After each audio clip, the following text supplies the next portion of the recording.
Tropicana gets its roof torn off, Tropicana Stadium that the Tampa Bay Rays play in. And if you look into it, Tropicana orange juice was created in 1947 at the same time the U.S. military did their first ever experiment on a hurricane. You guys look it up, 1947, first experiment on a hurricane.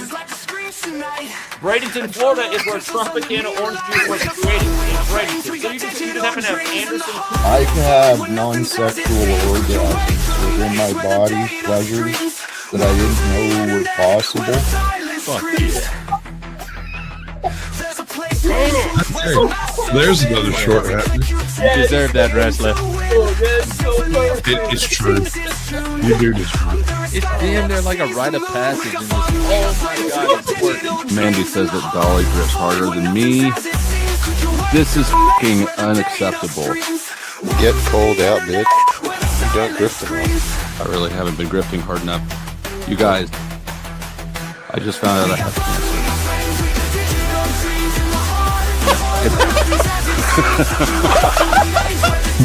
Bank account cancer?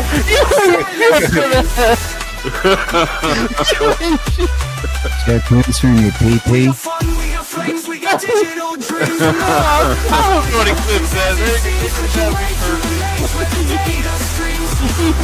You have cancer. All right, but seriously, donate some fucking money. It's just because I might have cancer and just not know about it. And to be fair, that is untreated, unknown cancer is the worst type of cancer because it's untreated. Right, so I think and unknown. For untreated cancer people, get out your wallets, open your wallets, open your heart. I can't believe I have the worst type of cancer there is. This is tragic. I just need some money. God is so good. The stillness is so gentle. The silence is powerful. See, because it's through the silence of our listening and our seeking that God reveals the wisdom. The wisdom is realized in the silence from within you. The silence within you is beyond the mind chatter, behind those gossiping and controlling voices that are always around, whether it's in your ears or around. There's voices and gossip and voices and words that want to control you, want to interrupt your peace, interrupt your silence. You choose what you allow. You choose what you allow. That's very topical for this. Hold on a minute back there, African. I see you. I will bring you up in a second. Gar, you want to join? Imperius, you can join. Midwest Request, you can join. This is an open panel. I forgot to name it that, so let me put that in the name. I did post the link. But today, we will be discussing Machiavelli and all of the bullshit that comes with that. And this in Imperius, we're not going to be discussing individual books written by Machiavelli, but his opinions and the lifestyle he promotes in general, if you understand what I'm saying. So the big beautiful bill passed the House today. Well, they dropped the gun stuff on there, so I don't care. But I was on Flows, and this is a little bit of a monologue before I bring anybody who comes up on. I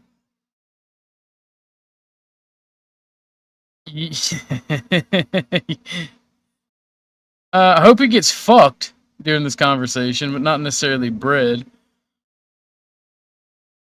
But the thing is, I stated that I hated Machiavelli.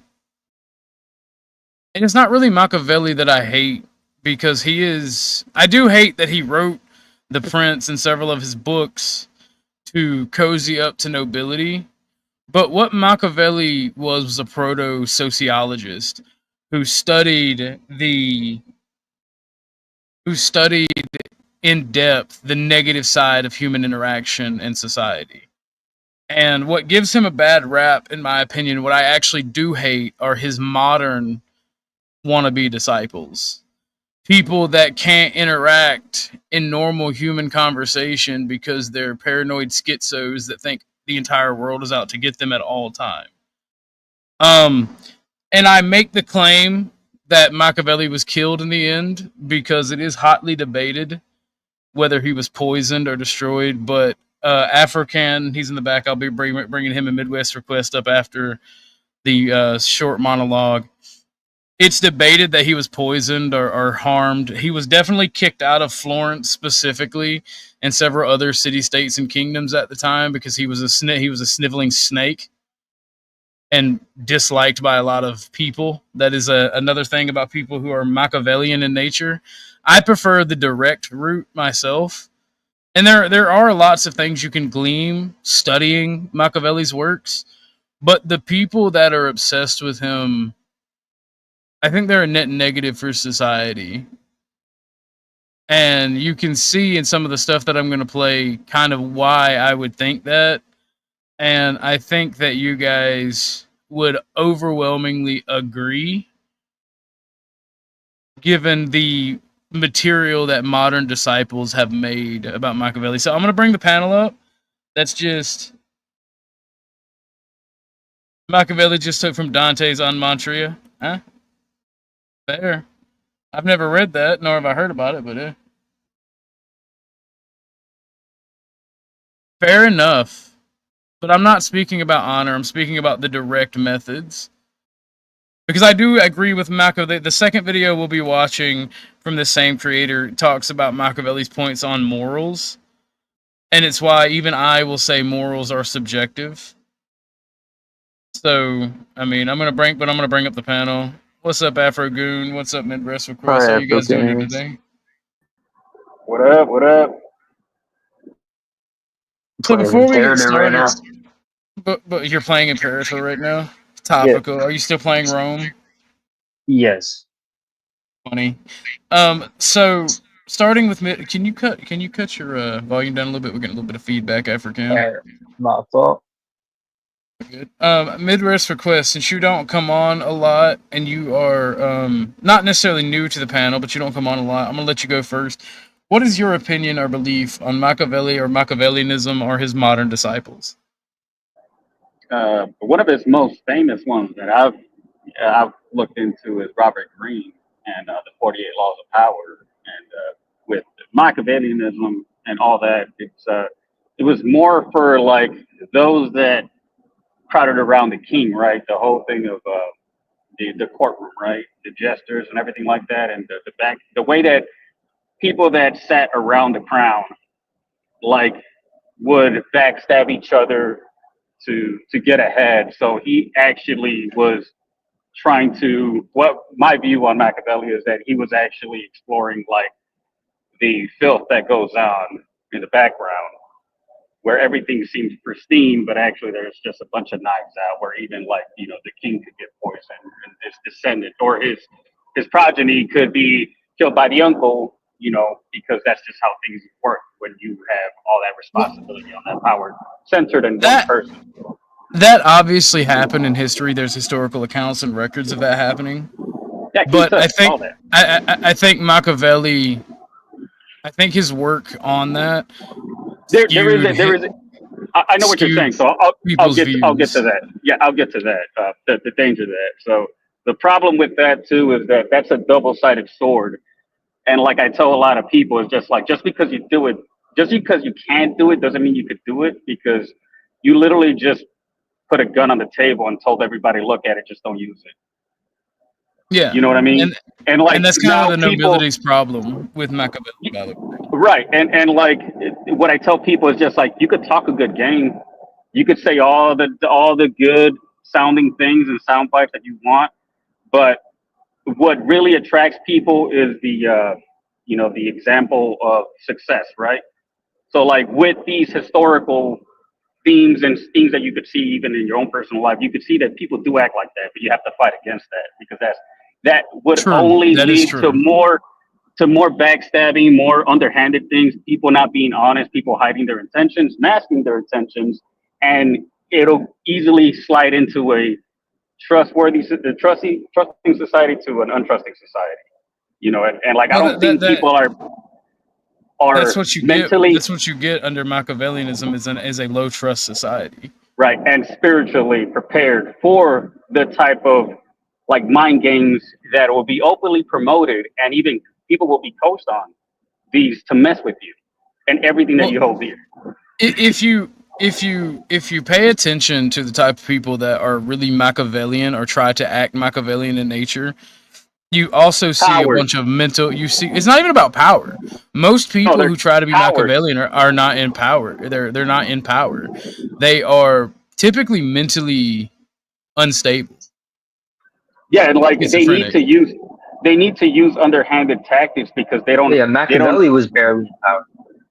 Yeah, they don't like the mental stamina or even the will or the fortitude to relentlessly deal with the backlash or even like the criticism and still hold firm 10 toes down. So they have to go about it in either through obfuscation or subversion or just gaslighting and misdirection, like to get you to where they want you to be at all times. And that's exhausting for them. And I don't even understand why they want to do that, because it's like you have to have a double life. Well, it's because people who practice Machiavellianism are mentally unstable, and most of them are unhappy in their current situation. Yeah, that's true. That's true. That's what it is, and they think by stepping on others, by quote unquote practicing Machiavellianism, that they themselves will improve their situation, or because they're mentally fucked up, they think that they have a moral obligation to do something. They practice Machiavellianism to get it finished. It's like picking up witchcraft to try to like curse somebody, but the only person you're cursing is yourself because you're repeating these negative things out loud to yourself. Pretty much. Yeah, but that's pretty much all I got. Yeah. African, what's your opinion on Machiavellianism? Well, I don't know too much about Machiavellianism. I know about Machiavelli. That's the topic. Machiavellianism. I know about his him, disciples, and he's not even the best figure to come out of Florence. Like by far, like my favorite personally is Savonarola. Machiavelli kind of came up of the ashes of that whole thing. If you don't know, he was basically this. I don't know if he was a friar or a priest. He was something in the church. Had a lot of problems with what pope was it? Forget, but the Borgia Pope, whatever the fuck his name was. He had a lot of problems with him, a lot of corruption in the church, so he was just like, fuck it. And he didn't like the Medici. So he kind of just cooed the Medici, had this whole kind of religious state, like Catholic state, even though he was excommunicated. In Florence, and actually ended up making peace with the French when they invaded Italy. And it was this whole thing. And then he got counter-couped, executed, head chopped off, all that fun stuff. And then here you go, you have Machiavelli kind of snaking his way through once the ashes came through of that. And I think he was just like a little advisor or something, just sucking up to the Medici, which ended up, I'm pretty sure he sucked up to the Medici specifically. Yes, it was the Medici's. It was the Medici son that he wrote the book The Prince for. Yeah, Cesare. Trying to gain favor. Cesare he was a schizophrenic man who fucked his sister. Yeah. But he ended up getting cooed, like, well, not cooed, but kicked out by the Medici themselves. Like a Medici aligned pope got the Spanish and just kind of invaded Florence. Well, it's largely there's some arrest in there. Is it not largely because they recognized Machiavelli and people who practice Machiavellianism for what they are? Well, it was him and a few others. Yeah, the Florentines. They kind of they defeated the Florentines at some place in Tuscany. I think looking at Wikipedia right now, Prato, whatever that is. But yeah, it was Pope Julius II. It was backing the Medici. He was pretty much in bed with them. And yeah, his whole like rise to power was kind of non-consequential, and he got kicked out by the very people he sucked off to try to get any sort of relevance. And that's why I always say Machiavelli was killed and like died in the end, because while it's not a fact, like a historical fact that he exile's not healthy. Well, while it's not a historical fact that he was murdered, it's hotly debated by historians, because stomach disease back then could have very well have been several type of poisons used, and he was not liked by the people that he tried to suck up to, because they recognized the not necessarily evil, but they recognized what he was doing. Yeah, and what his teachings did. He didn't just suck up to the Medici. He didn't just suck up to Cesare Borgia. He also sucked up to whoever it was in Siena, which was an independent city-state at the time, right below Florence. That lack of loyalty to one or the other was what ultimately Cesare wasn't Medici aligned. He was aligned to himself. He actually wanted to be like the next Caesar. Like, he was fucking insane. You should read about him. He's kind of funny. And then he sucked up to the Medici a little bit. Siena, what's his name? Pandolfo Petrucci. Consolidation of his rule in Siena. Okay, whoever that is, I'll read him later. So he was just going around Tuscany, sucking any dick that was available. Yeah, He's basically he was like a literary whore. Well, not only was he sucking every dick that was available, he was also corrupting the courts of these people with his Machiavellian, quote-unquote, Machiavellian ideas. He was giving up the game. It was giving up the game. It's not even giving up the game. He was and the rule book to set up a rival castle, pretty much. He's giving up the rule books on how to set up a rival castle. So how were they going to allow that to happen? That part I agree with you exactly. And Imperius said something that I want to pull up and discuss before we dive into the Machiavellian. Now, if you have a foundation in Logos itself, you would logically result in being able to enact Machiavellianism. And that right there, what Imperius said is true, especially if you know the word. That's what I was pulling up when African was giving his take. Yeah, is the word logos, right? And I'm using Wikipedia because it's common and everybody can find it. And and if you don't like the sources, if you don't trust the sources, you can go do your own research because the sources are at the bottom. But logos became a technical term beginning with, I'm not even going to try to read ancient or classical Greek names. That Greek person from 535 BC to 475 BC, who used the term for a principle of order and knowledge. Basically, logic and wisdom, knowledge. That's what logos means. If I'm wrong, y'all can correct me. Well, that comes from the Trividium. It's logos, ethos, pathos. Like, that's what the Romans taught, and they forbid any slave to learn. So it's part of the well, that's the thing. That's the thing, right? That's the thing, right? Machiavellianism is logical, right? Because there's a certain way that one has to do things when dealing with the machinations of diplomacy, politics, and evil, right? What Machiavelli was trying to set up and trying to do was attempted to make it look like he was trying to do, I should say, was create a guide for young nobility to learn these things. When in all actuality, he was setting up a system in which snaky-ass people get locked into doing snaky-ass things that they wind up destroying themselves. Every person that practices Machiavellianism as it is in the book eventually wind up destroying themselves, their personal relationships, and wind up having huge falls from grace and power. Very, very dishonorable.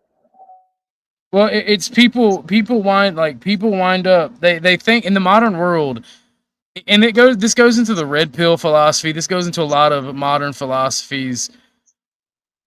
They are inherently Machiavellian and they're inherently negative for society. Well, it's just They're like reductive. communism, right? Like that is like the proto version of it, right? Like you scheme and scam your way through it. You lie about your intentions. You mislabel things intentionally to obfuscate your true intentions. Like it's the same Well, that's thing. any It's just- any unhonest person that's not ingrained in most Well, philosophies. we could trace it back to like, well, those teachings like evolved, or like they were passed around enough to where it evolved into something like that. Yeah. And that inherently is the issue, because Machiavelli was trying to tell people to be schemers, to be evil, to be bad, instead of doing The inner what's workings necessary. of power, pretty much. Like what's the inner workings of power, and how could you be there? Like the 10 steps to world domination. You know, like that's pretty much what he wrote for his day. Because you got to remember too, like a lot of people didn't read, so the people that were reading it had money, had power. Yeah. So it's just like, who are you writing this for? And that's another thing you got to ask too, because he wasn't writing it for commoners to take power. Yeah, he was writing it for other nobility. lower level nobles Yeah. who don't have much power but have enough. Because the interesting would be, right? Because now that I'm thinking about it, how many books did he print out? That would be even more interesting to find out. I can't remember exactly. I know he wrote his own The Art of War, and I know he wrote The Prince. Let's see. So he was just snitching on the whole plot and everything. Well, I mean, the Right. thing about it is Sun Tzu's Art of War is superior in every way to Machiavelli's. But see, like, you know, the court intrigue is called court intrigue for a reason, right? If everybody knew how you were acting or how you operated, like let's say, what was he, Italy, right? That's So imagine, ultimately the problem, Midwest. Everybody who's in power already knows the natural, whether it's good or bad, right? Already knows the natural inner workings And then you'll of be like, power. Yeah, and they'll be like, well, this is not showing our good face. Like, it's not showing our good side, pretty much, because you're letting everybody know how disgustingly corrupt everything is. Well, it's not. Like, we're It's not supposed even to that keep it's. this illusion. It's not even that it's disgustingly corrupt, right?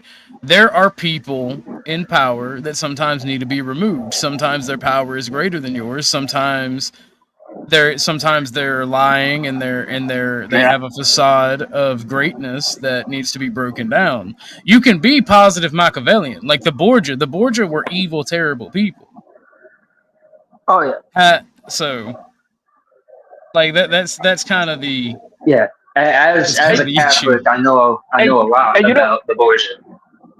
And you know what I find funny too is that, like, there's other people in Italy historically that has done this a lot better than Machiavelli, like Cicero, you know, and like even Cincinnatus, like the people that actually had power and held it responsibly and gave it back to where it needed to be. And that's like kind of my point. A healthy cycle.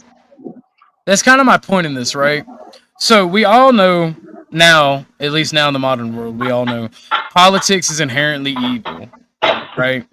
And there's mechanisms and machinations within them that has bad, evil shit happen, right? But that doesn't make the people who are in politics bad or evil. It just means that you have to sometimes do some shit that's kind of in the gray area operation. I would disagree with you on one thing. I don't think that government's inherently evil. I think that power corrupts people. Like, hit the link, bro. It is. Here. Yeah, I mean, like there's like probably like when power's centralized, right? It attracts more evil people because evil people want power. Now the people that are doing it for just reasons you know, they just want to get along to go along or whatever. They may get blown out by evil people, but it's usually a battle within the government of people that have values and people that have no values. And usually the people that have no values get their way. You know what I mean? I would disagree with that because it's more of, do you have the interests of yourself or the people you lead or the organization you're leading? It's like, why do you want power? To enrich yourself and be corrupt, or do you want power for righteous and good reasons? So it is a little bit good and evil. I mean, not understand. Yeah, I know the power that want. Go ahead. Go ahead. Well, the thing is, like, the good people. There's a delay. My bad. Go ahead. It's the fact is, like, to not understand the negative aspects of power and the mechanizations of power is stupid. I'll give you that. It's retarded. To be naive and not understand that if you have something going on, it doesn't matter how small. If you have something going on, there will eventually be somebody that tries to underhandedly destroy you or take it from you. To be naive and think that'll never happen, that you don't need to understand how to deal with it, is retarded. It's stupid as fuck. But to practice something like Machiavellianism in everyday life, it's not intelligent, and it shows that it shows a person is bad faith, and that they should be isolated from society. Yeah, I agree with you on that, because that's not something that you should even be doing. Like, I don't think people should be doing that in personal life. And even when I look at, you know, when I read up on communism, you know, when I read up on, you know, even Machiavelli or like all these underhanded taxes, the 48 laws of power, I'm not reading it to implement that. I'm reading it as warning signs that what to look at when people are using that against me. Because once you understand that that's a tactic, once you understand it's a tactic being used on you, you know, and it's an indirect way of like sidestepping your moral values or anything like that. Then it's also a show of cowardice. Yes, that's what I'm saying. Like, because they would never admit to it, even if you have them dead to rights, showing them videotapes, 5 pounds of evidence and baby lube, they still won't admit to it. They still won't admit to it, and they'll weasel the way out. Yeah, that was a little bit necessary. All right, cabin boy. Everything is necessary. By the way, congratulations on your What am I having a baby? Your career. Oh yeah. On your future career. True. Don't sink the aircraft carrier. I am the aircraft carrier. Don't worry. But let's get into some of the stuff I have. Anybody can hit the link. And I found this video series from this guy. I will be posting the links in chat so you guys can go check it out. But I think that these are very good. I want to watch them at their normal playback, but at the same time, for time, I'm not going to, unless the voice just sounds weird because he does that narrator, I'm super serious and dramatic voice. The most dangerous people are not the ones who attack you. They're the ones who pretend to be your ally. Liars don't wear signs. They wear masks. And most people fall for those masks because they want to believe the best in others. Machiavelli would call that a fatal weakness. He who seeks to deceive will always find someone who will let himself be deceived, said Niccolo Machiavelli. In a world where betrayal hides behind smiles, your ability to detect deception isn't just useful, it's a survival skill. And Machiavelli didn't... See, that's what we're talking about. Using these tactics to be able to survive and thrive in these environments where you have people trying to do fucking snake shit to better themselves in their position, or to destroy individuals they don't like, or try to negotiate power and advance their career. And once you see these things, you can better call them out and better combat them. That's how you get the gulag snitch hotline. Well, in my experience personally, it's easier, like, unless you are actually in a position of power or authority, the best way to beat Machiavellian-ass people is to ignore them. And that works really great. Now, when you're actually in a position of power, like political office or like a sheriff or a manager of some business or organization, that's when you have to worry about the snakes actually being able to destroy your career and fuck with you. Other than that, it's just easy as fuck to ignore them and keep going. Yeah, if any position of authority or power, those are the people that they target the most, because they know that you have, like, it's just kind of like Saul Alinsky and everything, right? Because that all kind of like that comes all from the same school of thought of underhandedness, of the hidden hand, the long march. We have to do this because we're weak, and like we don't have the power now, but all we have is nothing but time to complain, right? And to strategize. But like I said, this is why, those groups like Antifa and all these different places, like, that's why I don't like communism. It's because they need secrecy from their tactics, but they need complete openness from you, so they could infiltrate you, but you can never infiltrate them. That's when you know that it's a bunch of bullshit. Like that, it's just like, yeah, you could never find out, you can never pin them down on anything of principle that they have, anything of value, anything of substance. It's all in the cloud, smoky talk. It's just kind of like they're really everything and nothing, like demigods, right? So you have to take them seriously at all times because they could switch up on you. Meanwhile, they're just studying your principles and nailing you down on every single one of them. Meanwhile, when you're trying to figure out what they're about, like, they're just like the prince. They're just hiding. They're shifting. They're catching sails on somebody else's coattails. Like they're formless and shapeless. So that's why it's just you got to understand their tactics, because how are you gonna pin down water? How are you gonna do this if you don't even know that that's even happening? Because it's way over your head, because your mind doesn't operate in scheming ways. Like you're trying to explain to them you're trying to logic your way out of an abstract thought, and it's not going to work out. I agree with you wholeheartedly, because those the thing is, right, and I've said this every time I talk about Machiavelli, there is a positive side to sociology and human interaction, and there is a negative side. Machiavelli was not the first, nor was he the best. He was only the person who popularized it because of a bunch of mentally deficient people latching on to his ideas. The thing is, you'll hear a lot of people talk shit about National Socialism, fascism, communism, people who latch on to those political dissident ideologies. But the same vein, you won't hear a lot of people, because there's more, and there is also overlap of people who latch on to Machiavellianism.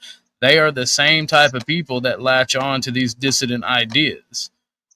Now, the thing is, like, you can have a dissident idea because you agree with it in principle. But when you have an idea, and it does not matter if it's dissident or something mainstream, if you support an idea only because you think it will make you better, and it will somehow fix your situation without you putting in the effort, then it becomes negative. And you see a lot of people practice Machiavellianism not because they think it's a good principled idea to have, but because they think if they're a snake, it'll somehow better their situation. And sometimes they find success. But more often than not, they wind up destroying every relationship they have and every opportunity they are given. Yeah, like that ain't God's plan. You gotta kick them snakes out of your garden too. Yeah, that's what I'm getting at, not laws.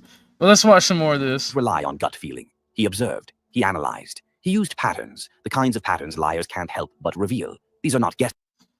What if your gut feelings are because of your observations? I wish I could ask Machiavelli or The These are Or tactics, your intuition, psychological too. tools to expose what someone's hiding before it costs. Well, I have a 9 out of 10 rate of like almost always being right, whether it's about a situation or about the future of politics or about people. Sometimes somebody will sneak past, but like I'm really good at detecting terrible, bad shit without actually practicing Machiavellianism. Because I would rather say, hey, I think you're a piece of shit and talk about it than do underhanded shit and annoy the fuck out of you and bother you. You know, because Yeah, but like that's I have fun. this. Wait, do I practice Machiavellianism? When you No, explain it you like just that. like you just like rage baiting. There is a difference. True. There is But when you there is a explain it like difference. that, You know, they say that intuition is like a divine signal that you get. So like you people say you trust your gut or whatever, I just call it intuition, and it's just that's your divine, antenna, like catching a signal that maybe you shouldn't be doing or you should do something. I don't You know, gotta B. always listen to that. I will give you personal readings for $25 to the Cashapp. How about that? And like that goes with pattern recognition. If the more analytical you are, like if you could marry the two of them, once your pattern recognition and you start listening to your that little inner voice and your intuition, your gut feeling, your gut instinct, like it'll work out for you. Like you just have to trust yourself and Not law. what you've Hold learned. on, real quick. Yeah. Not laws. Actually, when you stop using violence to equate change, that's actually how you get more Machiavellianists. Because Machiavellians 9 times out of 10 are not capable or willing to do violence. They're either weak or too afraid of the consequences. So they connive, they cheat, they steal, they get other people to do the violence, they get other people to do the attacks. That's kind of the problem with Machiavellianism. so like, what's his name? That one guy during the Years of Lead. If you don't know his name, I can't confirm nor deny. I'm drawing a blank here. Fucking like the one guy who was like a National Socialist, kind of whatever he was. Franco Freda. I'm not familiar with Franco Freda.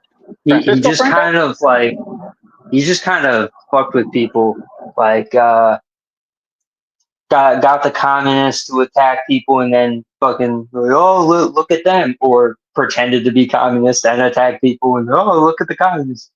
So pretty much, fun. yeah. Time or your peace of mind. Let's begin with the first 3 of the 7 Machiavellian tactics to identify a liar instantly. Tactic 1. Watch for unnecessary details, the smokescreen strategy. When someone lies, they instinctively feel the need to convince you. So what do? They flood you with extra information, over-explaining, irrelevant facts, specifics that sound oddly memorized. Why? Because the truth doesn't require decoration, but lies do. And Machiavelli knew. People who lie don't just speak, they perform. Example. Ask someone where they were last night. A truthful person says, I was at home watching a movie. A liar says, oh, I was at home around 9:30 or 9:45. I made pasta, watched this Netflix show, then my phone died, and I texted Jake. You can ask him. Notice the difference? They don't just answer, they try to build a case. What to look for? Long-winded answers to simple questions. Irrelevant details injected rapidly. Defensive evidence before you even show suspicion. Machiavellian move. Ask them something neutral, then go quiet. Let their own guilt fill the silence with unnecessary proof. Tactic 2. Look for micro flashes of disgust or incongruence. The face always betrays the mask. Even the best liar in the world can't control every muscle, and Machiavelli knew the body speaks louder than the mouth. The key? Look for incongruence, when their face or tone doesn't match their words. They say, I'm happy for you, but their smile twitches. They say, of course I trust you, but their eye contact breaks halfway through. They say, I'd never lie, but their voice pitch rises unnaturally. These fleeting tells are called micro-expressions, and you'll only catch them if you stop listening for what you want to hear. Liars often practice their words, but they forget to rehearse the face that delivers them. What to look for? A forced smile that ends too early or doesn't reach the eyes. A tone that's too flat or too enthusiastic for the context. Sudden stillness or exaggerated emotion after being questioned. Machiavellian move. Ask a sharp question mid-conversation, then look straight at their eyes. Don't blink. Don't smile. Watch their face before they answer. Tactic 3. Repetition means rehearsal, and rehearsal means a script. A liar's greatest fear is being inconsistent. So what do? They memorize a story, word for word, emotion for emotion. Machiavelli would see this as weakness disguised as preparation. Here's how you catch it. Ask the same question in different ways. So, opinions so far on what he's saying. Do you agree, disagree? No, yeah, I would agree with a lot of that. Like it's almost like you have to be like a psychologist and like study body language. Or a and stuff psychopath, like that. It's like, yeah, to like analyze like that. You have to be one to happening. know one. That's what this sounds like to me. Exactly. That's exactly my point. That's my kind of point with talking about Machiavelli. Yeah, and like it's a little too detailed that it's not like a psychiatrist point of view. It's like I did this before. I know the game. Well, So I played these games before. Face ass. Yeah, it's a little uncomfortable hearing it because like, why are you being so detailed about how liars are detailed and shit? It's like a whole thing. Remember, he broke the Machiavelli and the disciples break the first rule of Machiavellianism by default. By telling it out. Yeah. They're always looking for these behavior in people. They're looking for something to cause trouble. That's why he was removed from Florence. They're looking for something so they can latch on and attack. And you know what? Like what I've been thinking about while I was. By the way, there's perfectly reasonable explanations for everything that they discuss. Like every point that they discuss, there's like people who don't smile when they're tired or they're depressed. Yeah, sometimes people like telling an entire story. It's not giving too many details. It's the details that they give. Correlation isn't causation. Yeah. There's so much missing like nuance, right? I guess the dangerous part will be you give this to somebody that's young, naive, and like has autism. Young, naive, has autism, and just dealt with tragedy, or is from a broken home, and it causes huge amounts of problems for society. And listens to classical orchestra music like in his downtime. Who are you describing? being Machiavellian in this instance and practicing Machiavellian as the modern disciples do, it's literally just being an anime villain. Yeah, pretty much. It's like if you want to get my honest opinion, like I haven't watched anime since I was a teenager. But if you want to get my honest opinion of Machiavellianism, watch Death Note. That's what I think Machiavellians act. From The Incredibles, the villain from The Incredibles that didn't have any superpowers and used his intelligence to become a superhero with his gadgets. I forget his name. But that character ended up like, I guess almost pulling off his whole plan except for wearing a cape or something like that because they just forget the details. We're not that thought out. Yeah, they're really not. Like are you Machiavellian not lost? You're too direct to be Machiavellian. And not only that, like the way that I look at it is just like, why do I have to lie to you? Like that means that I actually care like what you think or something like that. Like it's gonna blow back at me or something like that. I don't know. It's just I as a Southerner, right? As a Southerner, it's a cultural tradition to over exaggerate stories for effect and comedy. This is true. And well, hold on. I'll be accused of being Machiavellian and leading the witness and poisoning the well if you agree with me. But like Machiavellians will see that, this person's a liar. This person's a terrible person. Right? Or like they'll find something to nitpick on. And it's retarded as fuck. And it's so tiresome. Have any of y'all ever had to deal with people who practice Machiavellianism? Basically, anybody on the left that believes in anything strongly would like automatically start to decipher your conversations, pretty much. Watch the anime Death Note, not the movie. I was thinking about the anime specifically. Like Light and L are like two Machiavellian psychopaths combating one another. I'm sorry,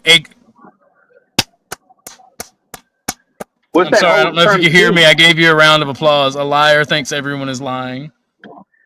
Yeah. Damn, that is true. That should just unlock like rare memories and shit. But also like that whole term microaggressions too. Like that's something that they're looking out, right? It could just be somebody's like socially awkward, right? So like maybe their little micro movements, whatever microaggressions, just may be them spurting out that you don't really, you're too much in your head that you're not taking the moment for what it is. Well, okay, You know, you're I'll be vulnerable a little bit. Some of y'all know some of the shit I went through last year, right? If I'm talking to you and I'm incredibly depressed, I lost my father and the love of my life within 6 months. Do you think that I'm gonna flash you a smile that's gonna be ear to ear joy? If you do, I'd be very concerned. yeah. I would probably be like, bro, like you probably need to like go to therapy. Because you got to understand, it takes time for people, like subconsciously speaking, and we are living in a broken society where you don't know the things that people have gone through. And when you are practicing Machiavellianism and you're mentally distraught and mentally fucked up, I appreciate it, Joe. I appreciate it. Thank you. But like, and that's just the two biggest things that happened last year. And like, do you like people think that I don't get where like the Machiavellianists think that, I don't know how to put this into words. I think they're retarded and think humans are just automatons and we're all programmed to act one way. And they force that on to everyone else. And if you don't fit in that little box, you're a bad person, you're evil, da da da da da. They're full believers in the blank slate theory, right? That like Exactly, not loss. We're interchangeable, and like there isn't anything really special about like what you've been through. It's just kind of like it's a shared experience almost, like, you know what I mean? Like it's something that could be overcome if you just follow their steps, you know.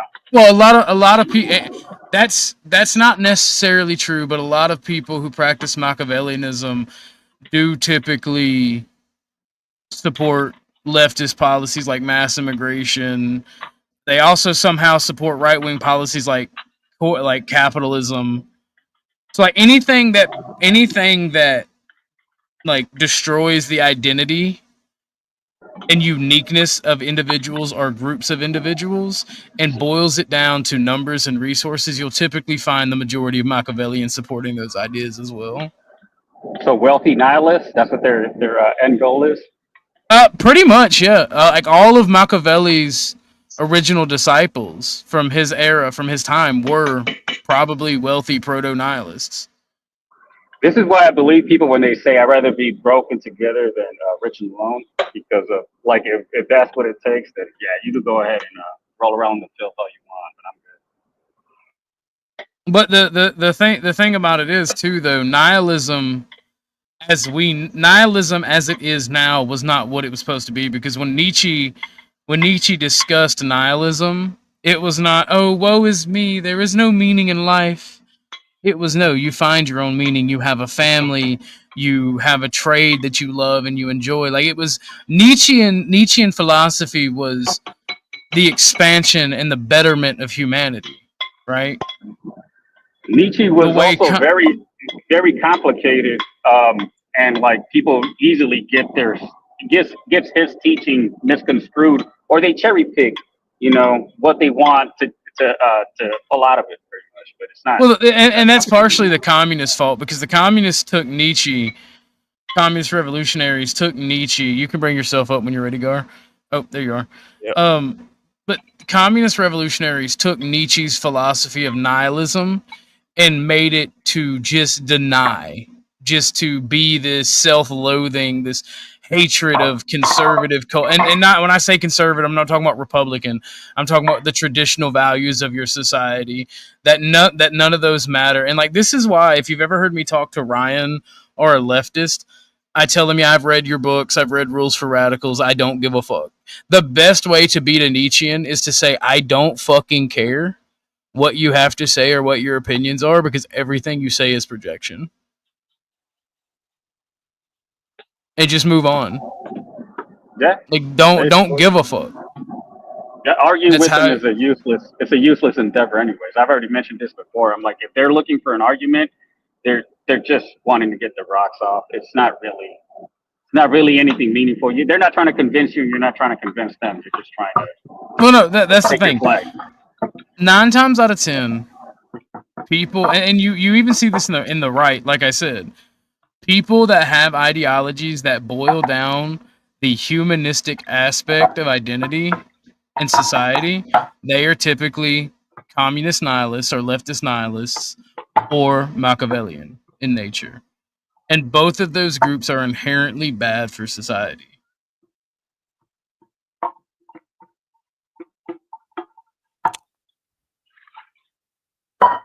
Ortho question. How prevalent do you think this mindset actually is in the modern world today? Oh, very much so, especially in red pill spaces, any political space in general. There's a lot of people that practice, because you got to understand the things that Machiavelli talks about, they are human nature. Right? So just because you do something that's Machiavellian doesn't mean you yourself are Machiavellian. It's when you actively study Machiavelli and the people like Machiavelli, and you try to implement these strategies to step on other people and to secure power for yourself.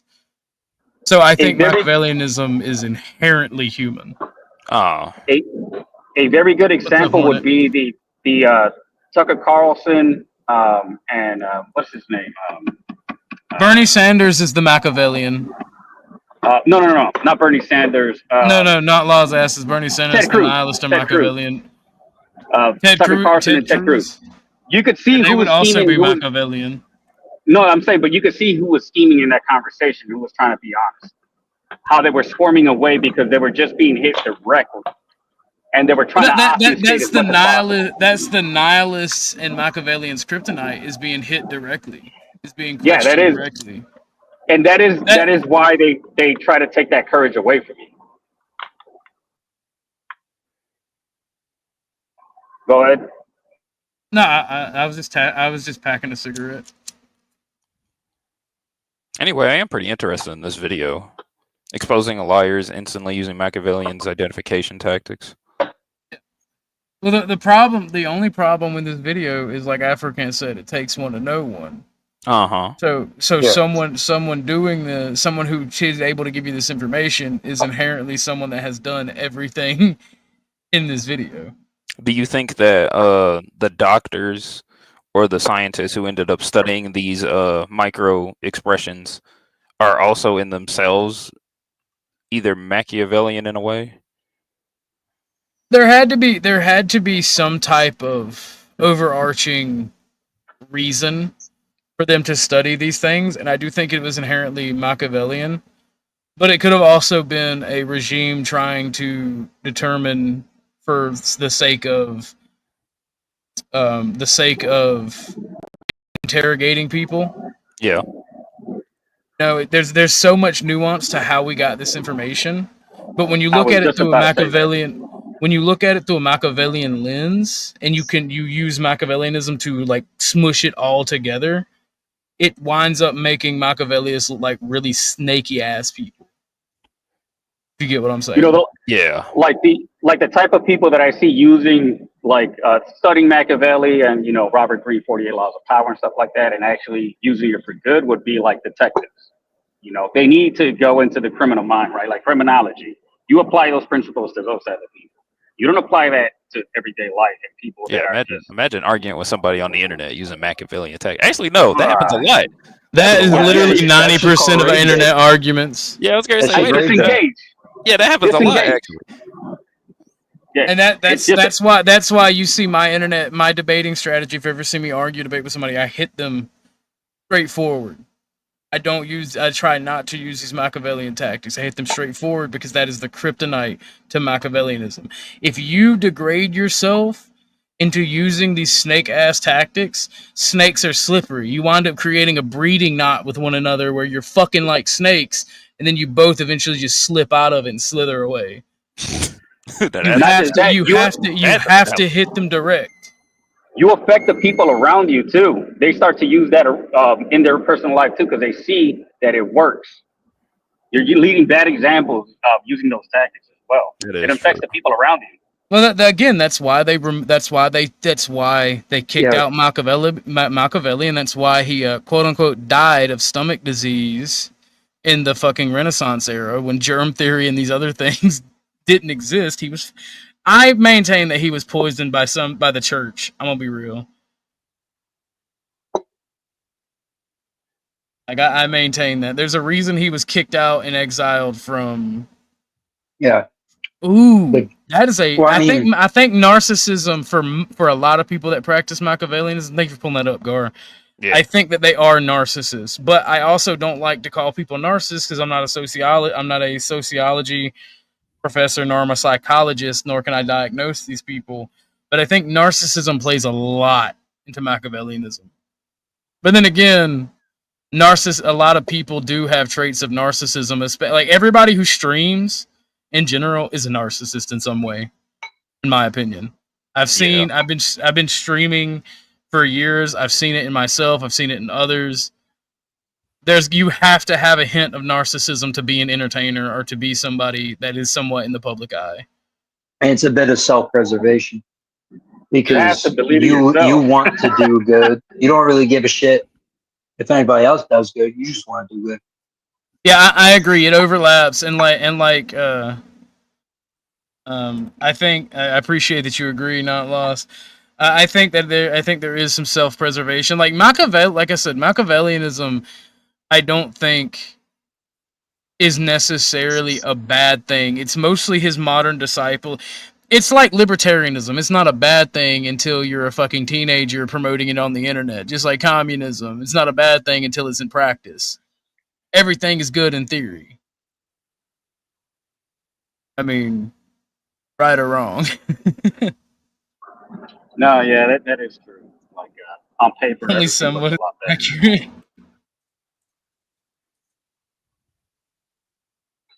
Theoretically, everything works out. As a narcissist, yeah, I agree with this. There's too much. I think there's a lot of overlap where unless you're a study of psychology, or that it's kind of hard to tell. I think there's too much overlap between the two. Yeah, but I think here's the thing, Sam. Machiavellianism is inherently bad for society because of the people that use it. It's not that Machiavellianism in of itself is bad for society. It becomes bad for society because of the way people use it. I mean, in of use itself, it are. it's targeted towards a certain kind of people. So you could say in itself it's bad because it's geared towards a certain type of person. But I also said Machiavellianism is inherently in human nature. It's the fact that Machiavelli identified it, picked out the worst traits within it, and promoted the worst traits possible. That's true. He did an ingenious and an idiotic thing at the same time for his time. And then that's why we call this way of thinking Machiavellian, because he's the one who popularized these terms. If you look back at even Sun Tzu, right? Sun Tzu hints at Machiavellianism in The Art of War because he says all war is deception. And if he would have had any foresight on what he was actually writing, he would have seen that this would have been his downfall. You know what I mean? Because if he would have applied the principles that he's doing, he's literally setting up like a rival, like the blueprint for a rival castle. Well, that's why I say Machiavellians are inherently mentally ill, and mentally ill people typically destroy themselves in the long run. Do you think Machiavellianism, in order to execute it effectively, requires a level of, what's it called, where you don't have self-awareness, like the opposite of self-awareness? Whatever it's called. You to be aloof, I guess. Yes, that's a word. Yeah, that's a good word. Yeah, do you think that's required? I think that's the opposite. I think you have to be self-aware to be able to be Machiavellian. I think you have to be overly paranoid more than self-aware. The best people that could take this information and run with it are the stupid and cunning.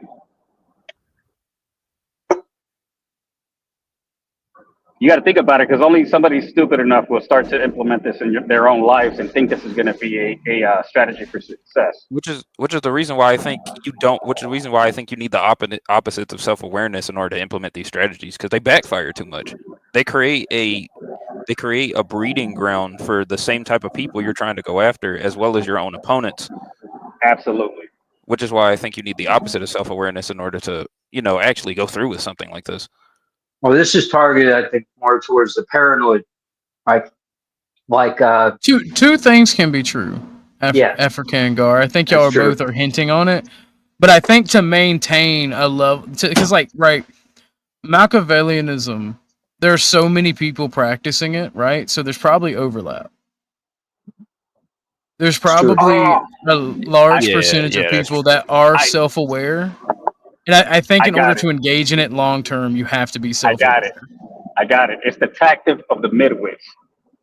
Machiavelli is the tactic of the midwits. Holy Jesus. Just smart enough to pull the trigger, not smart enough to think about the consequences. Well, it's a game of subversion, definitely. Because it one that the very creator of the ideology lost. So yeah, and that's kind of my point that I always point out, because Machiavellianism, it's not just you and the person practicing Machiavellianism against you.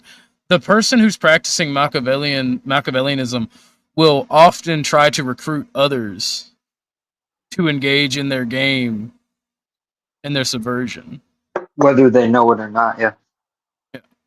So there are different participants in this game, and that's ultimately another bad thing for Machiavellianism, because it destroys society. And how it destroys society, because some people don't really have anything to gain or to win by being used as a pawn, and it winds up causing problems. And like Gar said, it creates this environment where somebody will be used as a pawn and they'll get fucked over, and they'll wind up engaging in the same activity as the two people that they were or the two groups that they were battling with and that they were talking with. Yeah, so you just kind of create splinters over time. Yeah. Fighting fire with fire, burning out the whole house, burning out the whole completely entire thing. It's kind of fascinating when you actually, when you logic through the whole process and even how it was read. I'm like, this wasn't a smart thing to do. It's like teaching people how to make niacin or something like that, and then just distributing the books out, and just sort of why would you do that? Why are these thoughts? What was the whole logic train that you were going on? Most to me, it people doesn't make any sense. Most people that engage in Machiavellianism actually fail outright. They don't gain status, respect, or material luxury. I'm interested in find out was he an autist? Was Machiavelli an autist? Because he had to be some kind of tism. I mean, yeah, he's got to be functioning atypical. Yeah, I think most historical figures you will find were some form of autism. To be honest. Yeah. Like for example, Elon Musk, smartest man in the world. He's got turbo Asperger's. He's got some of the most. He's got some. I'm not saying that as an insult. It's on his official documents. It's online. One of the smartest men in the world has one of the worst mental disabilities you can have, Asperger's. And he's definitely successful. So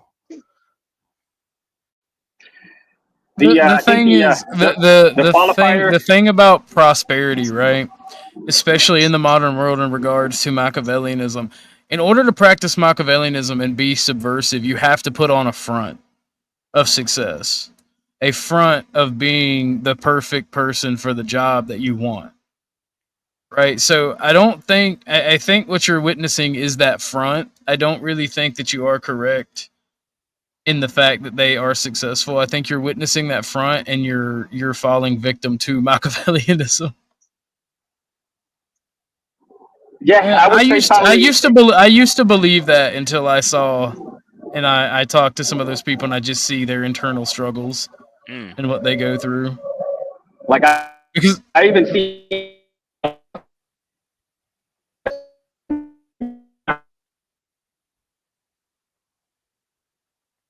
Is that him or me? Yeah, I'm pretty sure. Yeah, that's He's getting attacked by robots right now. I think Machiavelli is coming back from the grave and flipping his mic. Machiavelli is subverting his mic. He's like, stop talking about me. Machiavelli. Trump raid makes sense. You can hit the panel and explain that further, lawyer chick. I'm probably too stupid to understand what you mean there.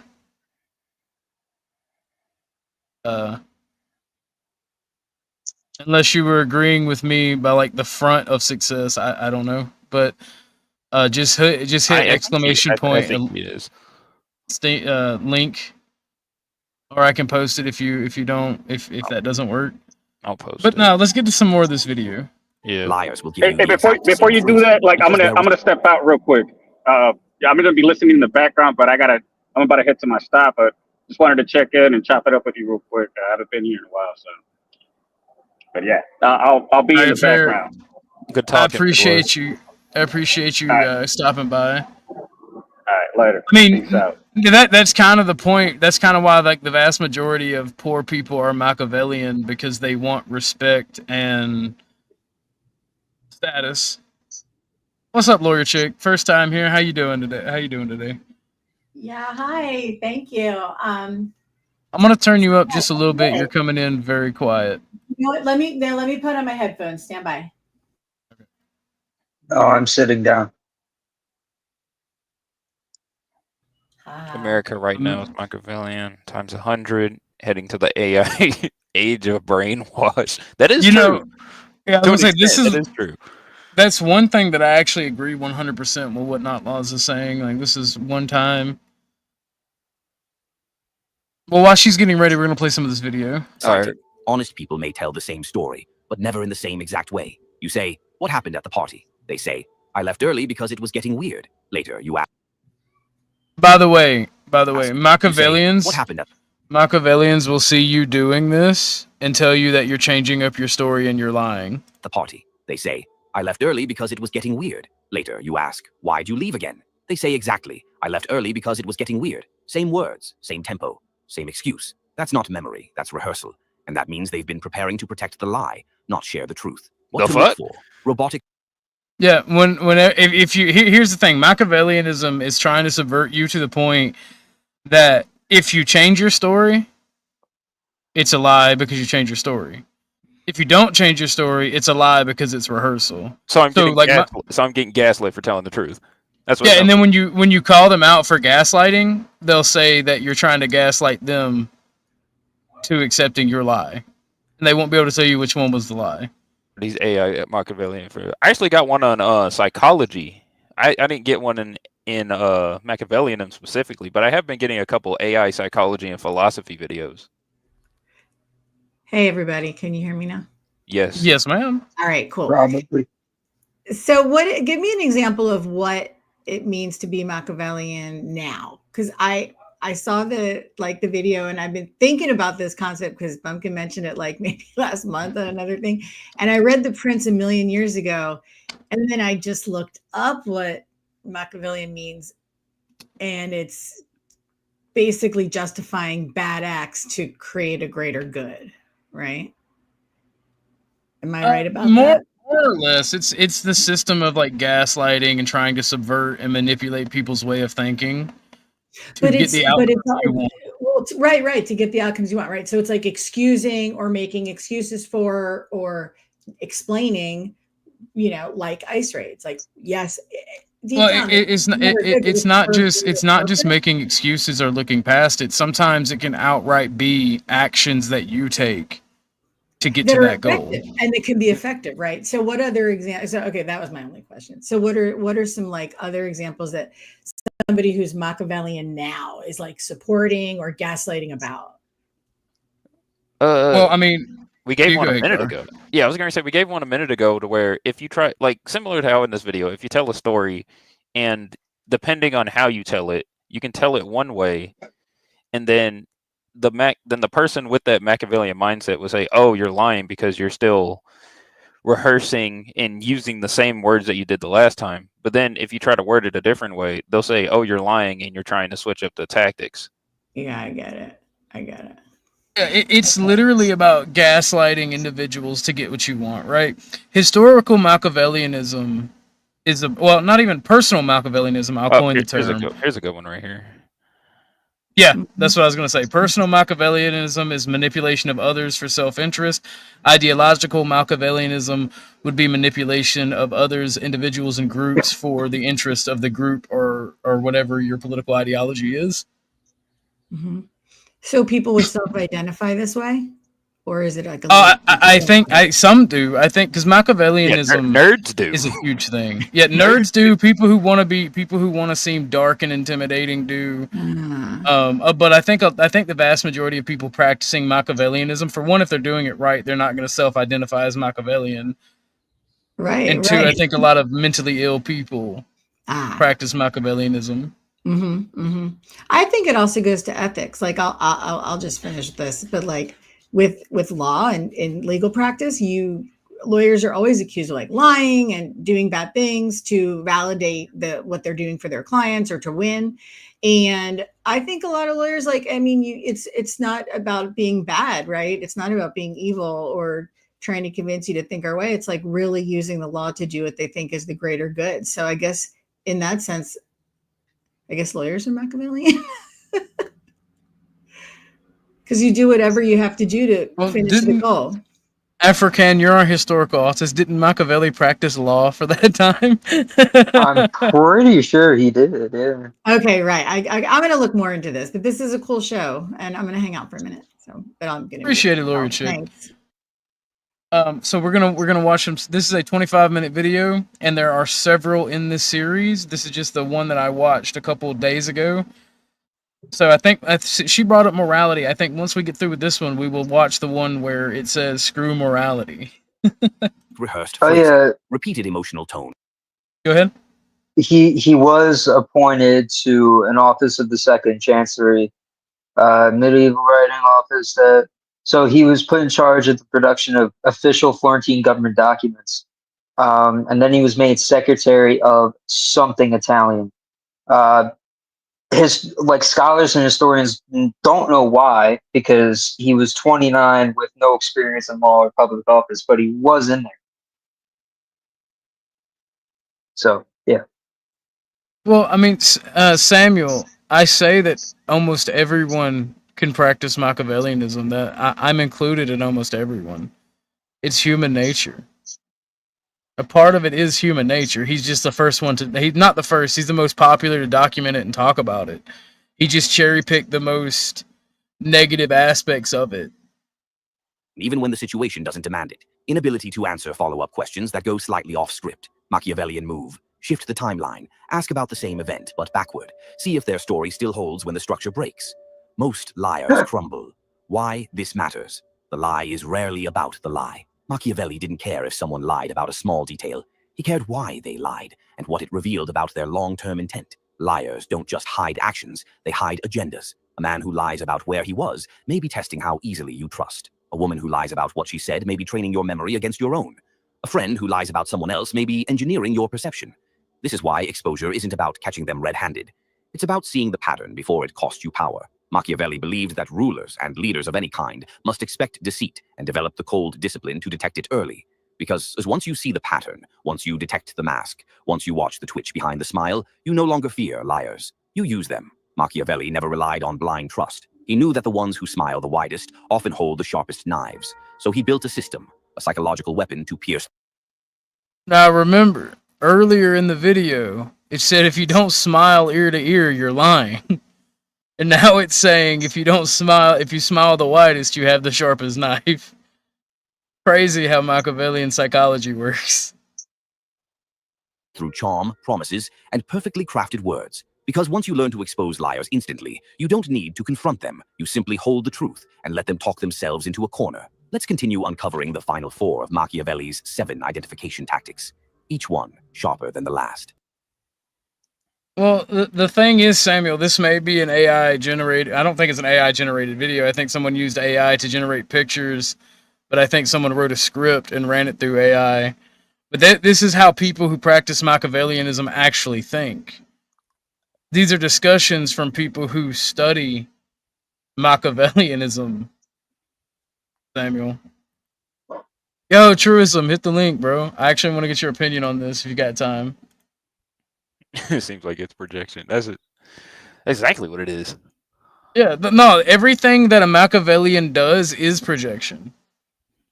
And that's why, again, like with communists, leftists, political distance of all strike, right or left, if you hit these people that are practicing nihilism or Machiavellianism, if you are direct with them and confrontational and you do not waver, you will inevitably beat them. Because you have to be, when you're dealing with a snake, you have to be direct. You have to grab it by the fucking neck and hold on. You don't just slither into a mating ball with them so you can all slither on away when you're done arguing. Tactic 4. Trap them with the verbal maze. Confuse the liar. Clarify the truth. Honest people think on their feet. Liars think from their scripts. This means that if you steer the conversation into an unexpected direction... What this is saying is, if you gaslight someone hard enough, you can depict them as liars. Gaslight, gatekeep, girl boss. Famous quote by Machiavelli. That's modern day Machiavellian. Nah. So someone needs to fucking make like a fake quote of Machiavelli, gaslight, gatekeep, girl boss. I'll get Dro to do that because like when in the quote section in the Discord. No, actually, you should do that. You're the ones who always drop the actual quotes. Well, yeah, but someone needs to make like a little graphic, like one of those fake quotes.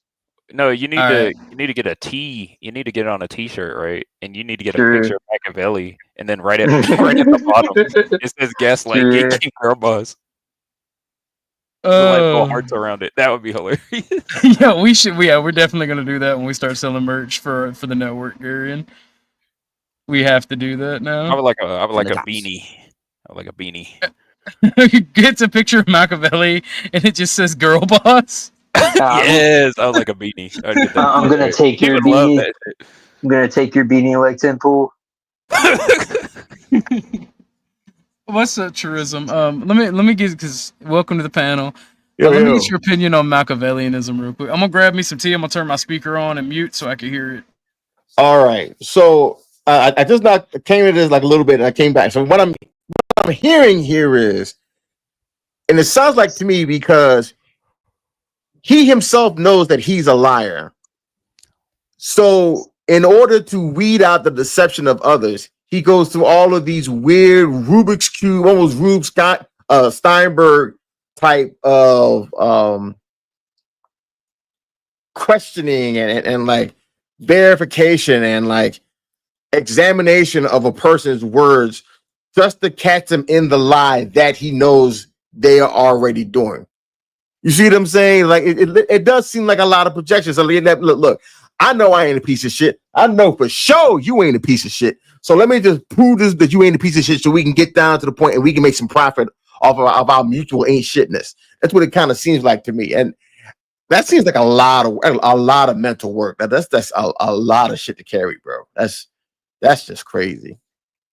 To be honest. I mean, I've never read The Prince.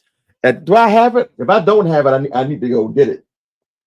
But if this is what that is, man, sheesh.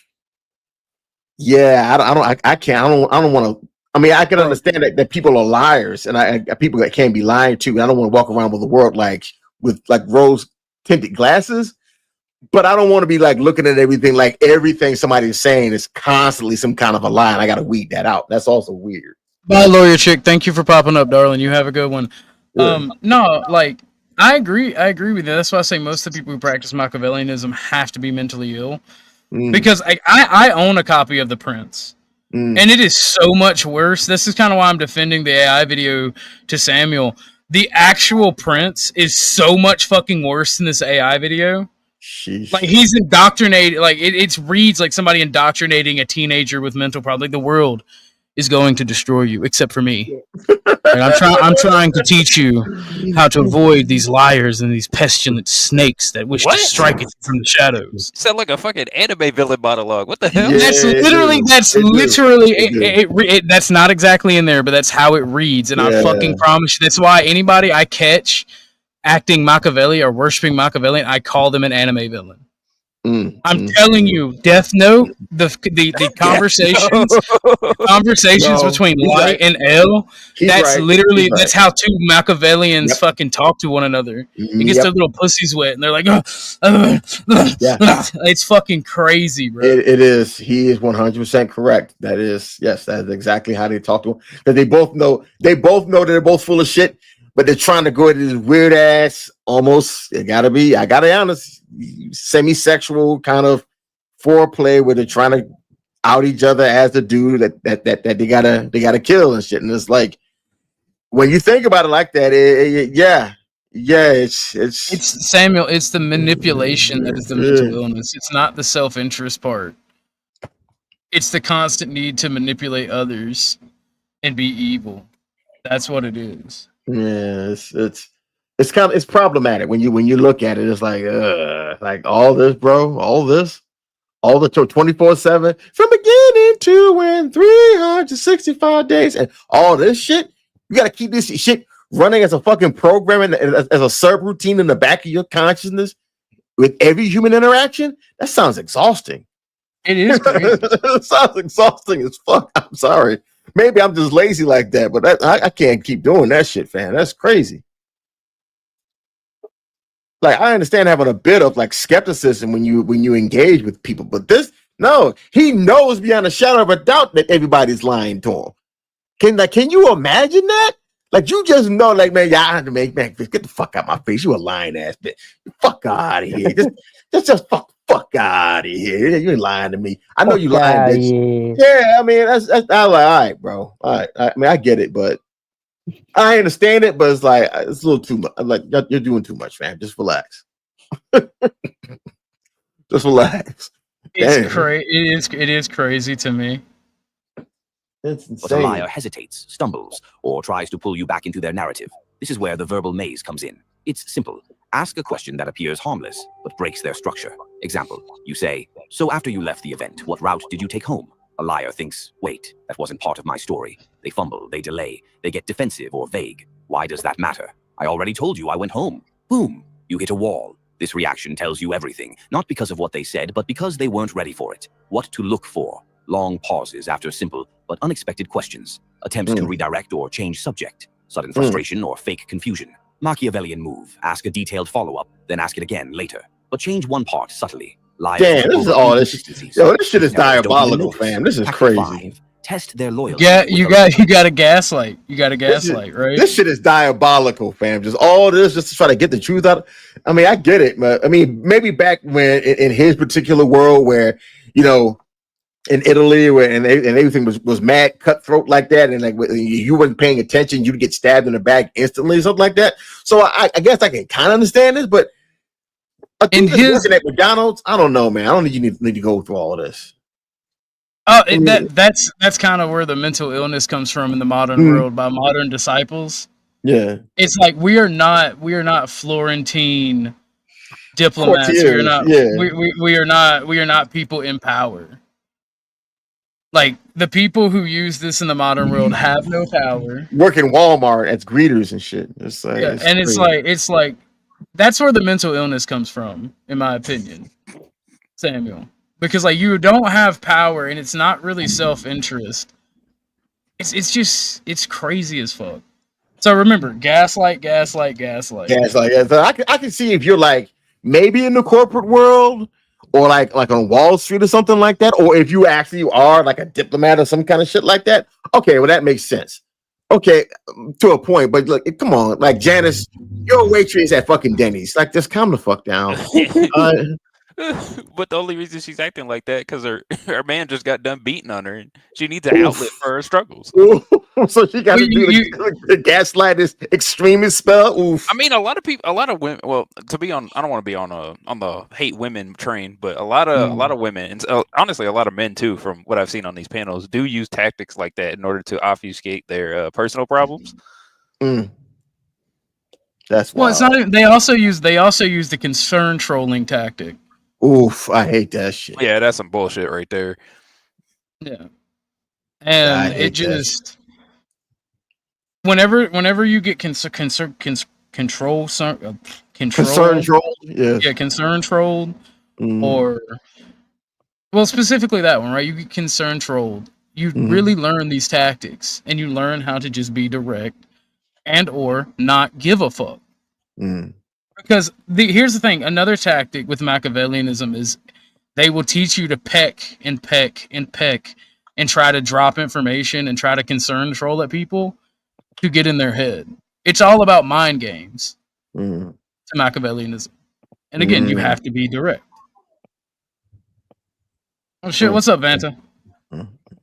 What's good, bro? Vanta, what's good? We came from CTs. Both of y'all did. I saw you yeah, both see, up there yelling.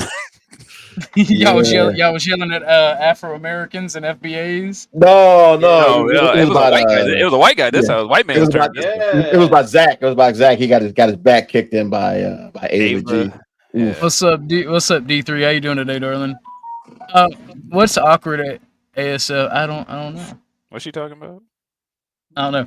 She just want to sit on her legs. This is what all of this. Just start strapping. To be fair, those are some nice legs. Watch me say that, and this person go, "I'm a dude." Like, okay, well, okay. All right, dude. That shaves his legs apparently. Vanta, we're gonna get your word in before we play this video. Now, how do you feel about Machiavelli? Machiavelli, the guy who wrote the Prince. Yeah, The Prince, amongst other works. He did his own version of The Art of War. He's based.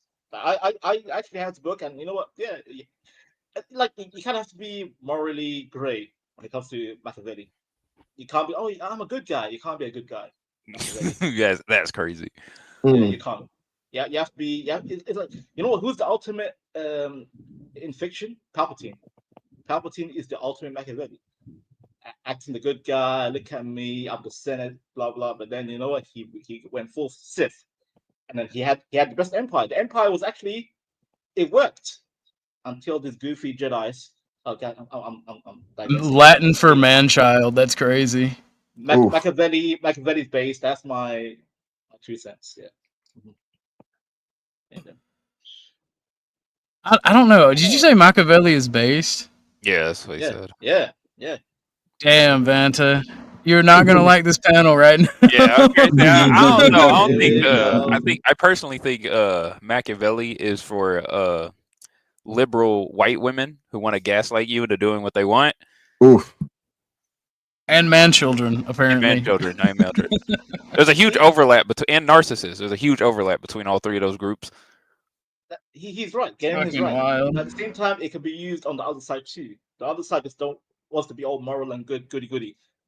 By the way, if you guys want a good Latin book to study Latin, because I used to want to learn Latin and I still have them, so if somebody's interested, I'll donate them to them. It's a Latin first year. And like that breaks it down and you can learn a lot. And like one thing that I learned is that Latin is remarkably close to English. It's just the pronunciation and a few vowels and letters that are off.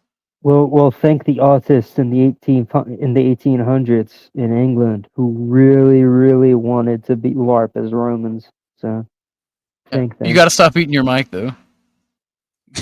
I mean, my earbuds fucking died, so I'm kind of. Damn, bro. Come on. No, yeah. Look, it's good to laugh. I have to get him back. I'm in a backlog of fat jokes. The server that me and him come from, it's literally fat. Everybody gets fat joked. Bumpkin disconnected when we were playing fucking games one day, and these ruthless motherfuckers said, "Bro fell through the server." Yeah, he fucking. I remember one time somebody said, I think it was Patati, like, "Hey Bumpkin, are you in the fitness protection program?" And he left the server. Oh no! Come on. That's diabolical. That's My boy, our boy, man, right? Will literally, all right, hit me with some fat jokes. This man will just list after list after list. There's this poor dude that we play games with, and him and this other guy. Dude is skinny as a rail, and every time he gets on, they'll just be like, "You're fat, moo." Well, they'll moo at him. Known him for like 10 years, by the way. Damn. That's why. Damn. It's brutally funny. Yeah, it does get like, god damn, the internet's evil, man. Evil. I wanted to learn Latin, and I might go back to it, but I haven't. And there's a bunch of YouTube channels and other things. Like Salve Cumulus S2 is my favorite thing to say to people, and it's literally just "Hi, how are you?" Yeah, yeah. Orthodox. I have a friend. I have a friend who's not even that bright. He got an A star in Latin in his college. I'm like, how? It's easy, bro. You can do it. If he can do it, with low IQ, subhuman. You can. Damn. Damn. Okay. Call him a subhuman. Fuck, man. Damn, bro. I'm like, how did you get A star in Latin? Like, yeah, it's easy. I'm like, but You a cold mamma jamma, boy. That's probably why Vanta likes. That's probably why Vanta thinks Machiavelli is based. I guess. Yeah. But the getting back to dealing with people who have Machiavellian tendencies, right? Yeah. Again, the same way with leftists, communists, political dissidents in general. Like we agreed on. No, you're not a communist. It's just a lot of overlap with the way that Machiavellianists and leftists debate. And the best way to beat them is to just not give a fuck about what they say. Agree with them. Say, yeah, no, I'm a liar. I'm evil. I'm bad. I don't care. I don't care what you think. I don't care what you say. And just keep moving on and ignore them. Lean into That's the easiest way. Yeah, that's the easiest way to debate. That's the easiest way to debate and beat them. Just not give a fuck. I'm saying you guys can use Machiavelli for your own benefit too. It's not only leftists and communists. You can use it for your own advantage against your enemy. The whole thing, Machiavelli is not left and right. Machiavelli is like, use, be subtle, be stealthy, be coy, and just subversion. What, are you scared to subvert culture? You should. That's what these leftists did, and here we are today. We all, woke. Why can't the right do the same thing?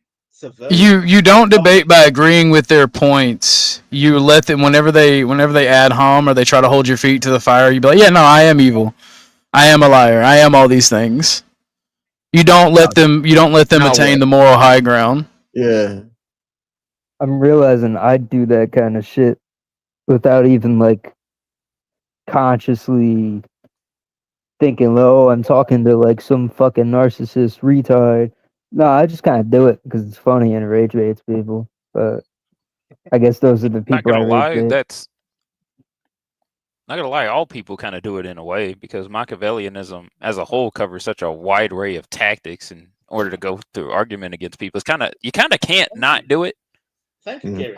It's not, and I've said this from the beginning. Whenever I talk about Machiavellian, even before this show, right?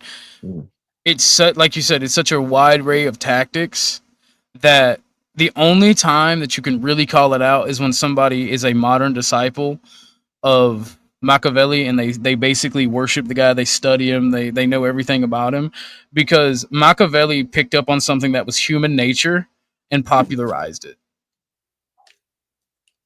He's one of the first sociologists, or a proto-sociologist. Interesting. Interesting. And by the way, I see people in the chat saying Vant is a sociopath. Yes, I am. Yes, and there's some live tactics right here, buddy. Live tactics right here. Yeah, Vanta, but you're not. I don't think you're so. Most people that practice Machiavellianism do it to mess with people or stomp on them, or because they're angry or they're trying to move up in position. Right? I mean, isn't that humanity in itself? That's kind of what I'm saying. Like Machiavellianism is natural to an extent, but the people that practice it and worship it and ingrain it into their everyday lives are a problem for society. Oh, okay, I agree. Like when it becomes like a doctrine, right? It's like a doctrine. It's their mantra of life. When it becomes a daily mantra, it's an issue. I agree. On that point, I agree. Yeah. When you listen to these videos when you wake up in the morning, I think you got an issue.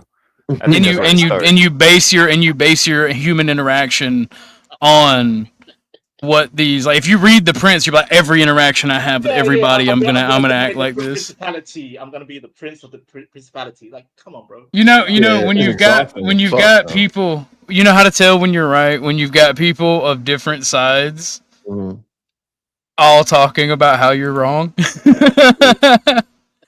I love you guys to death. Y'all hit the panel. I don't want to be in a hug box. It's the one thing I don't like. So if you think I'm wrong, it's easier for me to discuss it Well, with there's you a lot on of you to panel. hug, so I have the same. It's just for when I hug you when you get back from the Navy. Well, I don't know if I want to hug you. You might have AIDS. Oh no. So you never answered my question. Do you Hey, get gay when you sign the papers for the Navy or when you get on the ship? yeah, I told you, you sign your booty away. Sheesh. Oh, Okay. so, damn! So the second the pin hits the pad, all of a sudden you.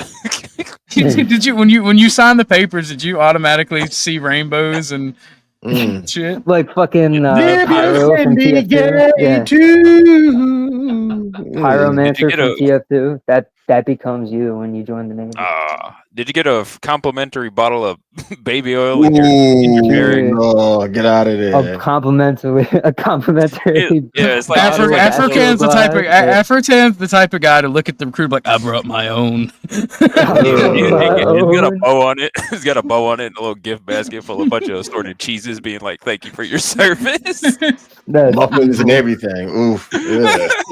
Is that how you Americans? Oh my god, yeah, Americans. This is the empire. This is the empire I'm supposed to follow. Disgusting. Good lord. So was Mike? I see Slick Rick talking about CT's panel. Was Mike getting his back blown out by somebody? No, Zach did. Yeah. Zach yes. got Zach. skidded on, boy. Apparently, I didn't see it. I'm gonna play the first part of my intro video, and you can actually see where Zach actually cracks up to his own bullshit. And I don't know if anybody's noticed this. I have. But in my intro video, when CT starts laughing, you can see Zach start to break, and it's funny as fuck. I gotta find it. But nah, like you, would Zach be it? Do you think Zach is a Machiavellian? He's not that intelligent. He doesn't seem that way to me. No. Yeah, he's low IQ. Not to mention, sometimes I have seen some of his streams just to see what he's about. He seems like he really believes his own bullshit, depending on, especially when he's talking about the NFL specifically, or maybe he's just using it as a form of gambling, which I think is main reason. I told CT, I'm like, he used the whole gematria for sport gambling. He's a gambler. Yeah, that's what I was thinking. I was like, yep. And then whenever I saw him earlier today, where he was comparing what was it called, the civil rights movement to like, or something about the some specific civil rights date to like the Diddy Combe trials. Oh no! And I was like, what the fuck? Does that have to do with Diddy other than they're black? Other than they're black. Not only that, he used the civil rights talk about basketball games in 1970. Oh yeah, I remember that shit. Women are insane. Why would you give us weapons on top of that? Why are you comparing civil rights to a basketball game? All right, I'm gonna play this intro clip, and then I'm gonna cut it off after the point. But I want you guys to see it. Tropicana gets its roof torn off. Tropicana Stadium that the Tampa Bay Rays play in. And if you look into it, Tropicana orange juice was created in 1947 at the same time the U.S. military did their first ever experiment on a hurricane. You guys look it up, 1947, first experiment on a hurricane. Bradenton, Florida is where Tropicana orange juice was created. Did you see it? He started laughing because CT was laughing. I feel like they gave the game away. He almost broke because of CT. He almost broke. He blessed him with the god tier AI music. AI music. Oh yeah, no, I love writing songs and then letting AI put a band to them and then a singer. That's great. He's called it. He's called it brain rot. No, it is brain rot. Gematria is brain rot. It is, and the song is called Gematria Hero. He has his own song. It's called the Gematria Hero for Zach. That's insane. Who the fuck is he saving with this? His kid? His daughter? Oh, Garion. He's saving everyone. He's saving everyone. You just don't know it yet. Garion, while I was on the panel with CT, his child was literally like, crying, mumbling. I'm like, sir. He came up with his daughter? Yep. Apparently he did. Yeah. That baby, I don't care I don't care how IQ that baby's genetics are. That baby is getting deep fried to hell and back. Oh yeah, I don't like to talk about children, but the Yeah, me parents, neither. the but- parents, yeah, the parents are like. My bad, Gar. I didn't I'm not gonna say I didn't realize you were streaming as well. My bad. Oh no, it's fine. Oh no, it's good. Yeah, well, I don't want to say anything about his wife. I don't know nothing about his family or anything like that. But him going off like that with his while he's holding his baby is crazy. Wait, was he actually getting angry? I wouldn't even be on panel if I was doing something like that. Yeah, he was yelling. Him and CT were yelling at each other, and he was holding his daughter while they were doing it. He got triggered while holding his kid. He called CT everything under the sun. Wow. Truism, you were there. I didn't hear that part where he called him a coon. He said CT said he called him something else different. Yeah, he called him. He called him See. And last night, I heard it from Zach. Like, it came from Law. He's like, CT, you're a bitch. Everyone's like, whoa. That came He was like, yeah. He also said something like, CT, I don't know how you can have such low IQ panels and shit like that. He was like, "Hello, IQ panels," because they just don't make any sense. They're not getting what I'm putting down. He was yelling all of that while holding his daughter. I'm not getting what I'm putting down. They're not picking up what I'm putting down. Oh, damn. Not that line. Oh, man, that's horrible. Orthodox to come back. Zach is nowhere near Machiavelli. Nowhere near Machiavelli mindset. It's the subhuman. Yeah. With numbers. Subhuman with numbers. Yeah. Unfortunately. A numerical subhuman? Oof. A numerical subhuman. Now let's get back to this video. That sounds crazy.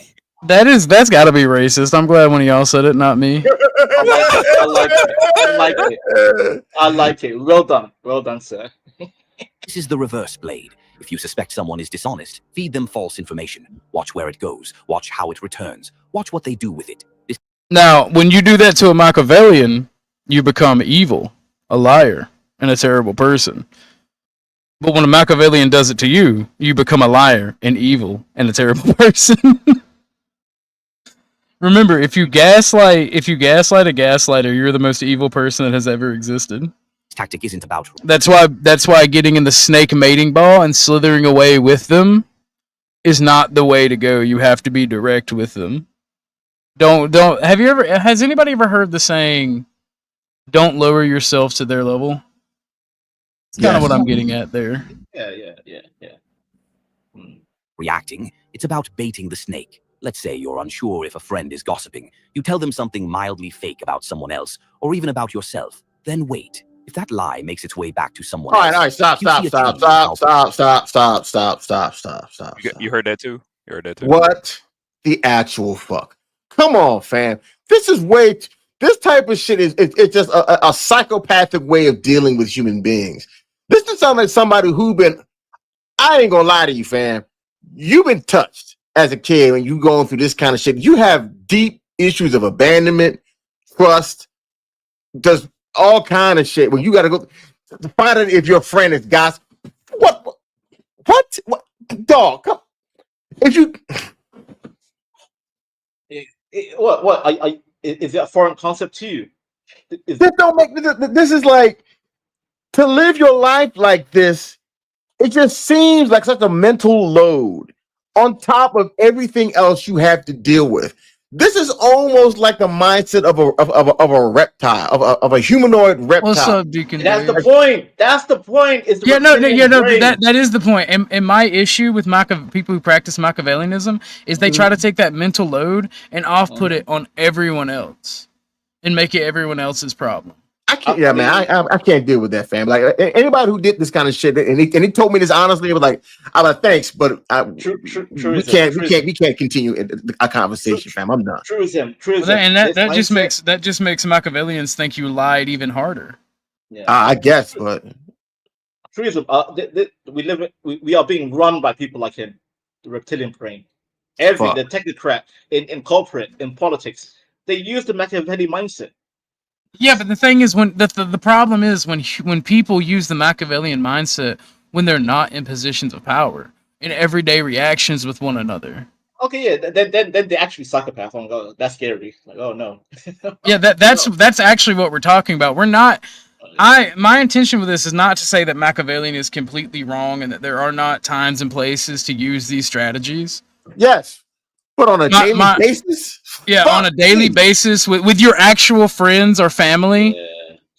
Orthodox, you know who's the best like in fiction? Like I'm thinking of. You guys, have you seen The Wire? If you guys know The Wire. I've not heard of it yet. Yeah, there's a character called Marlowe. Exactly. Marlowe Branson. I forgot the name, but yeah, that guy was literally a Machiavelli in the hood. That was scary. He is the scariest villain in TV history. I don't want to see that N-word anywhere near me in my area, anywhere, even in Africa. I don't want to. So you get what you get why we're doing some Machiavelli hate. Okay, now I get it. Yeah. Yeah. No, that's the thing. I'm not saying that these strategies, like, it's good to know these strategies. So one, you can see them being used against you, and two, when it is necessary to use them, you can. But in my opinion, it is always better to be direct and see, the thing is, these people like to operate in the dark. What's the best sanitation for the darkness? The light. Open the fucking curtains on these people. That's my only opinion about Machiavelli. What's the old saying? Sunlight is the best disinfectant. It's the old saying. Right, yeah. Push. Bring them to light. But like, it's kind of, I don't know. It's kind of funny watching people be Machiavellian and watch it play out in real life. It leads to some hilarity. People respond to you. If the original friend asks about it again with suspicious precision, you've exposed them. A prince must learn to use the beast, both the lion and the fox, said Machiavelli. This tactic is pure fox. What to look for? Your false intel shows up in others' mouths. The liar references your bait later, trying to gain deeper access. Sudden shifts in how people treat you, despite no. Now, in this particular strategy, I will say I've used before in the course of my duties in certain organizations that I've been a part of, because that was my job. Find out if people were leaking certain things. Yeah. Find out who can be trusted. Because there is nothing more damaging to a network or an organization than people who leak shit. If you're planning on doing something and your plans get leaked, that can put your members of your organization in danger. Correct. Yes. So I'm not going to say there is no time and place to use these, but to use Machiavelli's tactics in everyday life for no reason, insane, it's retarded. Just no, fam. Just no. You can't. But, and I'm pretty sure that each and every one of us on this panel are watching can say, okay, the Machiavelli strategy, whichever this Machiavelli strategy or that Machiavelli I've used in the course of work or dealing with a bad manager or something, and that's fine, right? But did you use it with your friend or your mom? No. Or your sister? Actually, yeah, with my family, because I come from a large... Vanta, you're African, and your family's basically an organization. Y'all's families are basically an organization. That is a fact. That is a fact. Yeah, it's Game of Thrones. I have to use it, bro. Yeah, so when you're operating in a clan-based family, you have like distant relatives that are also jockeying for position within your clan. So like that's understandable. Yeah, that's why. That's why I say Machiavelli. He kind of helped me to discern deception from my family. Yo, what's up, Abe? Yo. I like Abe. I met him on Verbal Combat Speakeasies. I like Abe. Abe's cool. Real change. Machiavellian move. Seed a lie only once. Track the pattern of response. If it circles back, you don't just have a liar, you have a spy. Tactic 6. Offer a controlled confession and watch what they reveal. This one is psychological jujitsu. People are wired to reciprocate vulnerability. Liars are wired to exploit it. Machiavelli knew this well and used it ruthlessly. If you suspect someone is hiding something, offer a small, controlled confession that invites them to drop their guard. Example, I used to lie to get out of situations like this. Felt horrible about it. If they're honest, they'll respond with empathy or mild agreement. If they are hiding something, they'll often feel safe enough to reveal their own manipulations. Why?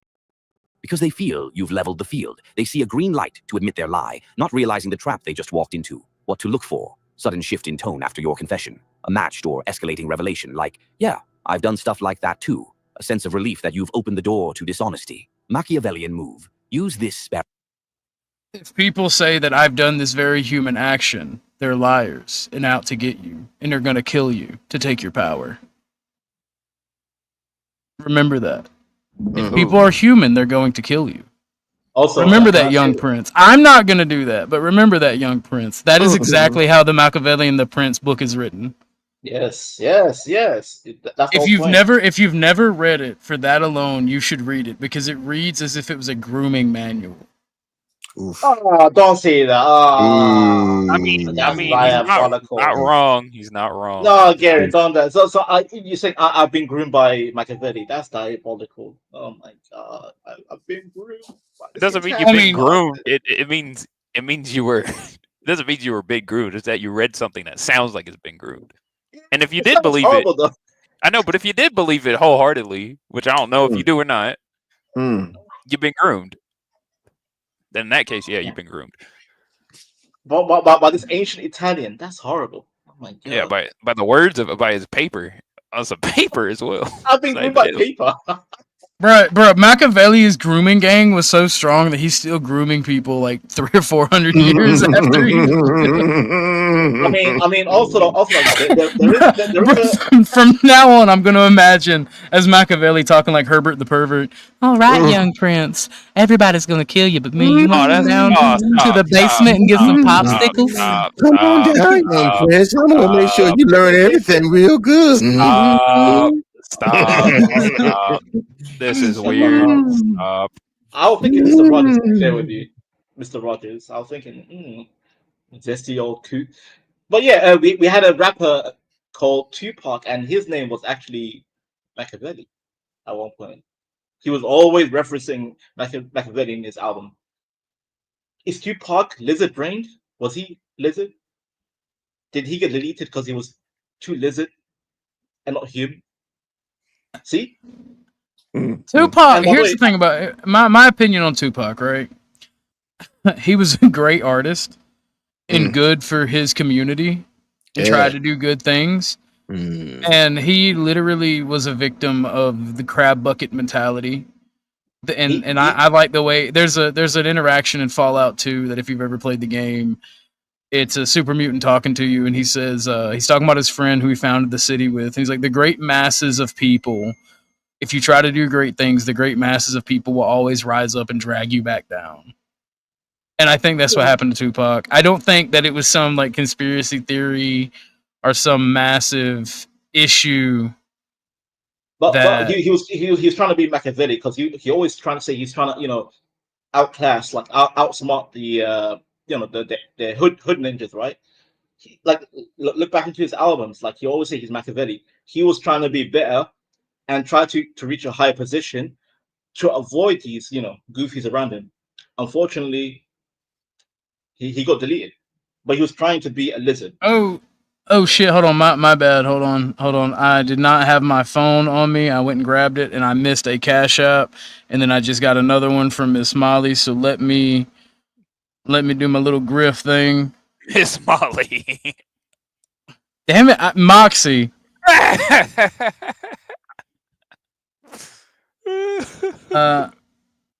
don't know who the first one is from, but thank you very much. And Moxie, thank you very much. We're gonna give some booty out real quick, and I'm assuming that they both had lady names. So, men of.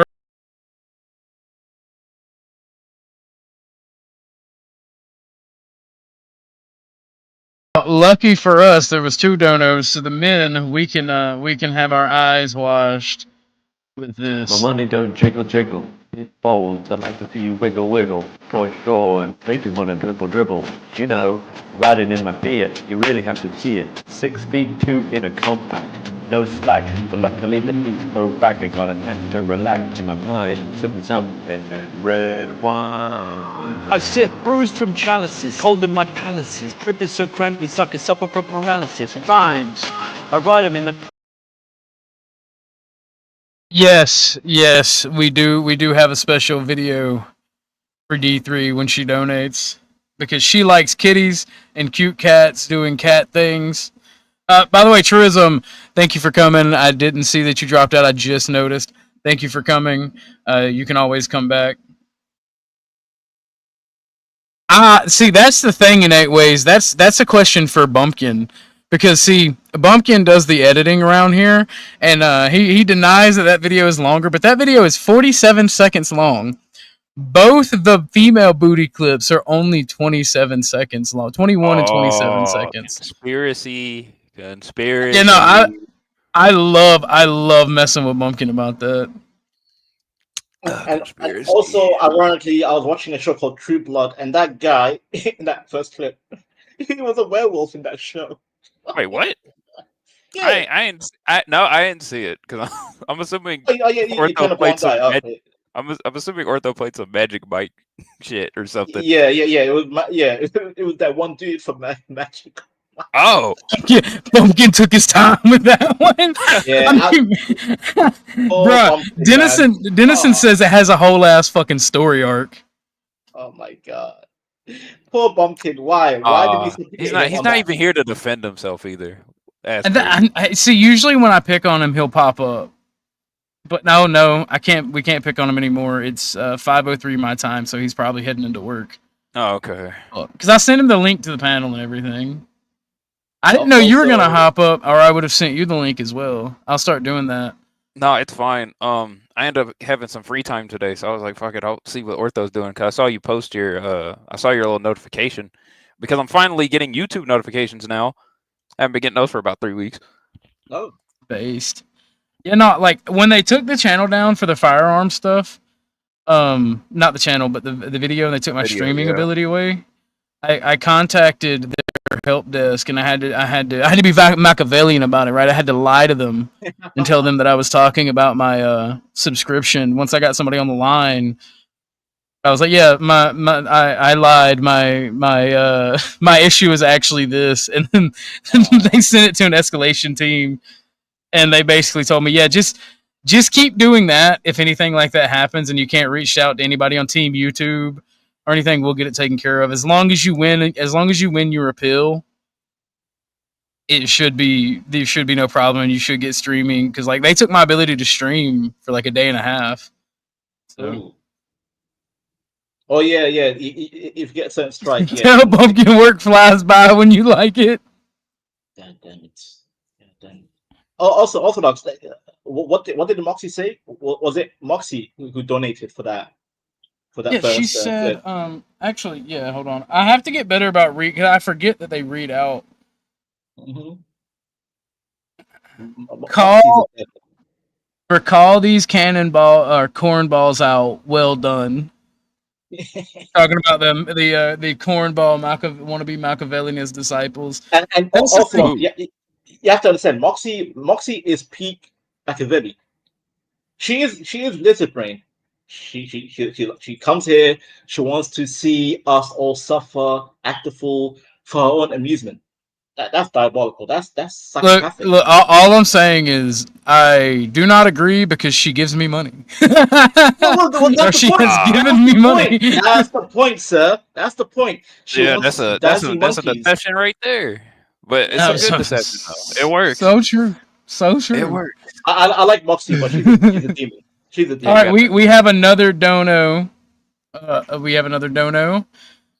If you guys want me to say the amount, I will. I don't like doing that because, Protestant Christianity has taught me to be thankful. Like, whenever you get Christmas, you don't care about how much it costs type shit. And I am thankful to all of you guys for donating. If you guys want to be praised for how much you give, let me know. And I will start telling people. But I try not to, because I don't like doing that. But this is a video for Miss D3. She donated, and she likes kitty cats.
That was actually kind of awesome. What?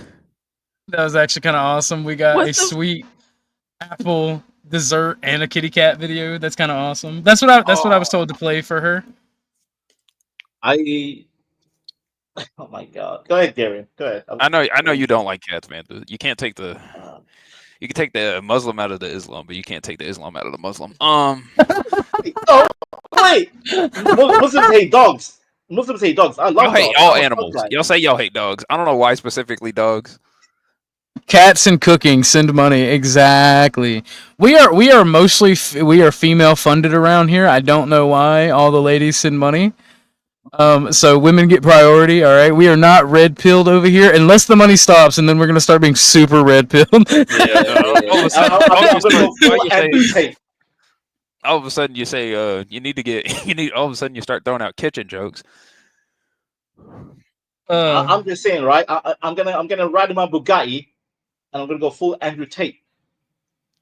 Not on this panel, you won't. I guarantee you, these beautiful young women will be like, "Here's $50, get rid of them. Yeah. Here's $100, get rid of them. I promise." Yeah, they Miss pull up Miss Moxie herself be like, "All right, you come to this panel, a place where we enjoy animals Wait, and why- happy why does it things, sound like- and why does you it sound like- insult women, and you come to this panel on the day of our making fun of cornballs. Here's $25, get rid of them." Why does she sound like an old Italian mafioso? How confused. Yeah, see, that's the thing. The world is secretly ran by a cabal of women, Italian mobsters. Like all women are actually Italian mobsters in disguise. I mean, Moxie looks like a mulatto Italian. I'm just saying, she's one of them. She's a Mulian. These bootleg. I got you. Snowman, What's up, Darth Starch? What's up? Darth Starch. You mean Starch Vader? Oh, the V Starch Vader. So we are doing a stream on Machiavelli and his inbred modern disciple retard children. Oh yeah. Yeah. The only thing I know about Machiavelli is his influence on Tupac. That's it. We just got done talking. We just got done talking about that. We just got done talking about that. That was his Batman signal. It's just a picture of Tupac with a lion. Uh-huh. You know, Illuminati and Machiavelli and all that shit, man. I only Tell know him, bro. about Tupac. Tell them. They don't know about Illuminati and Machiavelli. They don't know. Well, the ladies who are paying wants us to get back to the video. We can talk about that in a little bit, but they are giving good money, so they're gonna get the video. Never confess anything real. Craft a fictional weakness that sounds authentic, and study their reaction with surgical precision. Tactic 7. Observe their body in still moments. The glitch of the charmer. Most liars are great talkers. They use tone, facial expressions, gestures. They play characters, and usually they're convincing. But the moment the performance pauses, when the spotlight dims, their body betrays them. Machiavelli would observe people after the meeting, after the compliment, after the hug. That's when the glitches show. The key? Catch the reset, the sigh, the sudden drop of expression, the moment they think they're unseen. These transitions reveal the truth, because no one can wear the mask forever. What to look for? A fake smile that drops the second you look away. Tension in the shoulders or jaw after kind words. Legs or feet pointed toward the door while pretending to engage. Nervous fidgeting the moment attention lifts. Machiavellian move. Pretend to look away, then watch through your peripheral vision. Liars often drop the act the moment they feel unseen. Closing the loop. What you do once you see it. So you've identified the liar, you've seen the twitch, heard the script, triggered the glitch. Now what? You don't confront, you reposition. Machiavelli never said to go to war with every deceiver. Instead, he advised the prince to use that knowledge quietly. If they lie to you in business, keep them close, but never give them real power. If they lie in love, study their motives, then mirror them until they break. If they lie in friendship, stop sharing. Let them rot in silence. Exposure doesn't mean drama, it means leverage. You're no longer guessing. You're no longer hoping. You see them, and they don't even know it. That's the Machiavellian advantage. Once you can identify a liar, most people think the next step is confrontation, but that's an amateur's response. Machiavelli didn't expose liars to punish them. That's actually not Machiavellian to have a bad friend and to just not talk to them. That's just human fucking nature. Again, that's one of those things where Machiavellianism gets paints natural human reactions to fucking with a huge wide brush. I think it was Gar. Was it you, Gar? Or was it Trism that pointed that out? Oh yeah, that it's so generalized that basically, yeah, I think that was me. Where I said that Machiavellianism, at least the way it's modernly taught, is so generalized and it assumes so many tactics that it can basically be put under any umbrella, which is kind of weird. I also liked how earlier in the video they were talking about how you gotta be Machiavellian when it comes to someone being vulnerable. Like that's some bullshit right there. Because how do you know when or not somebody's gonna be vulnerable or whatever? Oh my god, this video sucks. This video fucking sucks. It's not the video that sucks. It's the Machiavellian mentality that sucks. Because while this video probably is AI, this script was definitely written and influenced by people who study Machiavellianism. And this shows you the mental gymnastics they have to go through. What'd you say, Snowman? I'm sorry. I just said you can't tell when someone's going to be vulnerable or not. It's not that. It's the fact that whenever, even if someone, Machiavellian people, what I was referring to is that they can't tell if someone's being honestly vulnerable because they believe everything is just a plant for you to be snared into their trap so that they can gain some sort of metaphysical power over you or some bullshit. They think everything's a fucking power play. So whenever you are being vulnerable, they're going to be like, oh, you're lying to me. Oh, you're just trying to ensnare me into your trap or some bullshit. Gotcha. Like every word you say is fake and it's a plant. Like you can't be genuine, nobody, which breeds paranoia, which is great because you're already paranoid as fuck to use this mindset to begin with. So it just feeds into your already existing notions. So Machiavellians are basically outdated conspiracy theorists. To an extent, yes, but they're more personal than just conspiracy theories. I disagree. Yeah, yes and no. They are. Garian's right. They're more personal because, like, the vast majority of the internet and political dissidents on both sides use Machiavellianism. Machiavellians are proto-nihilists, and so if you've ever heard me talk politics back in the day, I always say something is either sophist or nihilist, and both of those things are destroying society. Machiavellians are the culmination of sophistry and nihilism. And that's why I disagree when he said Machiavellianism is like, no, all our political leaders are Machiavellian. Every single one. Well, human nature. The human nature is to be what Machiavellian talks about. But to be Machiavellian is to study this stuff and do these mental gymnastics on people. Well, Orthodox. The main game of Machiavellianism is about power in politics. It's all about politics, pure politics. He talks about the principality ruling over a region, a state. It's all statism. Machiavelli thrives in politics. That's why all these leaders are psychopaths. They're psychopaths. And would you not say that all of them are, almost all politicians are nihilists or sophists? Yes, they are. That's why they don't and care I about despise you nihilism and sophistry. And you know how you beat nihilism and sophistry and Machiavellianism? You hammer straight forward. You let them say the shit that they're gonna say about you. You don't give a fuck. And you just keep going about your life, and then you just speak I'm not even gonna say the truth. You speak your narrative. You speak what you see. And that beats Machiavellianists every fucking time. Did you just say you speak your truth? Yes, Queen. Cringe. I'm sorry. I was talking to a black woman last night. I see how it is. Well, black women, you know what? Black women are very Machiavellian. They love gaslight niggas into doing shit that they have done.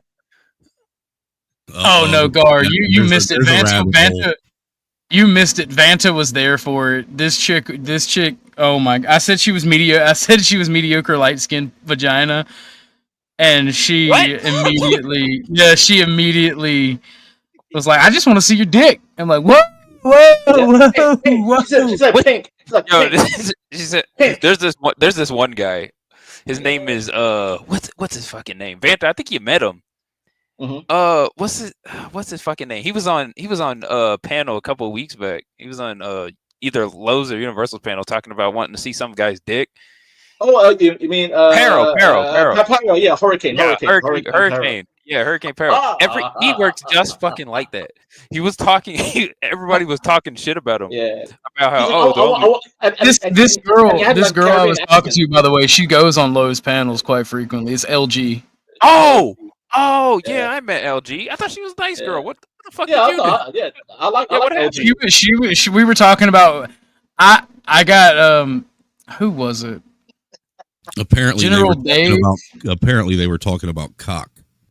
General Dave or whatever, that one fucking FBA. He just irked me so because I couldn't hear him because he sounded like he was so far away. General Dave. It was fucking Mike. He always sounds like that.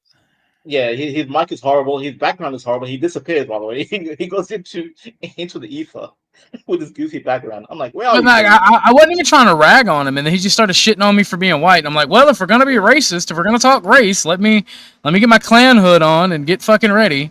Mm-hmm. And then I went too hard on him, and then LG came up to try to run defense, and then she said some fuck shit. So. And I didn't even talk to her because I don't typically engage with women in a negative way like that. But she was trying to use the fact that she was a woman to like gain attention and affection from people on panel and try to obfuscate. So I'm like, why are y'all falling for some mediocre light skinned pussy? Yeah. And she did not. She liked that a little bit too much. Yeah. Also, to be fair, she actually like that's what women do. They act a fool towards you, but low key they're like, you know what? I like you. This, that's exactly what happened. Dusty come on and pointed it out. She's like, dude, she's into you. You can smash right now if you wanted. Like, bro, she was so fixated on your pecker. I was like, pink. I'm like, what the hell are you talking about, lady? Yes, D3. In this house, we believe in Yakub. And I do have a video actually that we can watch on another stream because I do want to keep this one mainly about Machiavelli. We can obfuscate a little bit like we are now. Also, if you haven't seen it, it's funny. I want to address D3 because she got offended when I said heifer. Heifer is a great word. When I call women heifer, I like it. It makes me laugh. It's a funny word. If you disagree, sorry, love. That's on you. Call me Dusty. Yes, I am Dusty. I am a Dusty Somalian. What? Do you think I'm going to be offended? I don't care. I'm Dusty. Okay. Heifer. Not gonna lie, Dave is kind of mental. I was on a panel with him. I was on Bob's panel the other night, where he was talking about how he attracts women. And this one chick came on. I think her name was Nevis or Negus or something like that. Nesis. Yes, Nesis. She was a nice lady, and he Dave was trying to spit game at her. So Bob canned us all down and let them both say something. And the first thing he said is that, are you around anybody right now? Is that way you can't come up so I can see your pretty face? It's fucking creepy as fuck. Yeah, and then he said, in that another sounds stalkerish.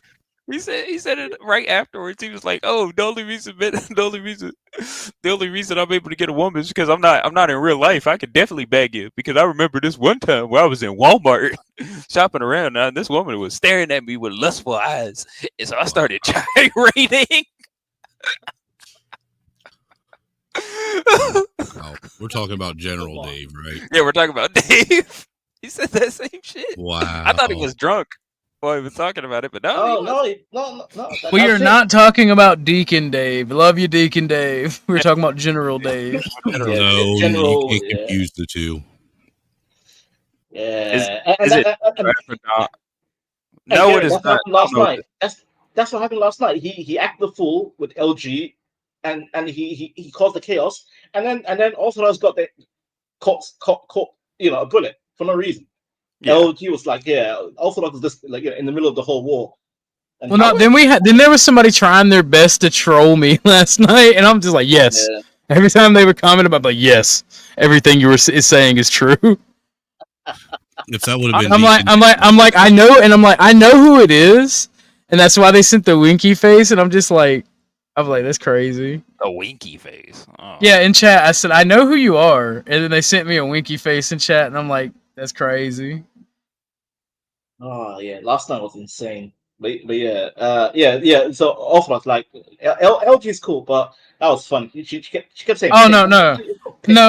She tried to reverse neg me, where she was like, I don't like what you said. I don't like, it hurt mine. I'm like, okay. And or I'm like, okay.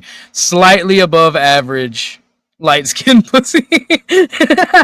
Yeah, that was funny. That was funny. she's like, ah.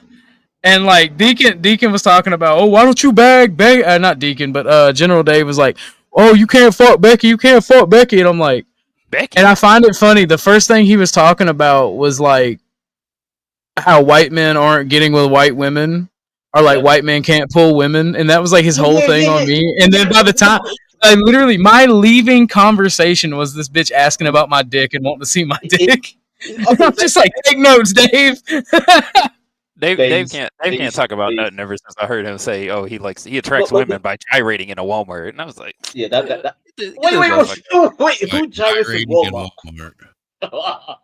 He was telling a story about how he was trying to. This one woman was looking at his crotch, and he was like, "How you know?" Everybody was like, "How you know she's looking at your crotch?" He was like, "I just know, man. You gotta have that lustful aura." The Daves be crazy. What's up, Deacon Dave? Gary, you're killing me, bro. You're killing me with the impression. You gotta have this lustful aura, man. When you're at Walmart, you just gotta start gyrating at a woman.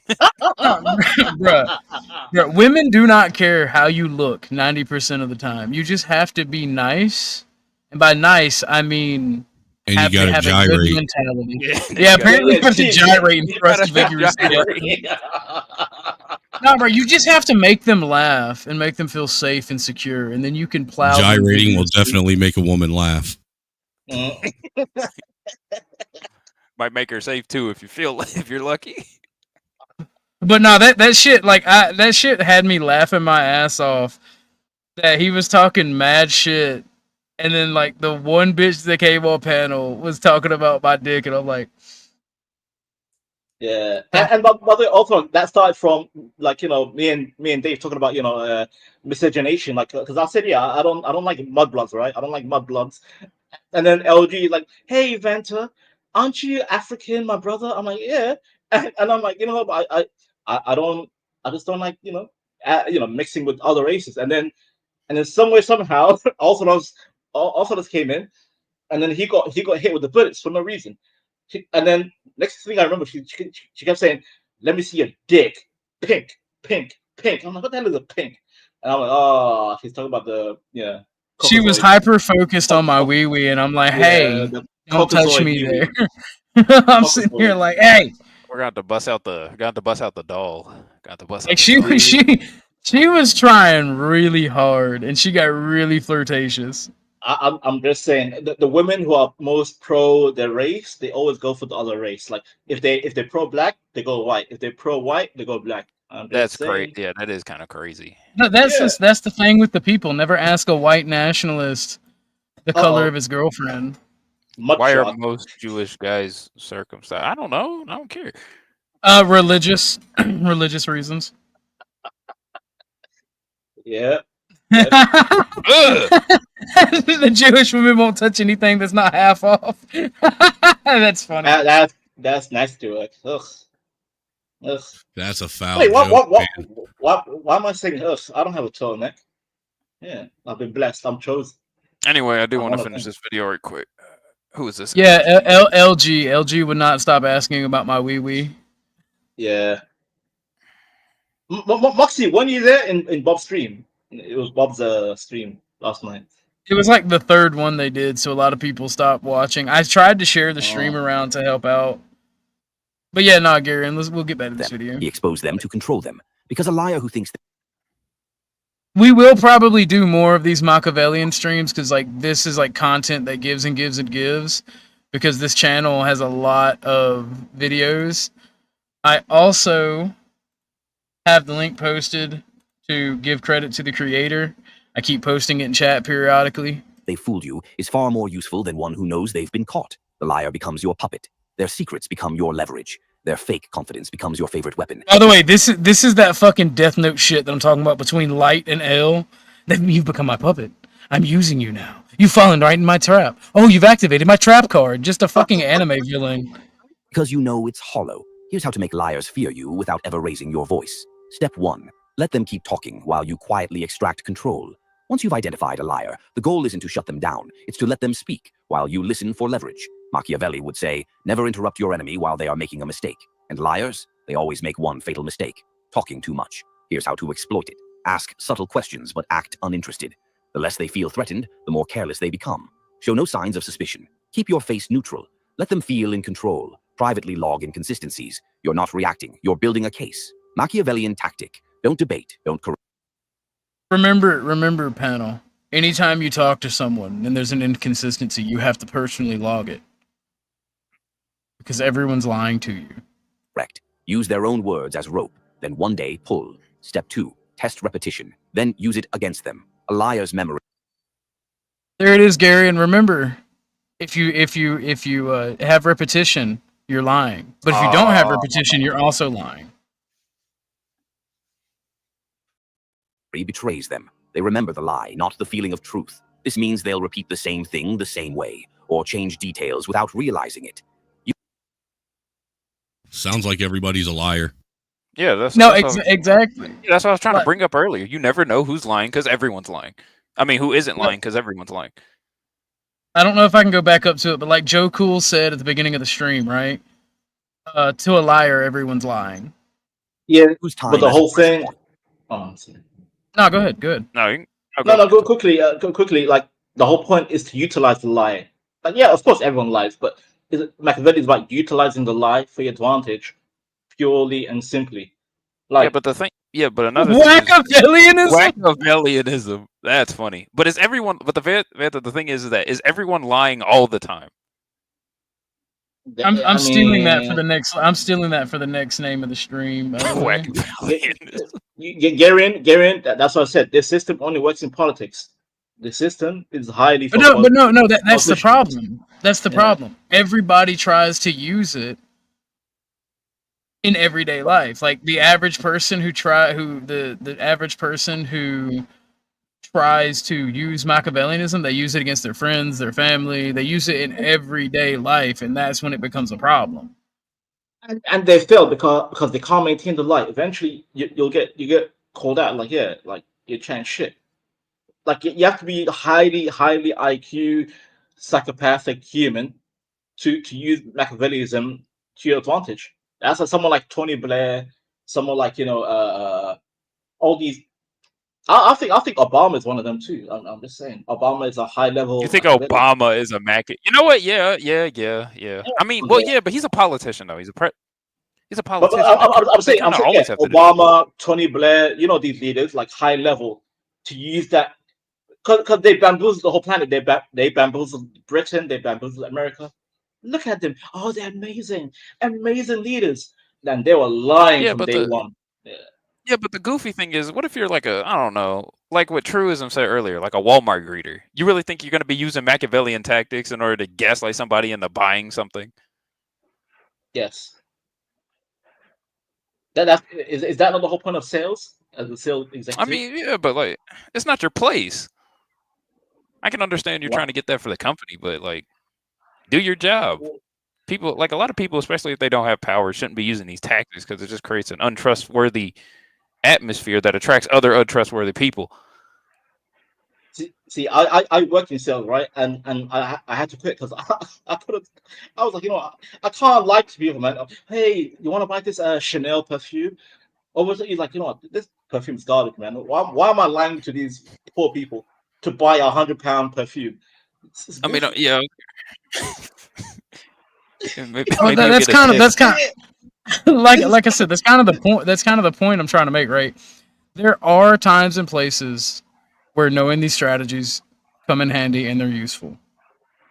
There are times and places where they're needed. But to use them every day and base your entire interaction with every human being on them has got to be a sign of mental illness, in my opinion.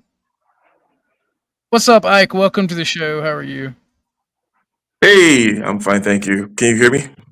Yes, we hear you. Oh, welcome, John, Mr. Gull. How are you doing? Hey, we're gonna start. We're gonna start with Ike. Can I get your opinion on Machiavellianism or Wackiavellianism, as it's been coined by Horsey Man? I'll just give like a brief, kind of quick statement here, because I just passed by, saw, hopped on, and I know it's an ongoing conversation.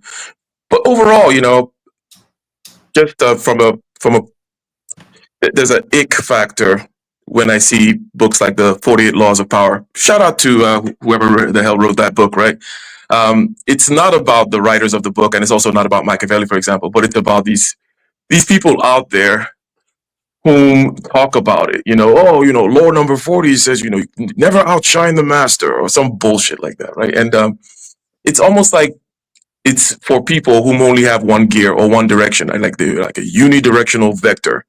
And then you have to tell them specifically, on this particular space on the road here, make sure you don't take that direction, because it's fucking obvious. Well, there are times, for example, where for the most part, yeah, you should not outshine the master if indeed he is your master and there is some kind of a congruence between his value and your values. Then there's no need for you to be outshining him anyways, blah, blah, blah. No one is God.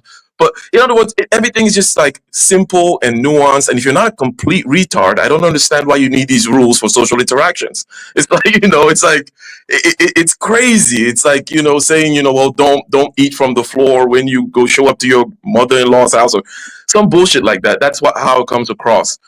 However, when it comes to Machiavelli himself, for example, and what he was going on about in that book on the subtext, if you will, or the esoteric aspect of it, reading between the lines aspect of it, there's more to that can help an individual. But these idiots that go out there, whether it's with the Machiavelli or the Machiavelli derivatives such as 48 Laws of Power, repeating simple, stupid shit that never, it's like you gotta be really ridiculous or have never left your house to need these rules, because if you're actually doing these things simply by muscle memory, I don't care if you have an IQ of 80, simply by muscle memory and interacting, you're going to learn how to maneuver and get, generally speaking, the things that you want out of interacting with other people. I'll shut up. Well, I tend to agree with that, because in my experience, the people that I've seen that use Machiavellian tactics, they're not people in positions of power, right? They're not in a area or space where you have to use them, and they tend to crash and burn in all their relationships because they use them when they're not really supposed to, or they're kind of irrelevant. And it gives off anime villain vibes. It gives off creeper snake vibes, in my opinion. Yeah, you know what? Let me, and I said I'll shut up there, but let me just kind of hopefully add to what you just said there. So let's say you're in an organization or you are in some kind of competitive area. Let's say it's in the economy or something like that, some kind of industry, some kind of thing where, there's cooperation and there's competition, as it tends to be, right? The case with things like this. And you're doing some things that may be considered conflict of interest, or you're trying to undercut certain people everywhere. There's a competition aspect of things here. Now, generally speaking, if you are competent and if you just follow certain rules of conscientiousness, whereby if you're working with different people, whether it's from the secretary to the CEO level, they all see that you're conscientious, you're responsive, you treat them well, and so on and so forth. If that is like your default position, the landscape is going to be skewed in your favor in a particular way, whereby even if people see that maybe you're doing something a little, a little edgy, a little rough, a little risky, like, that ortho guy, man, he's a little crazy. But you know what? He never, he never broke any promises with me. He always came through when I needed. I remember that one time 2 years ago in that project, I called him and, hey, you know what? My foreman too, or my secretary, everybody thinks good of him. So the chessboard is going to be skewed to your favor, because generally speaking, people are not into, especially if it's the kind of person that can see. So I'm talking about people now that can have a certain kind of vision, because there's some people whom you can simply fool because they can't even see anything, and there's a complete asymmetry of information, right? So they know things, or they don't know things that you know, and you can easily paint a narrative or whatever, right? But for people who can see your competence and conscientiousness, they're not going to be nitpicky about things and try to be like, oh, you can't do that, or wag the finger, whatever.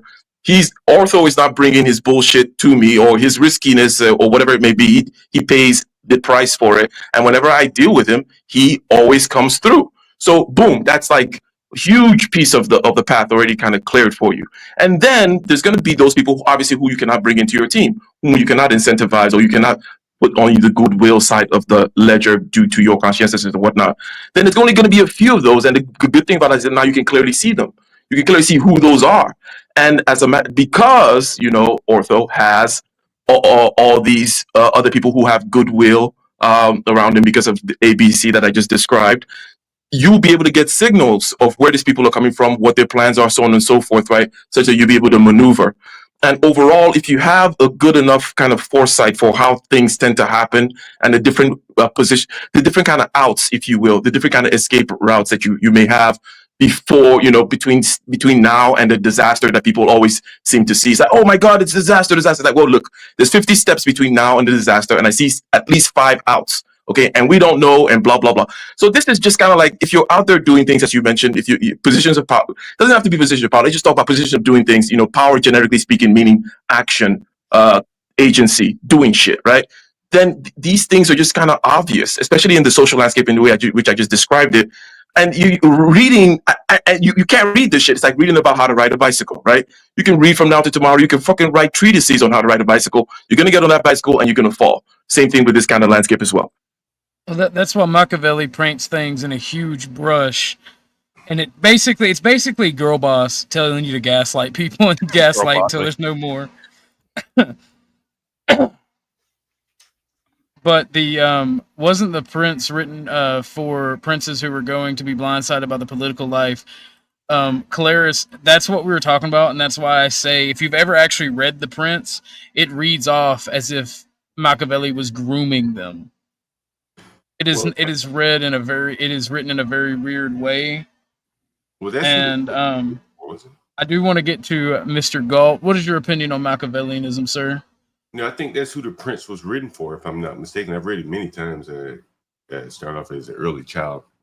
As a software developer, I never used it, so I agree with what Garion is saying. Is that people trying to use it as a Walmart greeter, that doesn't make sense. Yeah. But I think as the mover, if you have to move people, and I think that's what Machiavelli was talking about, it was how to rule different people based upon, the land that you take over. As a landlord myself, I've used it. I've had instances where, I had one big black buck, and he's like the alpha dog, and he's corralled everyone else, and he's like the leader and they basically try to take over my house. In other cases, you have one person go rogue, and no one else wants to go along with that person. And the approaches that you take are different depending on those two situations. They're very different. And I think that's kind of what Machiavelli, kind of a play on what Machiavelli is talking about, how you approach people depending on the context. If they have a strong leader, how do you take over a country? Or, if you have a house where you've had a bunch of people go rogue and they have a strong man, how do you approach them? If there is no one strong, a bunch of disparate groups, how do you rule over them? And I think that's where it's appropriate. So in any type of organization, I think, it can serve you well to at least read it. And I would tend to agree with that. But my issue with Machiavellianism and his modern disciples is these people try to use it. Once again, they try to use it against their friends, their family, and their everyday life. It's not a position of power or as a landlord or somewhere where you actually have to deal with people in that manner. And it typically poisons the well of society when you're having to look at every person as a liar, look at every person as they're being deceitful. And it really shows that you yourself are projecting your mentality or desire for life or what you want out of life onto other people.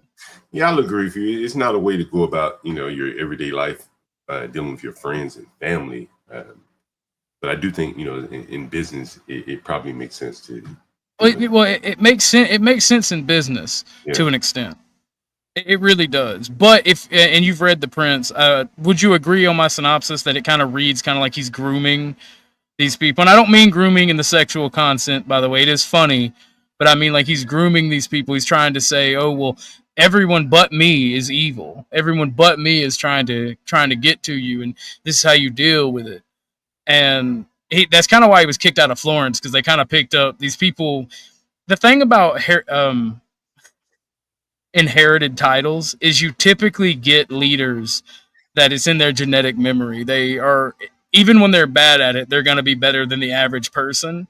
And they were able to pick up on what he was doing and remove him from power, because when he realized it wasn't going to work, he then started giving this advice to opposing groups. And that's ultimately, and it's my theory, it's heavily debated. I think, especially back in this time, I think he was poisoned by the church or the Medici because he was setting up rival factions and educating people on all this. And people forget that Machiavelli died in the end under suspicious circumstances. And you see this time and time again when people try Machiavellianism and they're not in positions of power, or they apply it to their everyday life, they typically burn out every relationship. And if you're too Machiavellian, even in business, you typically get fucked over in the long run. But 12th man off the grid, how are you? Welcome to the panel. What would you like to give your point on Machiavellianism? And then we can get back to this video. Well, it sounds interesting. Is he there? He's there, but you are very low and very far away from your mic, sir. I'm going to turn you up, all right? Okay. All right, try again. Does that sound better? Yes, sir. All right.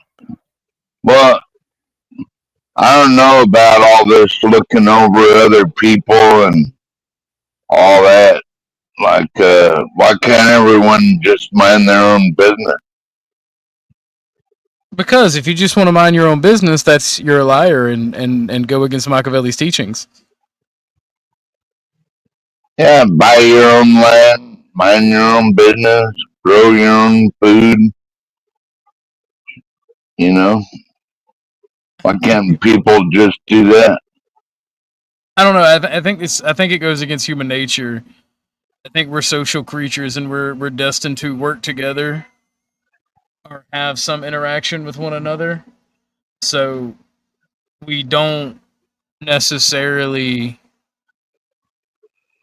do that and naturally, cause like there is parts of Machiavellianism, because like Garian and Trism said, it's painted with such a wide brush that normal human behavior can be counted as Machiavellianism. Seems like an interesting topic. Yep. Well, we're gonna get back to the video if that's all. If that's your only thing. Ask the same question days or weeks apart. Wait until they think it's forgotten, then bring it up casually. Pretend to remember it wrong on purpose, and see if they correct you or get flustered. Example, you said you left at 10:30, right? Them. Yeah, I mean, maybe it was 10:45 actually. That shift?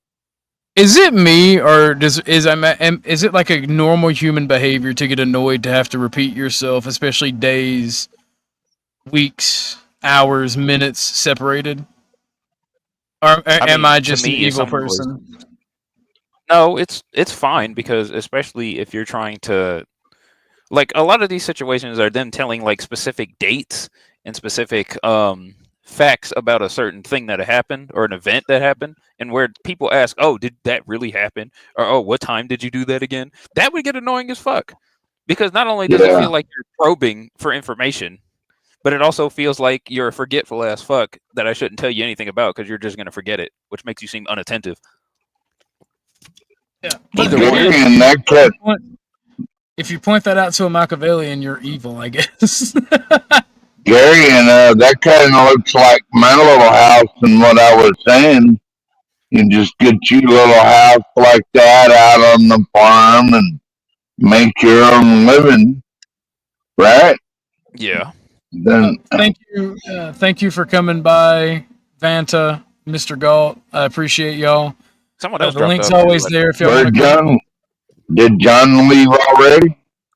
Yeah, I think it was Vanta and Mr. Galt that left. Oh. Just a quick comment on what you said about the repeating.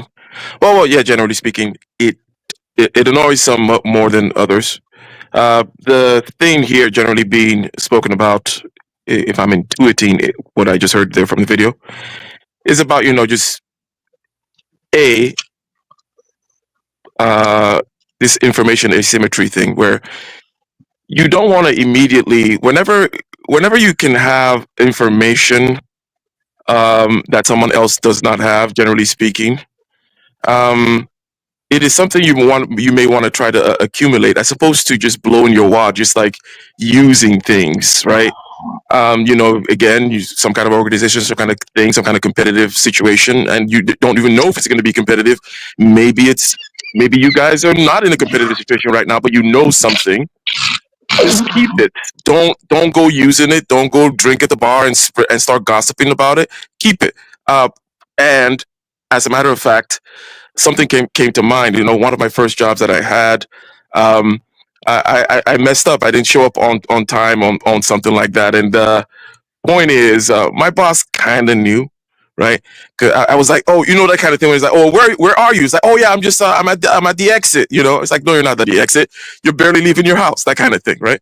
So he kind of knew what the situation was, but not say anything about it until like 3 months later, when it was a good time for him to pull out that card. And he was like, by the way, that night when you were supposed to inspect that wall, and boom, I was like, damn, that was a good one, right? So generally speaking, you don't want to simply just play a card. And this is not because you're maliciously holding the card to play it. It's just keep your mouth shut for the most part is a good policy, I guess. I don't know. Okay, that was just babbling nonsense. If you guys are going to really identify and try to analyze Machiavelli, you can't do it without analyzing discourses to Livy. You can't do it without identifying Dante de Monarchia. I don't understand what the discussion is. Like, how is anybody here saying that Machiavelli was not a devout Catholic? Like, are we serious here? Like, So his what? writings, Estazane alla Patizia. Like, these are his personal right. Like, this is what I'm saying. You guys, this is why the internet we should have no free speech, because this was just babbling about nobody that knew anything about anything. And you sound like a communist. No, you don't know what communism is. So again, Yes, I describe do. what is communism? What do you think it is? Because It's again, where you take over the means and no lack of means gray and- matter. You don't understand what it means. Yeah, I You don't do. understand what communism means. Like, Yeah, why do you guys think that? Why was the Prince made? So you won't And even why? And shut up. what was the discourses of Livy before that? Because if you read his works, you would understand that the discourses of Livy was his analysis of the history of Rome, Livy's history of Rome, and he talked about how human beings and how we should rule and how things should be enacted, and he described on how a ruler should always enact for the greater civil and public and religious good.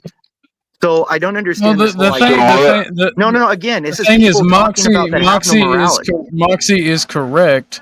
We're talking about this psychology behind the mental gymnastics that modern disciples of Machiavelli who also get wrong. There are no modern disciples. Yes, there are. No, there are a bunch because they of don't people know. who Just like you guys. You guys don't know Machiavelli. Exactly. You guys don't. So you're making That's it kind up. of the point, Imperius. No. There's actual there are no zealots of Machiavelli because nobody here nowadays knows anything about Machiavelli.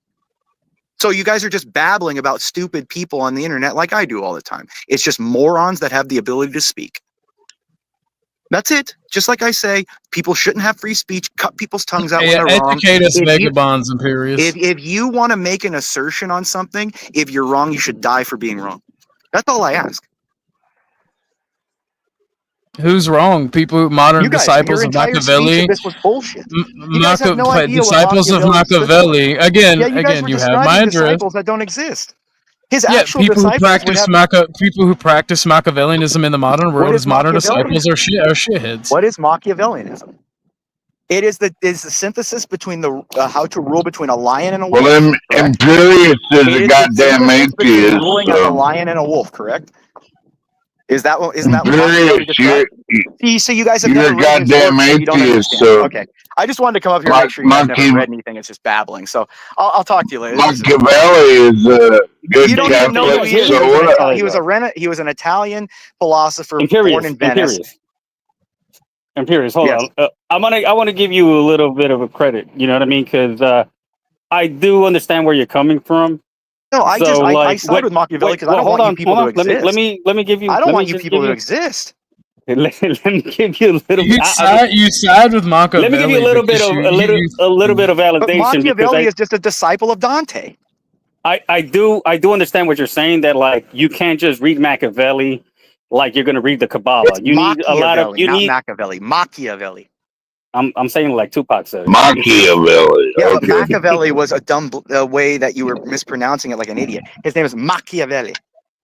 Fuck him. Either way, I'm not. either I'm way, not. what I was Cath- getting I'm back- not. I'm not gay, so I don't speak Italian. No, it's Latin. And Exactly. Latin is the most beautiful and articulate language ever existed. It's the language of God.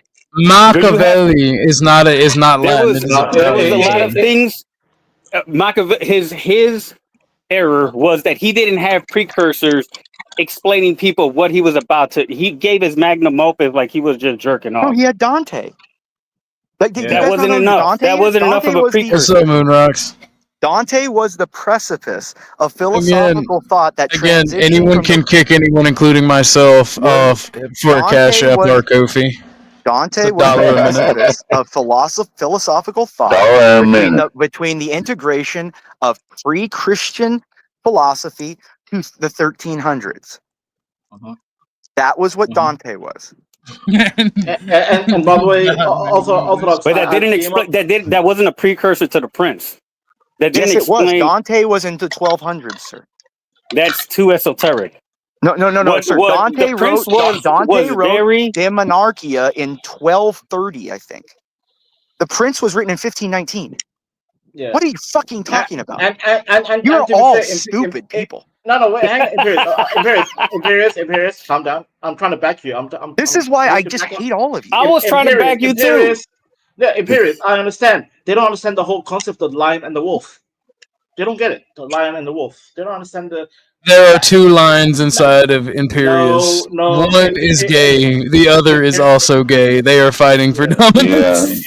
Everyone's gay. Okay, yeah. Just for the buffer. Thomas Aquinas, Thomas Aquinas was a Renaissance thinker. And he's Like goddamn Dante was, this is what I'm saying. Like, what so. is it? Dante was in the 12.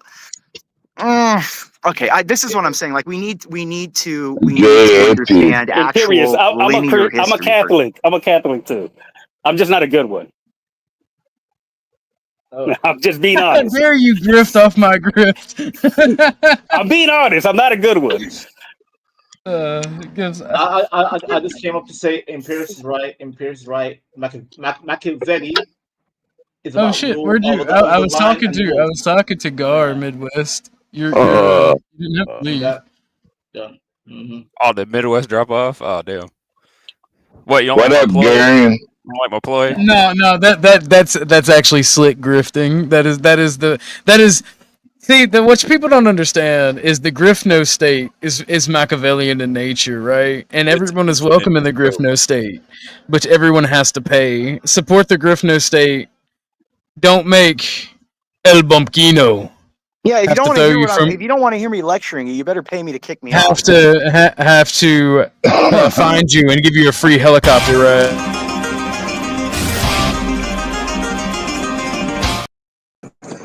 So Imperious, But again- you're an Orthodox Catholic?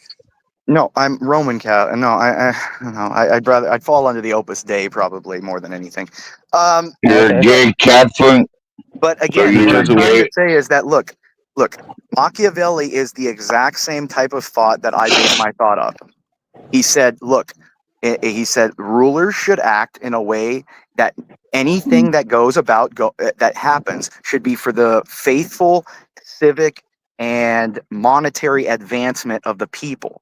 So what he said was, if you read discourses with Livy, he went back all the way to the example of Romulus and Remus and Titus Titanus, on how Romulus killed his brother Remus and Titanus to take power, but he excused that because Romulus's imposition of power to create a civilization which structured the innate chaoticness of man was that superseded the wrongness of killing his brother and his partner.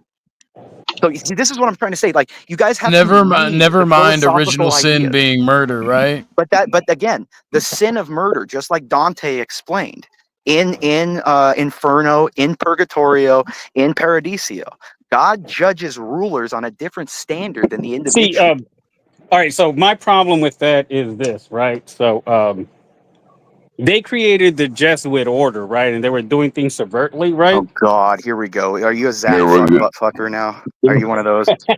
No, I'm not. But I just want clarification, right? Because this is what I hear. Jesuit I'm like, is all an right. So insignificant order if within the in the Catholic Bible Church. it says that you shouldn't have any secrets, right? Everything should be up to God, right? No, Shouldn't it have any doesn't secret say that. societies. Oh, it No, it doesn't say doesn't that. say What's any. up, Lo? No, it doesn't say anything about So what that. does it say? The Catholic Church has the single most secure location in the world. No, Is the I'm saying I'm Vatican not saying archives. the Catholic Church. I'm saying what does the Bible say The about Bible was keeping written by secrets? us, and it doesn't say anything about not It wasn't having. written by the Catholics or Yes, it Christians. It was. was Yes, no, it it was was. not. No, it Who wasn't. was They were Luke? collected books. Who was They were Luke? collected books. Who was Luke? Who was Luke? Who was Saint Luke? Luke was a prophet. No, who was They Saint didn't Luke? know what Christianity was. No, no, sir. Who was Saint Luke? The Gospel according to Luke. Ah, fuck. You got me there. It was Peter's translator in Rome. Nah. Yeah, you got me there. So All right. yes, Anyway, we have a new we we have a new We rule the panelist. world. We are the Juan. world. We get that you're an anime villain.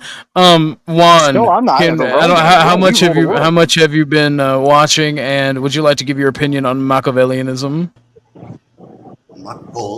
Machiavelli. That's the guy that You are very low. I'm going to turn you up. All right. Yeah, turn his mic up a bit. That's the guy that wrote The Prince, right? Yes. Yes. Oh, and I just wanted to let you know the half-breed mud shark is in your chat. So. One knows all.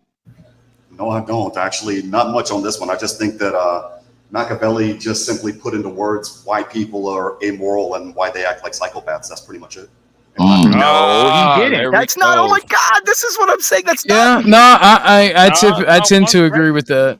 But he was painted it not with a really wide psychologist. brush. He wasn't Because a psychology didn't exist as a science back then. That's why I say he was a proto-psychologist. He directed on how a ruler should rule.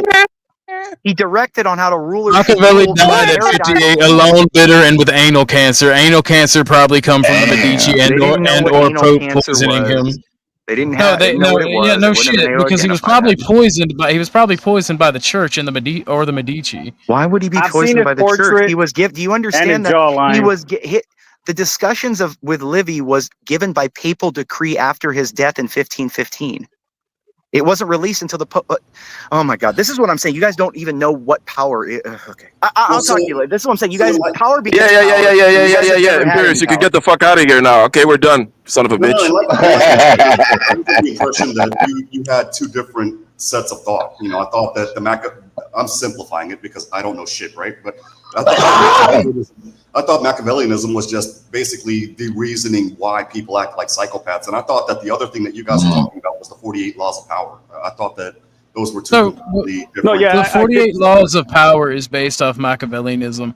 And mainly what we were talking about was like the mental gymnastics like modern disciples of Machiavelli go through. Like, because Machiavellianism, the way it's discussed and talked about now, is in truism, and Gary and both pointed this out, that it's painted with a very large brush, and it is a bunch of basic human nature, but it's also like a sociopath or someone who has to be doing the things that they are accusing others of doing, because basically it takes one to know one. You have to know what you are doing to be able to point it out in others. And it's very, very weird. And in fact, I'll play the video. I'll play the video a little bit. Looks so like my house. That nervous recalibration, that's gold. Every lie is a weight. Eventually, they can't carry them all. Machiavellian tactic. Use memory as a trap. Feed them subtle errors. Watch them scramble to preserve their narrative. Step 3. Mirror their behavior, then make them doubt themselves. Here's a psychological masterstroke Machiavelli would approve of. Make the liar feel like they're being watched, without saying a word. You do this by mirroring their deception, subtly. If they lie casually, you lie casually back. If they exaggerate stories, you exaggerate yours. If they flatter you too much, you return it in the same fake tone. Why? Because liars can spot themselves, and it unnerves them to be mirrored. Suddenly, they begin to doubt. Are they playing me? Are they smarter than... So you get what the AI or the person who wrote the script is pointing at, right? Like, yeah, people who practice Machiavellianism, like, you have to lie and gaslight one another constantly.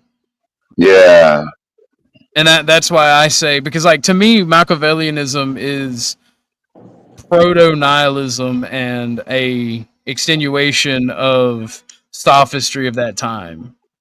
Another tactic too that I found too is that they redefine words, right, to try to change your meaning of what the definition is.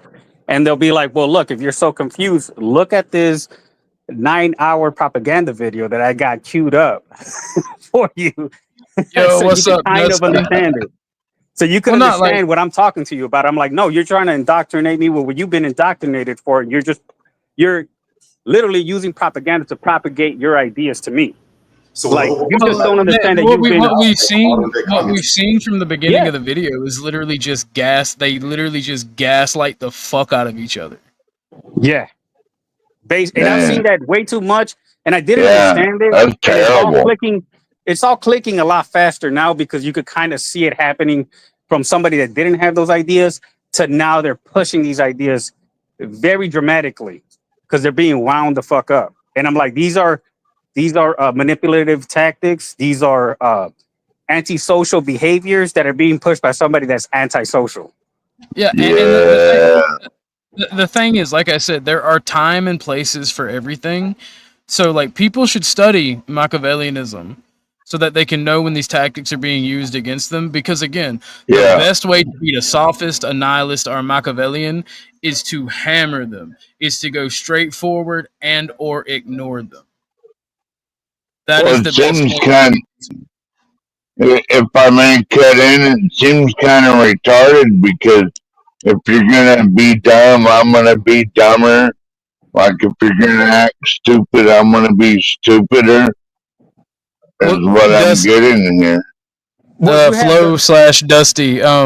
Machiavellianism is a philosophy. It's the how-to guide is the prince. And what we're talking about is Machiavellianism, the philosophy, not necessarily the prince. And to me, I own a copy of the prince, and to me, it's just written like a grooming manual. Yeah, so I bought a copy of the what is it, the audiobook or whatever the heck. Thank you for telling me. I won't buy it. Oh no, you should. I don't mean grooming sexually, by the way. I mean like actually grooming leadership. Grooming as in how they're going to mold being you into the manipulated. person that you're being going to be. manipulated, basically. Yeah, yeah. Because like it's basically it when you read. Maybe I'm putting too much into it, but when you read it, it's like everyone is out to get you, but me. You should listen to me and a trusted mentor. Not gonna You're lie. leading the witness. It's I called think leading the as witness. I think as Like, a you're- stream idea. Oh, my bad, Midwest. But right Oh quick, no, I think as you're I think as leading a somebody to a conclusion. So you're guiding them into the eventuality that you want them to reach in the beginning, anyways. So that's why it's so insidious when you do that to younger people because they don't have the mental fortitude or the experience to differentiate whether this is somebody helping me or somebody trying to manipulate me. And like when you apply that socially to somebody that's younger, what do you think is going to happen when they figured out that all these people are naive? What they say is naive And is that liars. they're trustworthy. This is a trusting society. Nobody lies to each other like that. So when you start implementing that, that's what I'm saying. Like this is dangerous on a level that like maybe intellectual people think that it's not a danger. But to me, I'm just like, you're saying that because you have self-control. The people that you're giving this information to may not have that same self-control. They may Or they may be implement it led by in mental petty illness or any number of ignorance. any number of Yeah. circumstances or reasons. Yeah. And there's a lot of ways, like concern trolling, just being manipulative in general can be Machiavellian. Because you don't have those dark thoughts doesn't mean that they don't have those dark thoughts or dark intentions. You're giving this to a blank slate. Like I said, the blank slate theory applies both ways. It could be you're giving this to somebody that was completely innocent, and now you're giving these ideas to them, and you're turning them evil. Well, You the see what I'm thing is, saying? the thing is, and I've said it from the beginning of the show, Machiavellianism, or the tendencies that Machiavelli calls out, they are the negative side of human nature. They're always going to happen. It's not wrong. It's not untrue. When you then start manipulating them, and you start trying to accuse everybody of being nefarious in nature, that's when you have the problem, and that is what Machiavellianists do. You're not conquering your demons. You're seeking them on innocent people. That's what people don't understand. That's the what I see. The inner, like the What? subliminal or the inner lining of the message is that you're literally gonna sick your demons on That's other people. bullshit. Your demons are your own. You can't sick them on other people. That's ridiculous. Actually, you can. You know, Yeah. that's what causes so many people to become traumatized as a result of our Do they all- actions. Well, No, just that's the because you thing. don't In have my any or in you my got them opinion, a conquered lot of doesn't the mean that. people that use Machiavellianism are deeply traumatized individuals Yeah. who have had bad shit happen to them, and they are having to not manipulate, but move around in a world where they are trying to avoid bad shit happening to them. But as a But result of doing they bad shit to other people, it's that paradox of the abused becoming the abuser, right? Like, Exactly. in order to avoid you from being abused, you got to hurt somebody. You know, like that saying goes, hurt people, or something. If you take yourself out of this and you put yourself in the shoes of like a Zoomer, right, Generation Z, like where they're looking at everything like this is hopeless, like you know the Boomers took everything, and this is why it's dangerous, right? Like I gotta bring it back out a little bit because I'm like, all right, so they're hearing this that the Boomers took all the wealth. They're never gonna own a house. They're not gonna be able. They're gonna have to roommate with a bunch of people. What do you think their mind's gonna go to when they start hearing about Machiavelli? It's already headed there. It's already headed there. I know. That's already But been happening. terrible. That's That terrible for sounds them like to like. someone with a I can't attitude to begin with. Like, I can't own my own piece of land. I can't get my own job, and I can't pay off my bills. That's defeatism. It is, but what it's going to result in, and you're going to see this. I'm going to be an old fart when this happens. I mean, not like I'm an old fart already. I'm 45, right? But when I'm in my You're getting there, one. when I'm in my late 50s, early 60s, and this is when Gen Alpha is in the workforce. You know, and for context, Gen Alpha is going to be online to vote in 2030, right? So when they come in, they're the ones with this, you know, the Boomers are hoarding it all, and they're going to take by force, or they're going to switch to another form of government. And the bitterness of the Boomers, like holding on to wealth, is going to just exacerbate this even more. What do you Because the mean Boomers, that wealth is going to be passed down from the boomers to Gen X and eventually to the Zoomers? They will have already spent that inheritance money. Yeah, Boomers are like the in most nursing wasteful homes. generation in human history. Yeah, I was gonna say, but no, They, but, they liquidated their houses. They liquidated their houses being taken care of in nursing homes. Don't give me that. They're not going to give it to their No, to they're the not youth. passing shit down to. Dusty has a good question. Would anybody on the panel like to take a crack at this? Explain the difference between manipulating, persuading, and persuading? He said it's persuading twice. Persuading. What'd you say? Persuading. Persuading people before you persuade them, like the working them up. There's a big book called Persuasion by, I think it's Cialdini, the guy that inspired Scott Adams to you know start writing his books. Yeah, it's called Persuasion. He actually wrote the campaign instructions for Hillary Clinton to call Donald Trump dark, and how much of an effect that actually had in the election. Here we go. Okay. Boomers are also not entitled to be pampered the rest of their lives on the backs of the youth and their children. Yeah, I can pull the plug whenever. I know that's fucked up, but it's a metaphor. It's a metaphor. Day of the pillow soon. It's a metaphor, Juan. It's a metaphor. Anyway, to answer question. Right, no, we're pulling the plug, Pacheco. You got to go. Sorry, I need your land. Anyway, explain the difference between manipulating and persuading.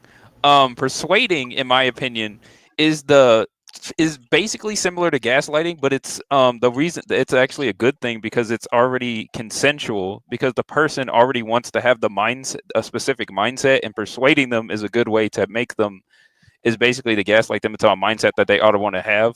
Like maybe a worker, let's say a worker, right? And he doesn't have the mental, like he's trying to lift a really heavy box and he believes it, or no, not a worker. Let's say you're at the gym and you're trying to beat your bench goal, right? And people at the gym who are very supportive of you are trying to persuade you to being like, yeah, you can do it. Yeah, you can do this. Don't worry. You can lift that weight. You can go 215. You can put that weight on. You can do it. That's persuading, in my opinion. Manipulating, on the other hand, is a person trying to give maybe someone else a mindset that they don't consensually want to have, or that they don't know that they want to have it or not. And I think it's the difference is the fact that, I want to get into the mindset of saying that I can do something, or that I want to do something, versus manipulating is like, I don't know if I want to do this, or I don't want to do this, and you're trying to get me to do it. Well, it's also manipulating. Real quick, I'm sorry. Manipulating is also skew the facts in order to get the result that you want. Women, I hate to say it like this, but women are geniuses at doing that. Yeah, we talked about this a little bit earlier. Okay, then I'll leave it right there. But when you're skewing the facts somebody skews the facts with me. Hey, Juan, they're going to close the bridge tomorrow, the International Peace Bridge in Niagara Falls, New York. You better hurry up and get out there. When somebody knows damn well they're not closing the bridge, you can go ahead and grab such and such and such and such. Oh, by the way, in order to make sure that this doesn't happen, give me $500, and I'm so gung ho. Okay, here's your money. That's manipulating. Yeah, here's some good manipulation right here. Here's some good manipulation. I was going to say manipulation manipulate you is into done. hitting the Cashapp. How about that? I was going to say manipulation is done through force or coercion to get an outcome. Persuasion is done through dialogue, factual exchange, and conversation to get someone to change their mind or to see things your way. Well, right, but you also let me just jump in here real quick. Thank you.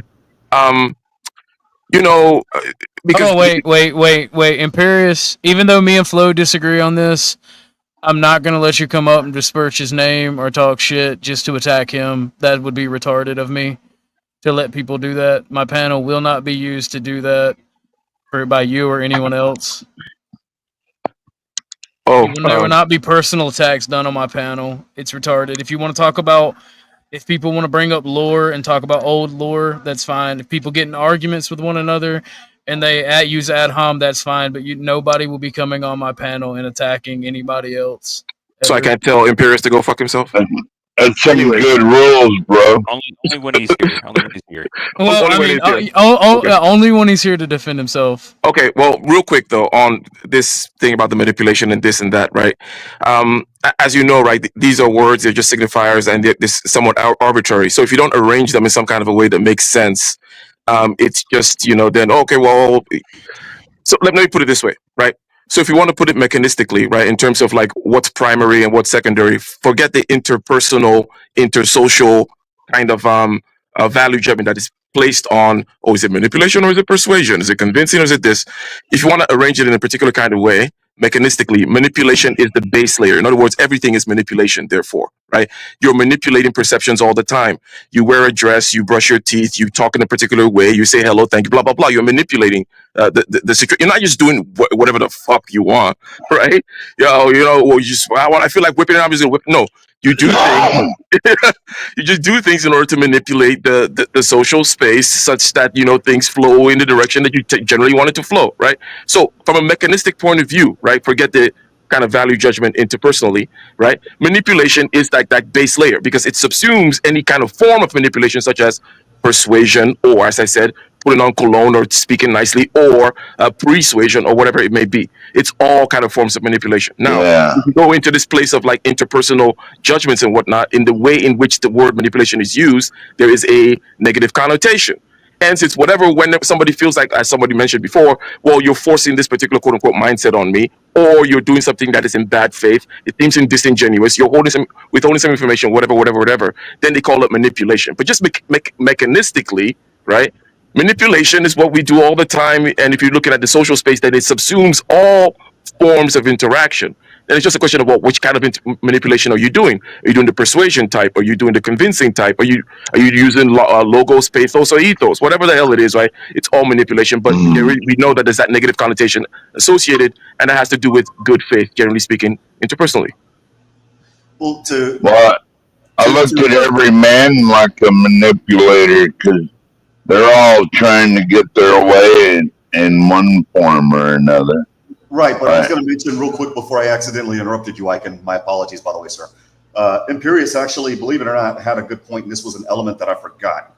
You skew the facts to play on somebody else's emotion, and then the rest of everything that you just said comes into play because you don't want them to think straight when they're making the decision that they're about to make. If that makes any sense. Dog. Fair enough. I'm gonna play some more of this video. Already know, this creates paranoia, which kills a liar's confidence. And once their confidence dies, their lies collapse soon after. Machiavellian tactic, subtly reflect their deception, not to attack, but to make them squirm in their own mask. Step 4, seal your boundaries silently. No announcements. Most people, when they discover a liar, do one of two things. Confront them in anger or ghost them in silence. Both are emotionally satisfying and strategically stupid. Why? Because confrontation tells the liar exactly what you know. And ghosting removes your influence before you've finished observing. Machiavelli would advise a different move. Seal your walls. Let them stay in the castle, but never reach the throne again. How? Stop giving them real information. Feed them false leads if necessary. Remove them from power circles, but do it subtly, not suddenly. Cut access, not presence. You're still polite. You still nod, but they no longer matter. Why? When the hell would this come? Like outside of like sales, and well, you don't have to take the video down. I just want to make this quick. Outside of sales and obviously politicking, when the hell does planting false information in everyday life come up? Like, what benefit do you gain from lying like that on purpose to see if they quote unquote take the bait? In politics, talking about outside politics. Well, no, we're talking about outside politics. We're talking outside of politics and sales.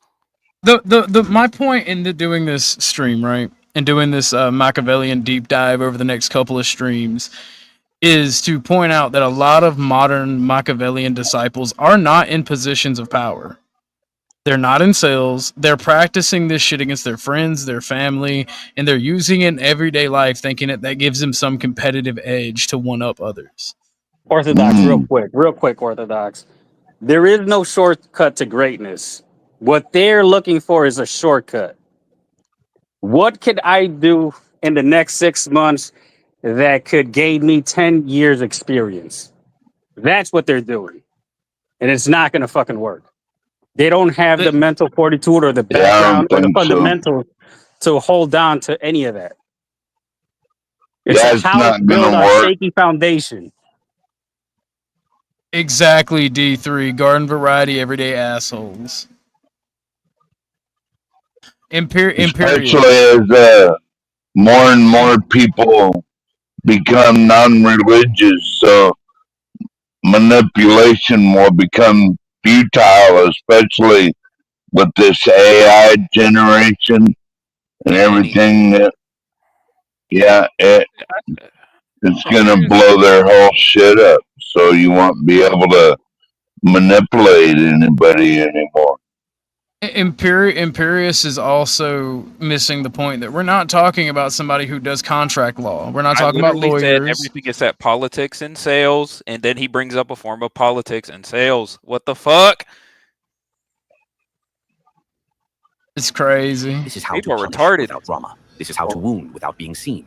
This is how to tell a liar. You've been demoted and you don't even know it yet. Machiavellian tactic. Never announce you've caught the liar. Let them become a liar and you didn't know it yet. Step 5. Weaponize what you know only when necessary. Once you've confirmed the lie, the real power is in timing. You don't always need to use it, but you need to hold it like a dagger behind your back. Ready, quiet, lethal. When do you use it? When they attempt to rise again and need to be reminded of their place. When others ask you about them and you want to... Like the Jew. A typical anime villain. Sounds like slavery. Typical anime villain. You publicly and you want to end the game. But always remember, never use all your ammunition at once. Expose just enough to rattle them, then go still. This makes people wonder, how much does he really know? What else is he holding on to? That fear, that... I swear to fucking God, that was a direct quote from the fucking anime Death Note. Uncertainty is worth more than truth itself. Machiavellian tactic. Use their lie as a leash. Tighten it slowly. Let them feel it, but never see your hand. Step 6. Use the liar to test others. Let them carry the infection. Here's a strategy few ever think to use. A known liar is a tool. If you keep them around, safely at distance, you can observe who believes them, who protects them, who repeats them. The liar becomes your canary, a carrier I of want poison. no liars around me. Spread stories. Let them test loyalties. Let them talk. And while they do, you study the reactions of everyone else. You'll see who spreads without checking facts, who pretends not to notice, who secretly agrees. In this way, the liar becomes your filter. They show you who else is corruptible and who's worth keeping. Machiavellian tactic. Don't always eliminate liars. Sometimes they serve best as bait, and your enemies expose themselves by how they handle the falsehood. Closing the strategy loop. Control without confrontation. By now, you've not only identified the liar, you've outmaneuvered them. You haven't shouted, you haven't accused, you haven't warned, but you've shifted the entire power dynamic. They think they're fooling you. You're studying them. They think they're close. You've locked the doors and left a window open. Watch them squirm. That's real control. That's silent punishment. That's the Machiavellian way. Machiavelli never underestimated liars, but he never overestimated them either. To him, liars were not villains. They were tools. Each lie is a signal. Each deception is a tell. Each manipulator reveals exactly who they are, if you know what you're looking for. And now you do. But to complete your transformation from victim to strategist, you need one final layer, understanding what kind of liar you're dealing with. Because not all liars lie for the same reason, and not all of them are equally dangerous. Let's break down the 3 types of liars Machiavelli feared most, and how to dismantle each one without ever dirtying your hands. Type 1. The insecure pretender. The lie is their identity. This is the liar who doesn't even know they're lying anymore. They inflate their past. They exaggerate their influence. They drop names. They hint at power they don't actually have. They don't lie to hurt you. They lie to protect themselves, to seem bigger, smarter, more desirable, more important. But here's what makes them dangerous. They believe their own illusions. This makes them highly contagious, because when they speak with confidence, others believe them too.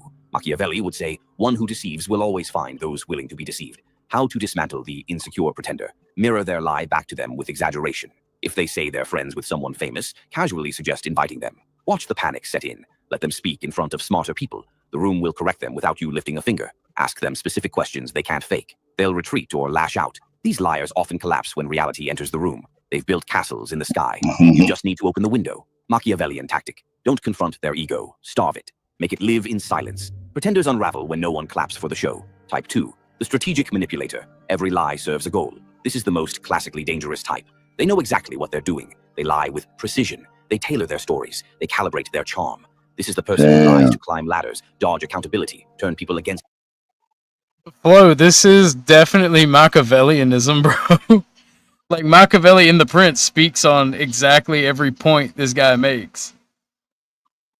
Yeah, also, but you just said that it sounds more like an anime. It sounds more like a quoting from Death Note. And Death Note definitely does have some cringe moments with the, oh yeah, I'm gonna make this move and then this move and I'm gonna anticipate the anticipation of the next move and blah blah blah. Then I'm gonna kill myself. Well, that's Machiavellianism. That's dramatized Machiavellianism for entertainment. 100%. And the issue is with the isms, right? Because Machiavelli was not a Machiavellian, if you will, or what he did not found Machiavellianism.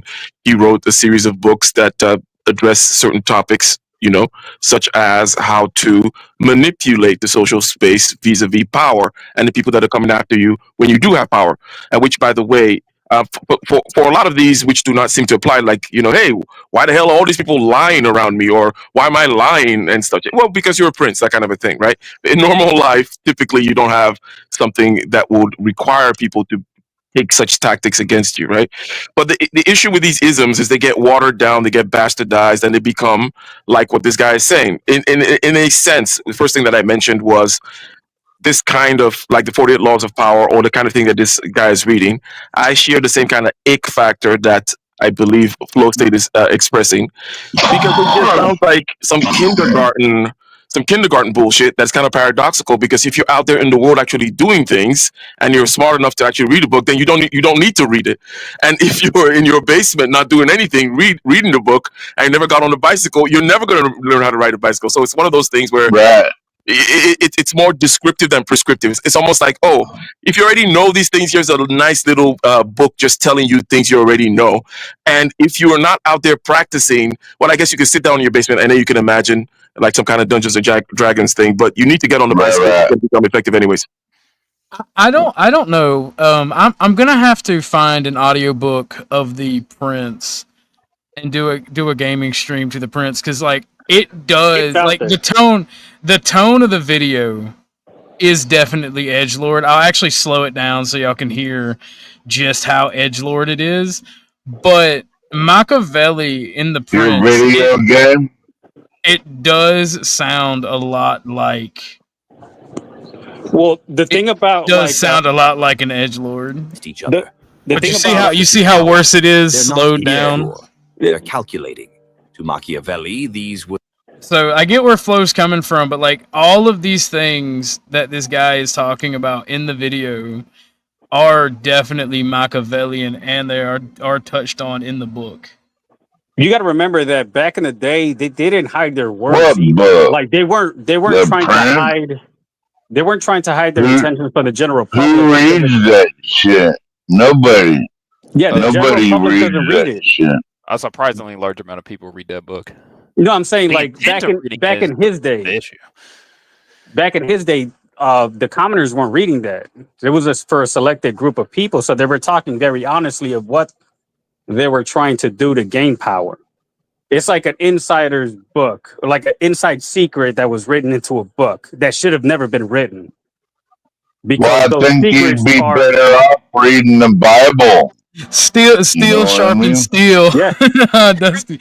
No, reread it, and it will either come off as it'll probably come off as a edgy grooming manual, because like, hold on, I'm gonna play some of this video, or do y'all want to discuss it, or do y'all want to play it? Because I'm gonna go grab my copy and read some before of it. that, like I would even say, like, look at Morals and Dogmas by Albert Pike.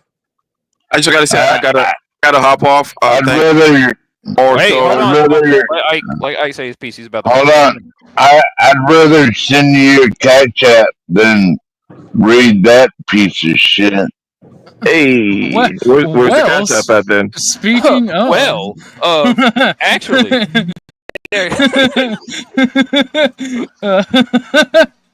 that was very Machiavellian of you guys. I had my finger, the second he said the word Cashapp, my finger went to the banner section. Nah, it's all good. But I'm sorry, guys. No, it's fine. We're just playing. There you go. There's the Cashapp. The Prince is like a primer for Prince. I'm gonna play this video, and I'm gonna see if I can find my copy of Machiavelli's The Prince, and I'm gonna read off chapter. I'm not gonna read like the preamble or whatever it's called. I'm Just gonna read off like your the Bible first or chapter. something. Just like No. your fucking Bible. No, not at all. the ones you keep closest. I'm just trying to keep How to dismantle the strategic manipulator, separate them from their audience. These people thrive in social control. Pull them aside. Observe them one on. Imperius hates you slightly more for saying that now. One, their mask weakens in silence. Watch their allies. Manipulators often need amplifiers. Look at who repeats their words, defends them blindly, or echoes their suspicions. Interrupt their flow. Ask blunt, direct questions when they least expect it. Disrupt their rhythm. They're often not built for chaos. Ask for receipts. Can you show me the message? When exactly did that happen? They rarely have the paper trail because the story was never real. These liars thrive in ambiguity. Your job is to bring structure, details, dates, screenshots, witnesses. Machiavellian tactic. Never accuse directly. Let the facts slowly corner them, then look at them silently. Your knowledge is more powerful than your voice. Type 3. The emotional manipulator. The lie is their protection. This one is often the hardest to detect and the hardest to expose because they lie through emotion, not logic. They cry to dodge blame. They guilt you into backing off. They twist the story until they become the victim, even if they're the one who lied. This is the liar who turns every confrontation into a breakdown. And if you're not careful, they'll have you apologizing for uncovering their deception. Machiavelli's advice for this type? Never play their game. How to dismantle the emotional manipulator. Never challenge them in public. They weaponize attention. Keep it private. Keep it cold. Don't respond emotionally. If they cry, remain still. If they yell, lower your tone. If they guilt trip, change the subject. Ask precise questions, not open-ended ones. This prevents them from spinning. Stick to yes/no answers when possible. Repeat what they say, word for word. This shows how absurd or contradictory their statements are without interpretation. These liars can drain your energy if you fall into their emotional orbit. Machiavellian tactic. Mirror their emotional outbursts with calm questions. Let them overextend. Let them talk. And then when they think they've pulled you back in, say nothing. Let them panic into silence. Final Machiavellian rule. Never trust the truth until it's tested. Machiavelli didn't believe in truth as a default. He believed in verification by tension. Everyone sees what you appear to be. Few experience what you really are. In other words, don't trust smiles. Don't trust apologies. Don't trust stories that feel too neat. Trust only what survives scrutiny. And the best part, you don't have to be paranoid. You just have to be structured. Every liar reveals themselves when tested, when asked the same question twice, when observed while they think you're not watching, when denied the reaction they seek. This is your edge. Not to scream, "You lied to me," but to smile and think, "You showed me exactly who you are. Thank you." The closing principle. The crown belongs to the one who knows. You don't need to be the loudest. You don't need to be feared. You don't need to prove how smart you are. You just need to be the one who sees clearly. Once you learn to spot liars, you begin to rule social dynamics like a shadow king. You make decisions with precision. You trust only the tested. You speak less. You observe more. You move in silence, but leave no doubt that you're 10 steps ahead. That's how power works in the real world. Not through force, through foresight. And when you master the 7 Machiavellian identification tactics, you don't just survive deception. You thrive because of it. Because while others beg for honesty, you already own the truth. And that is the end of the liar's power and the beginning of yours.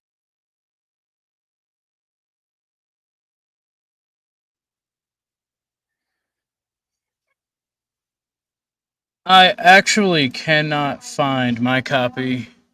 And since that stream is over, I'm not going to continue looking. I got to go in my storage unit and see if it's in there. But you want to have a stream where we read it on, where we read it live, or do you want to have a gaming stream where you play it? I will actually read it live with you guys, and we can discuss it. Yes, actually, I would love to do. I would love to do that. How long is it? Because I don't think I've ever read The Prince. It's like a 2 to 3 hour read. Hour and a half, 2, 3, depending on how fast you read. Oh, only one. Oh, it's only 144. Yeah, we can read that. No, it's a very short book. Wait. Hold on. Okay.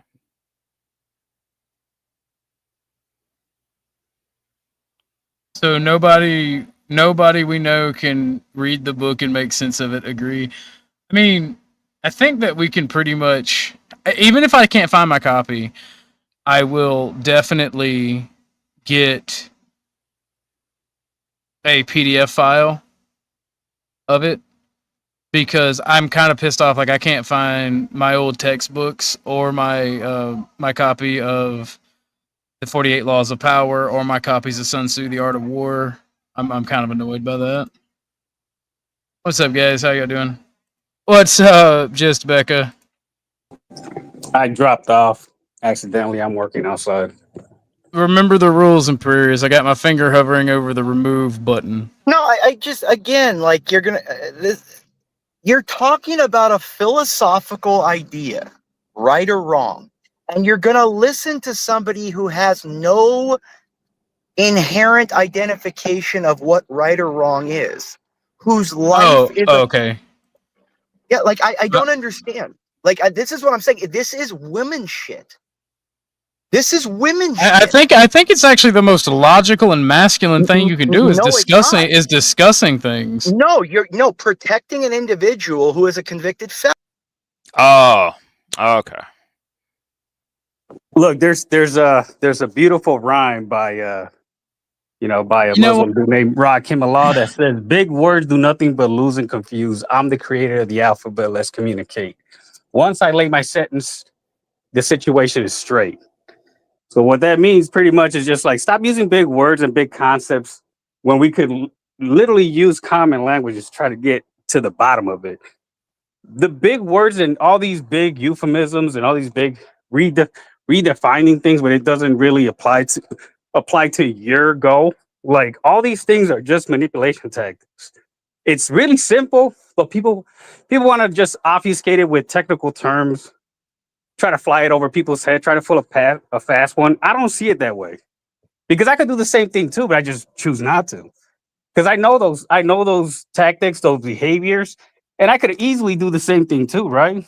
I could be like, well, let me play to my strengths, because the situation or the opportunity presents itself to me. But though it's morally wrong, I'm like, no, that's not right, because eventually I'm gonna have to pay that karmic debt, because I know it's wrong. This is not right.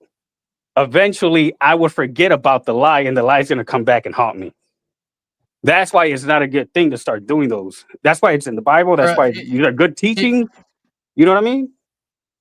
It's not about supporting felons or illegals, Imperius. It's about not letting someone use my platform to slander someone else. I don't let people do it to you, and I'm not going to let you do it to other people. If he comes up before I end the show and wants to argue with you, y'all both can come up. Is he calling me an illegal? No, he's talking about someone else. No. Yes, you can. Which everyone is available. But just to say too, like I find Imperius very interesting. Can I pay to keep it here? Because he's very like passionate what he believes in. So the banner is up. You get 25% off if you hit mine. I'm currently not doing any sales.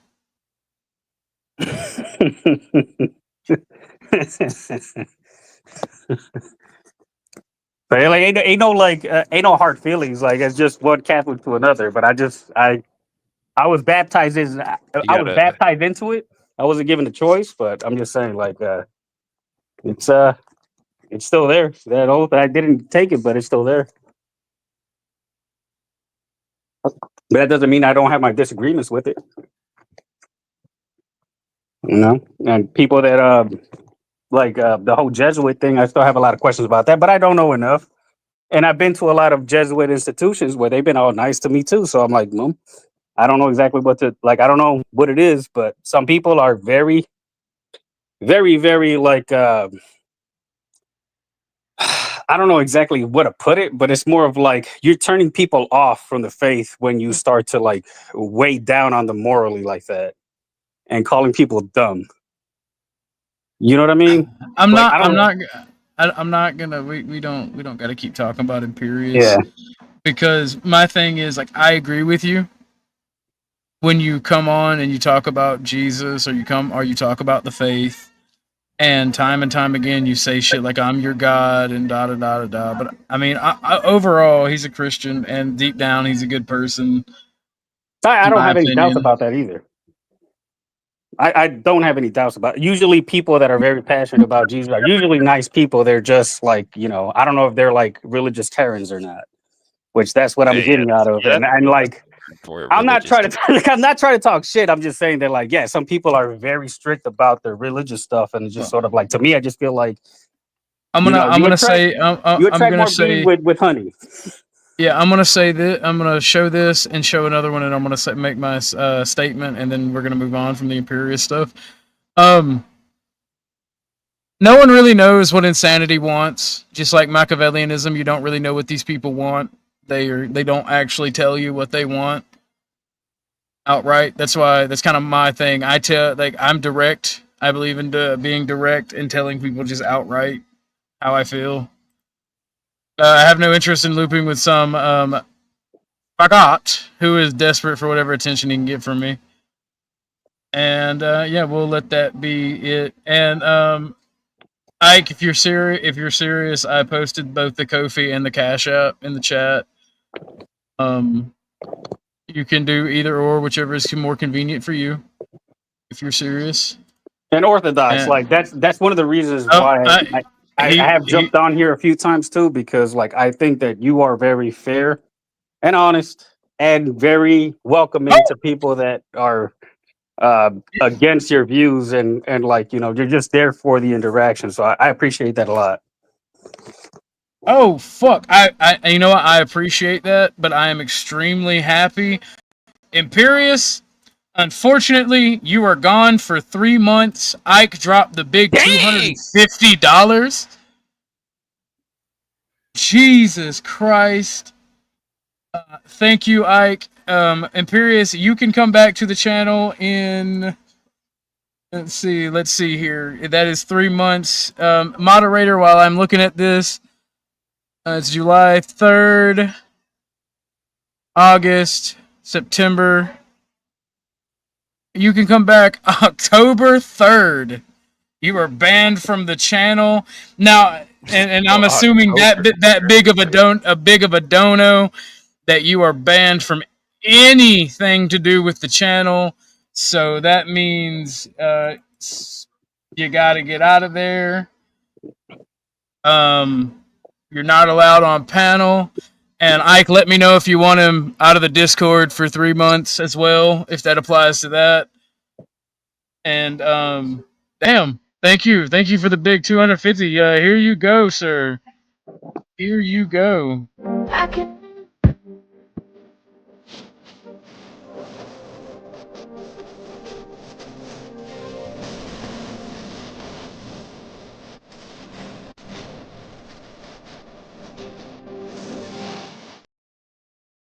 That one is my favorite booty. You got the personal stash. My money don't jiggle jiggle.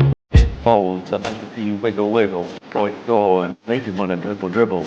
You know, riding in my beer, you really have to see it. 6 feet 2 in a compact. No slack, but luckily let me go back on an actor, relax my mind. Sipping something red wine. I sit bruised from chalices, holding my palaces. Grip is so cramped, we suck and suffer from paralysis. Rhymes, I write them in the Damn, Imperius, you be pissing people the fuck off. I wanted to pick his brain a little longer, but I guess You got to pay you got to pay $250 to bring up. Great. I'm balling on the budget, bro. Oh god. We're gonna have to upgrade that song though. Yeah. That is completely up to the person who gave the dono. Holding the sword of Damocles over his head. He also did say, hold on, where is it? Yeah, no, I'm moving it from the Discord now. All right. I'm looking for him to do I think he's still in what's it called? Purg? He's already in purgatory. Yes. Jesus. Okay. He was goofing. Me and Holt were talking about it. He was goofing around in chat. I think he was talking about Bob. Said he wanted to dox him or something. Said he wanted to reveal his personal information. That's fucked up. Well, since he's already in quarantine purgatory, he's not. I'm not gonna ban him, but I'm gonna kick him from the Discord. And if he comes back before that 3 months, he'll get a ban until that 3 months is over. All right. Because I don't like banning people. Now, if you say, hey, you want that ban, he's just gonna get the ban because that's what you paid for. But damn. Like, yeah, I'm gonna have to steal one of your. You know what? Hold on. Let me see something real quick. I think something topical for the show coming up. I'm whenever somebody gets paid to get kicked off, I'm thinking about playing this. Y'all know the sniper scene from the boy in the blue pajamas or whatever, or striped pajamas. Oh yeah. That's sad. No. But whenever somebody gets booted off, I'm thinking about that. I was thinking about the yeet. Yeet. Oh yeah, the lion thing on Pride Road. The chick that threw was it a milk carton at another little kid in high school or some shit like that? She said yeet. No, the Yakub video, yeet, where he eats the baby off the ship. Oh shit! I didn't see that one. But you know what I'm talking about? Were y'all in here for the Yakub yeet? I saw some of the. I saw some of that video. Yeah, I saw it on yours. I saw when you were playing it, but I saw that video originally. There was 2 of them. There was the new one with where it has the short bald guy with the really messed up teeth, and then he's got the other one. I can't find that scene that I wanted to use, but Did like we I ever gotta get have through something the that whole can be kicked video? off. Yeah, the Yakub video. Yeah. No. I'm saying the whole Machiavelli video. Did we ever get through the whole? thing? That was. Yeah, not gonna lie, it was surprisingly short. We could have just said nothing and would have been done with it way quicker. There was so much to decipher out of that. Well, no. The thing is, like, there's multiple videos of that, so we could do multiple streams on it as well.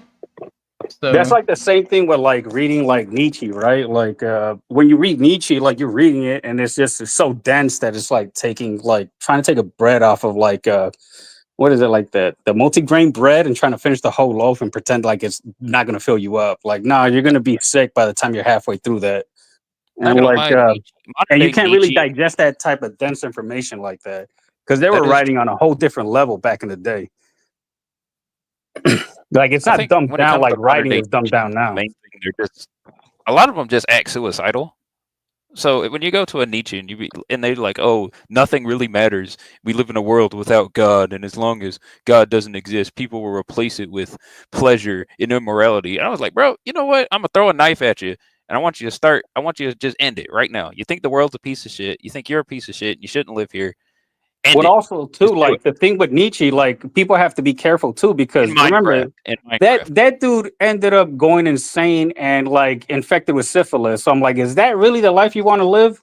Like it's like I said, like you have to take the person away from the message, right?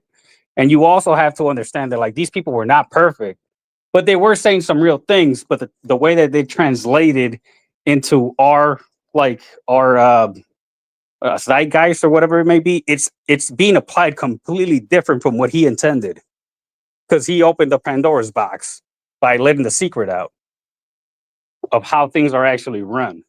Like, and that was knowledge that we weren't supposed to have because look who you're giving loaded guns to idiots or midwits is what I'm saying. Because idiots are not going to know how to use it, but midwits are thinking they're smart enough to actually wield this power.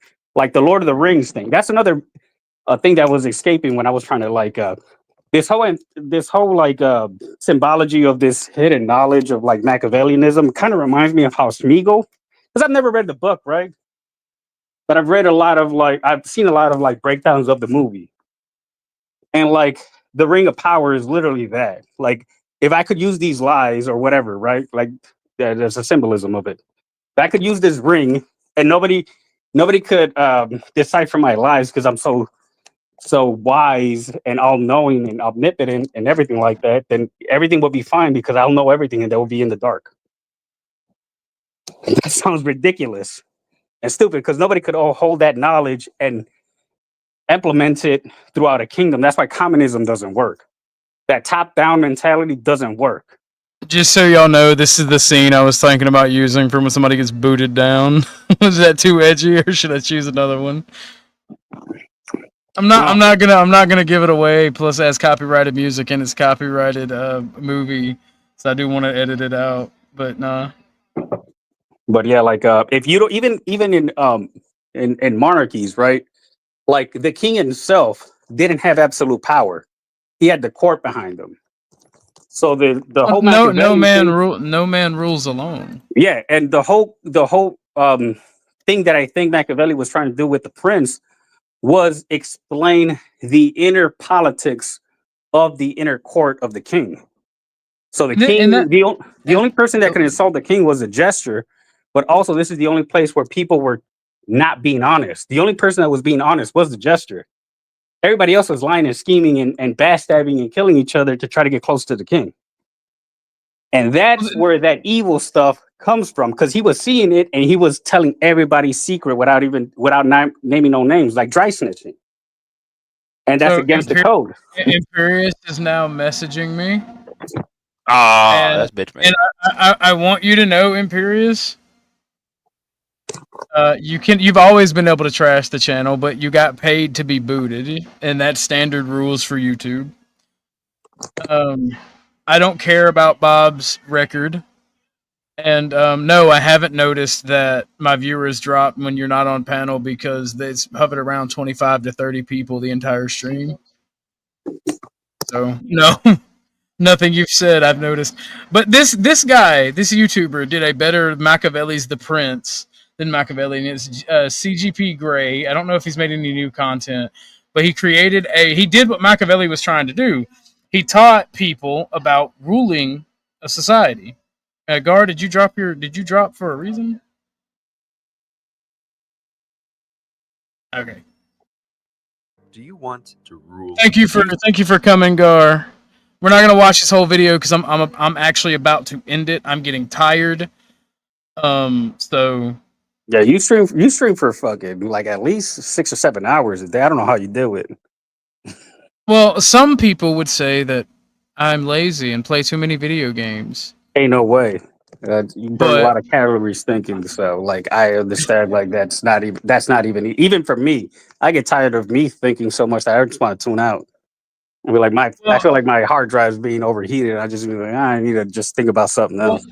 the accusation of playing too many video games comes because I'll play a video game in the background. Like everything that I do involves thinking. Like I don't just play normal games like first person shooters. I play map games or games that involve strategy. Like look up a game called 4X where you build an empire from the ground up and you have to do all the logistics and shit yourself. So you have to cognitively be engaged at all times because that's what I feel like too. Not only that, like you can automate a lot of shit, and I just leave it running for days while I'm doing other stuff, and then I come back and amass a fortune and can take over the universe. Oh shit! Do whatever the fuck I want to. And like I also, when I go to work and do other stuff, I leave my games running, and because I'm not a pestilent little bitch, I don't hide my Steam account when people start making fun of me for time. I'm like, bro, you realize when I'm sitting at my computer and I'm muted on these streams, I got my dumbbells right here. I'm lifting weights, reading. Either when I'm happy. I don't understand. Like people No, like yeah, my time, like I occupy my time so much with the same thing too. Like if I have idle time, like right now I'm working on stuff and talking to you. So just sort of like, well, no, I'm just not normal like that. Like I need to constantly keep myself engaged in something. If not, I get bored and it's just nothing good would come out of me being bored. I'll figure out something to do. So just like people trying to run their mouth and be shifty is why I posted this. Whenever people get a whiff of you being happy, an iota even. And that is an adorable snake, to be honest. But it's very I seen funny. that, and I was just kind of like, well, I'm like, that's actually pretty interesting. I was actually looking at it for a while. When I was looking at it, I'm like, that is pretty interesting, and like I could tell it's real. So that's why I was just kind of like, yeah. Well, in 8 ways, I'm autistic, so I can't really chill. My brain never lets me shut down, and like I'm at that age between 25 and 40 where if I'm not being productive, it's like, oh, you're not doing a piece of shit. Your legacy is going to be nothing. You're going to be nothing. You're going to be nothing. Hey, so like, I have to be productive. When you were younger, would you talk people down into submission?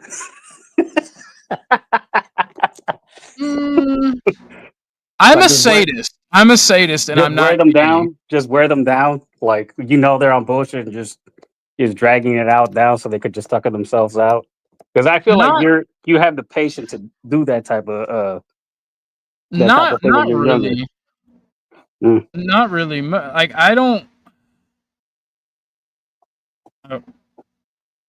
Actually, no, I'm saying when you were a little bit unfiltered. I'm sorry. I was replying to a message. For the person who sent that message, if you're watching, yes. But like I am good at talking. I have the gift of the gab, but I'm also able to get physical. So for whatever the situation called for is what I did. Like if we were having a discussion and somebody got loud or they tried to joan on me, oh yeah, no, it's like I'm fisting to, like with that chick LG, I'm fisting to fuck with you. Doesn't matter if you're a guy or a girl, I'm fisting to fuck with you. But if you try to put hands on me, it's another ball game. It's a whole you've added the situation. Oh, yeah. Well, but everything I do takes time and the ability to think. I like first person shooters when I'm playing with my homies, but that's it. Like I don't play that shit for fun because I don't find it fun. I'm autistic. I like building big ass factories and watching the machine work. I love working in logistics because I am able to like put these chains together and fucking watch it come out, and I'm like, I feel pride in that. I love being a welder. You know what's funny? Like I go into a lot of distribution plants, and like I work on their machines, and I just go around and be like, I am so impressed by all this machinery. They'll look at me like I'm retarded. Oh, what's up, Chuck? Hit the panel if you want. I am about to end it, but you can hit the panel for the next 20 minutes. And I'll be like, I don't think you understand how logistically this is very impressive to me. Not only like is it essential, but nobody really takes into mind that our country logistically is a modern marvel. That there's places that like are just as big, and they can't reach each other because there's no roads. Like things like that. It just kind of fascinates me. There's just sort of like, yeah, you have no idea. This have is what no I'm idea. playing. This is what I'm playing now, and it is literally only a fraction of the size of the universe in this game. And like, I've had to develop the logistics chains to make my space station function. Oh shit! Is that Eve Online? No, this is not Eve Online. This is 4X. X4. It's like Eve Online, but this is it's like single player Elite Dangerous and Eve Online.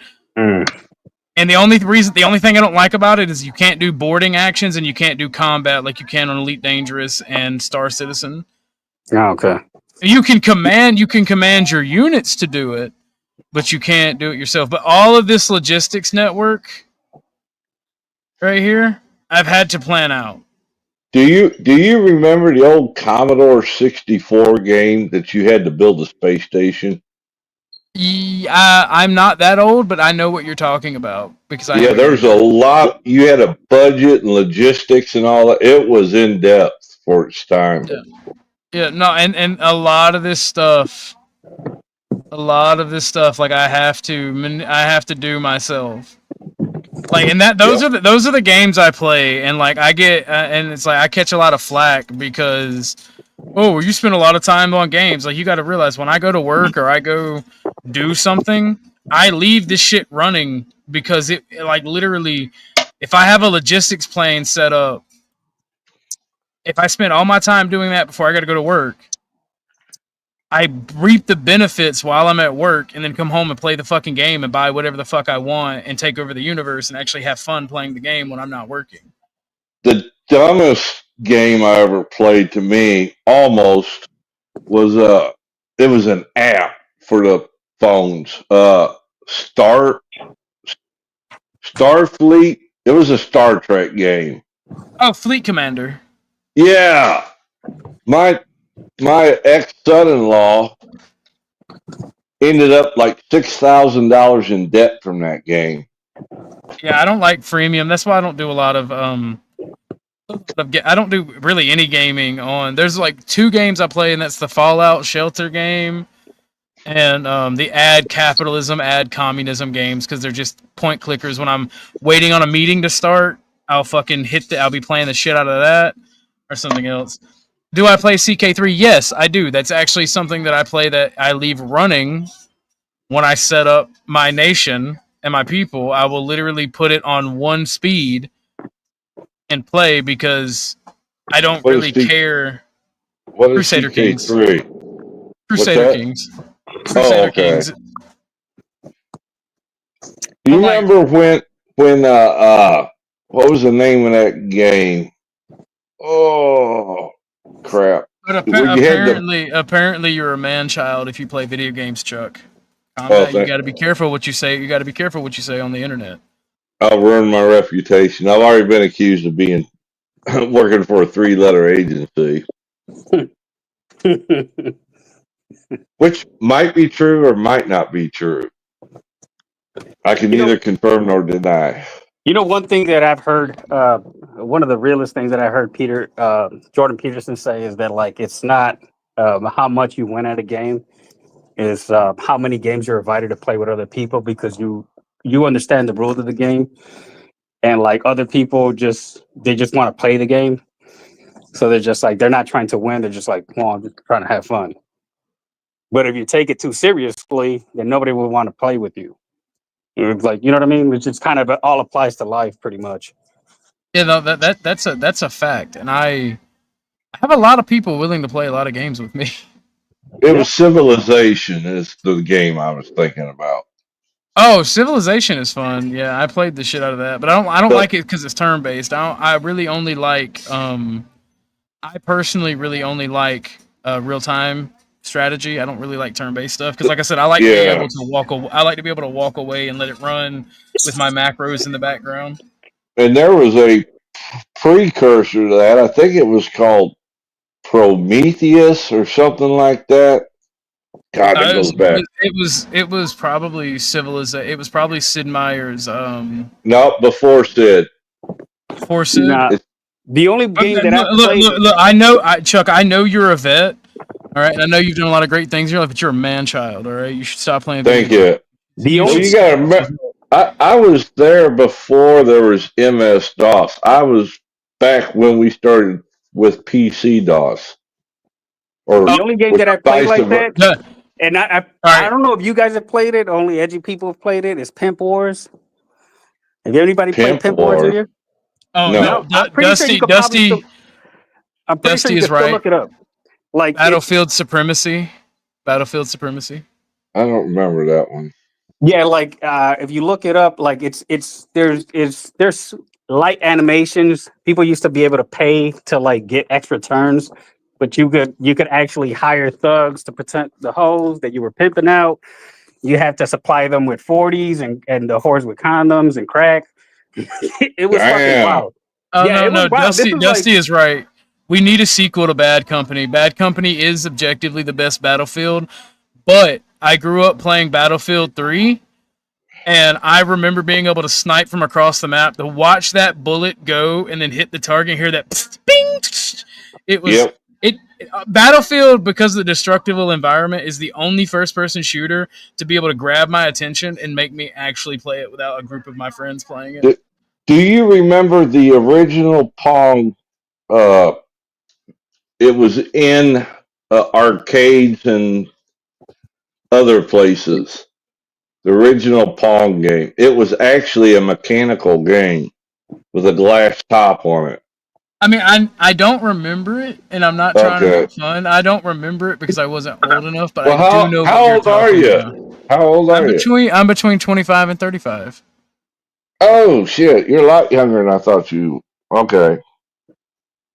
Nobody was alive then, Chuck. Who do you think turned the lights on for God? I mean, Chuck, I was like, "Let there be light." Chuck was like, "I got you. Hold on." He grabbed the fucking step ladder and screwed in the sun. yep. You got it. Electrician, electronics by trade. Oh Lord, I feel out of place sometimes. Oh no, you shouldn't, dude. You're an old school gamer and you're a badass. So, I mean, I got a PS2 set up in my game room that I still play MVP 04 on. Oh no, there's some PlayStation games I still play. Like I'm trying to figure out how to do a playthrough of Jaws Unleashed for the channel, because Jaws Unleashed is you literally play as the shark Jaws. Oh, in that fuck game. that! And it's fucking hilarious. Well, see, I'm scared of the ocean, but when I can be the megalodon, I'm not scared of the ocean anymore. Like if y'all want to see me scream like a little bitch, pay. If y'all want to see me scream like a little bitch, pay me to play Subnautica, which I probably still won't do. I'll probably refund that because I am horrified of sea creatures in the ocean. I swam in the ocean one time, and you remember playing who? I'd never do it again.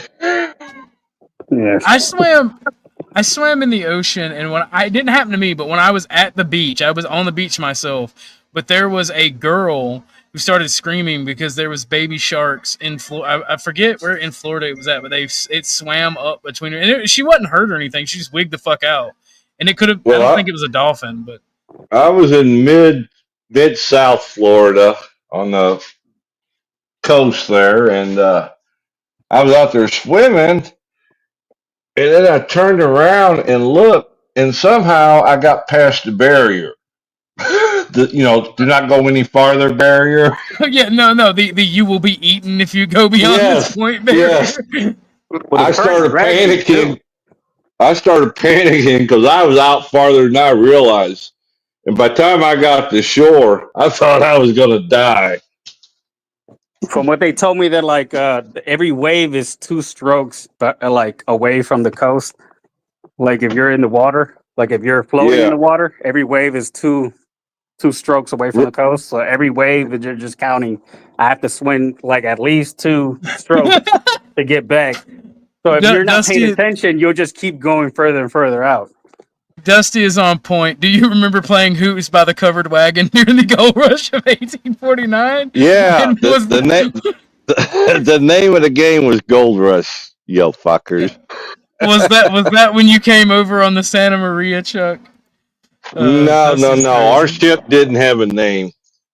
I got stuck with a bunch of slaves. Yeah.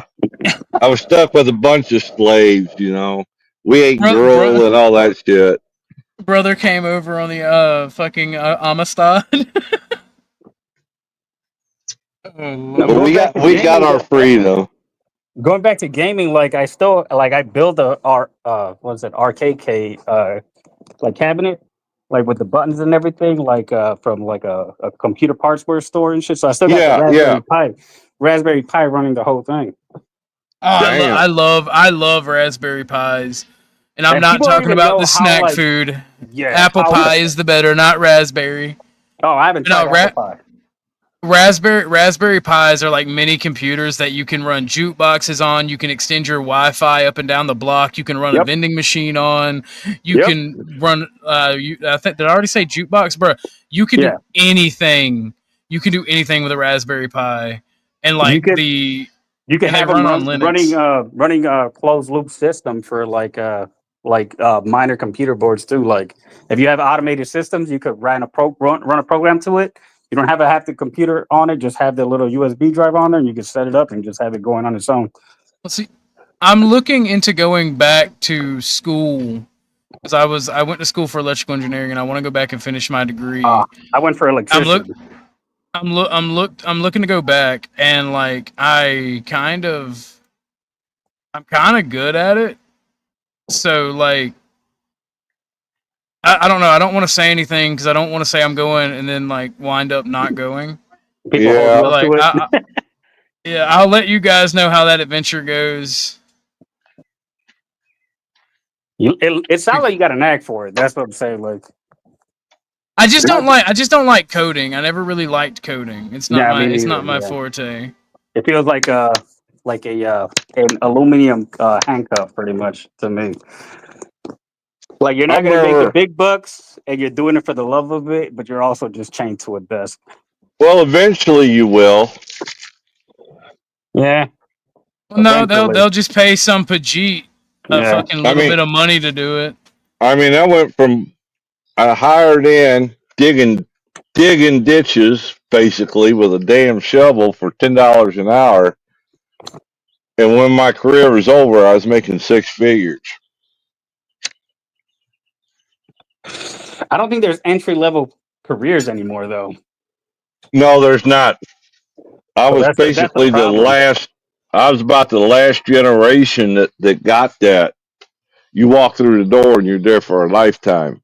Well, yeah. I'm currently not controlling this ship, but I can dogfight if I wanted to. And that's another reason I like this game is you can hop in these ships and dogfight. Is that your ship in pieces? Is that your ship in pieces? No. I'm actually I am actually captaining this bad boy. This bad boy right here. This is an assault carrier. I've unlocked capital ships because I'm a rich motherfucker.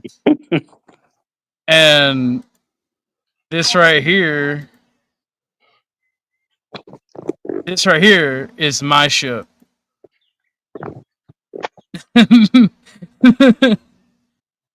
Gotcha. And you're getting hit? Oh yeah. No, wait, we are so the big bad in this game is a race of intelligent robots that are OP as fuck. Oh, you mean low state models. He was like the base unit. He was like the base unit that malfunctioned. And like right now where because they keep raiding the system I built my base in, and like they destroy all of other people I do trade with. So in order to protect my profits, I'm just like every occasionally I'll raid their system, destroy a bunch of their star bases, and then like let them pay me to rebuild them. Because like I remember when I made a program for my kids when they were little, ABC's program, and I Oh, printed it decoding. out, and it was 900 pages damn. just to make an ABC program. That was with a PC DOS before MS DOS came out. No, Chaser. That is not Eve. This is not Eve. It's X4 Foundations.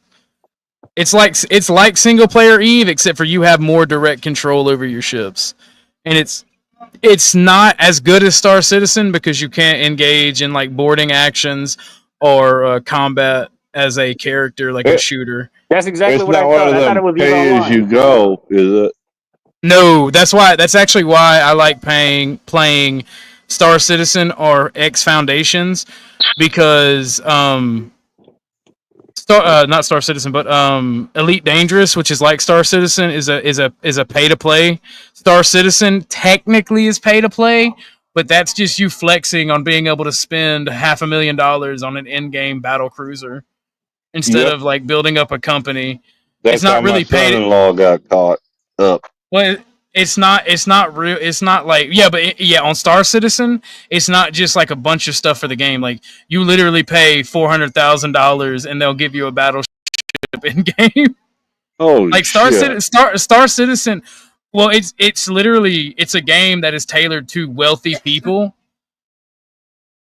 and like it's like it takes a very high end computer to run it at medium settings, but like I am lucky enough to have a gaming PC and I can run it on low settings and play the game very well. And like I had like a lot of the people who play Star Citizen are like good people, and like I've ran games where with a rich guy who actually had a battle cruiser as part of his crew, and like you can make so much money in game and grind working with those people, and you can buy your own ships and shit. Like it's pretty cool. Like I like Star Citizen because it does everything except for the logistics in this game. I can't do the logistics. This is the only one where you get to do the logistics, and that's why it's my favorite. Because I'm I autistic. remember my first motherboard had a 8086 on it with a 250 megabyte hard drive, which cost me $750 just for the hard drive. Jeez.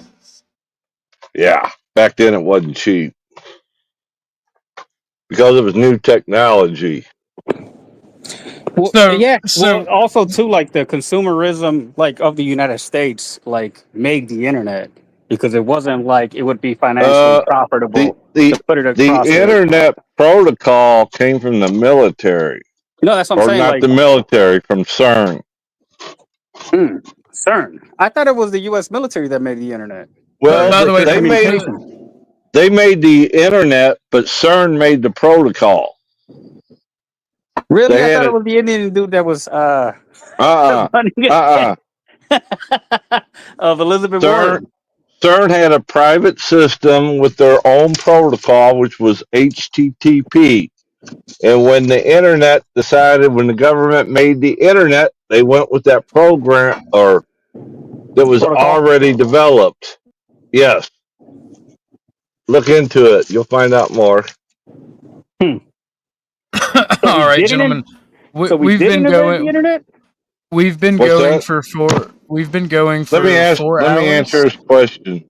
He asked me a question. All right. Go ahead, Can you Midwest. repeat? No, I'm saying, so we didn't invent the internet Yes, we did. in conjunction with other nations.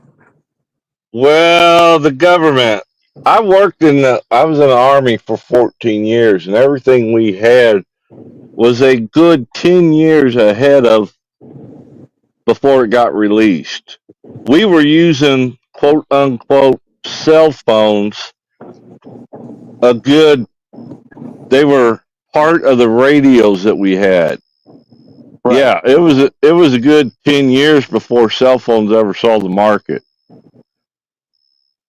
Yeah, like whatever technology they got going on right now, we're gonna get it like 10 years from now. Yeah. And in some cases it might be 20, depending on the technology.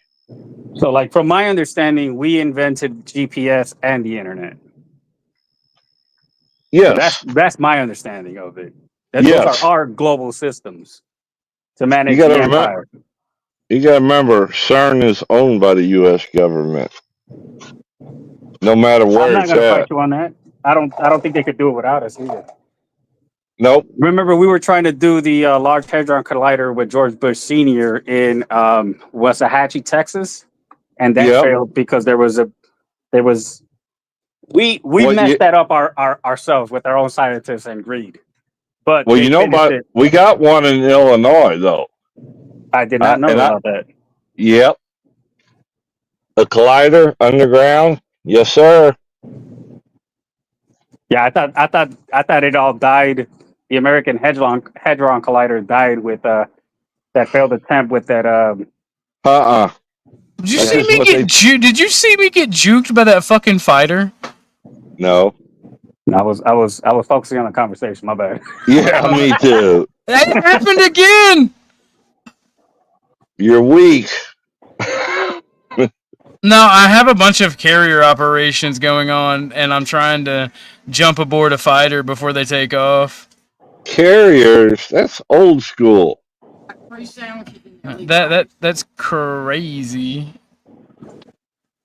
But yeah, I agree with you. I'm not even gonna argue. I ain't gonna bicker with you on that. So I remember we had a microwave system I used to work on, and we used to take the waveguide loose from the antenna, and as frogs come hopping by, we'd aim it at them, and they would explode. Yeah. That wasn't very smart, actually, if you think about it. But when you get bored, you do silly shit.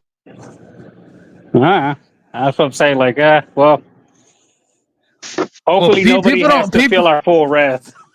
anytime soon. People don't realize, unless you've done some studying in STEM or like engineering, people don't understand just how dangerous like radio waves and microwaves can be. Like Harmonics too.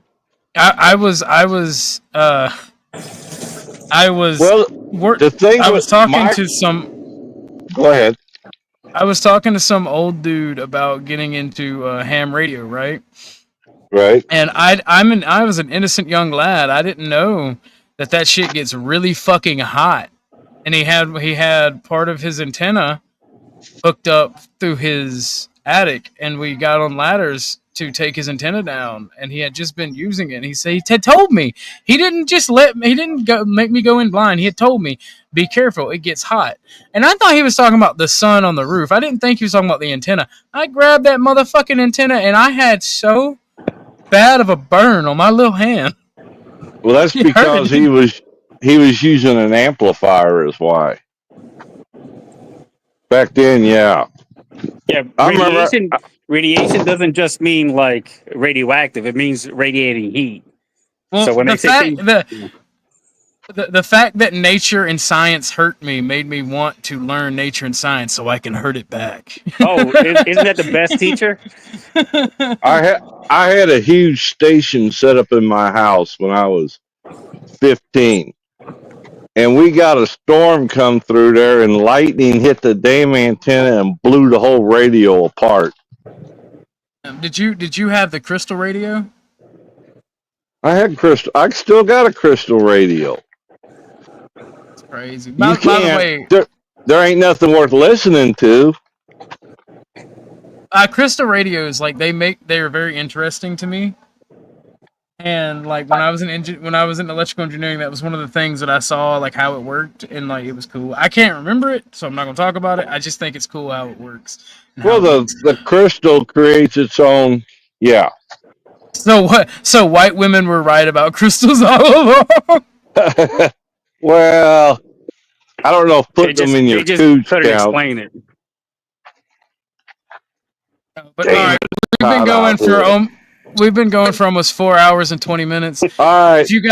If you guys want an extension, let me know. If not, I am going to end it because dinner I ain't just gonna got torture done. you no more, bro. I'll be gone. I'm gonna bail. I gotta go get fixed dinner.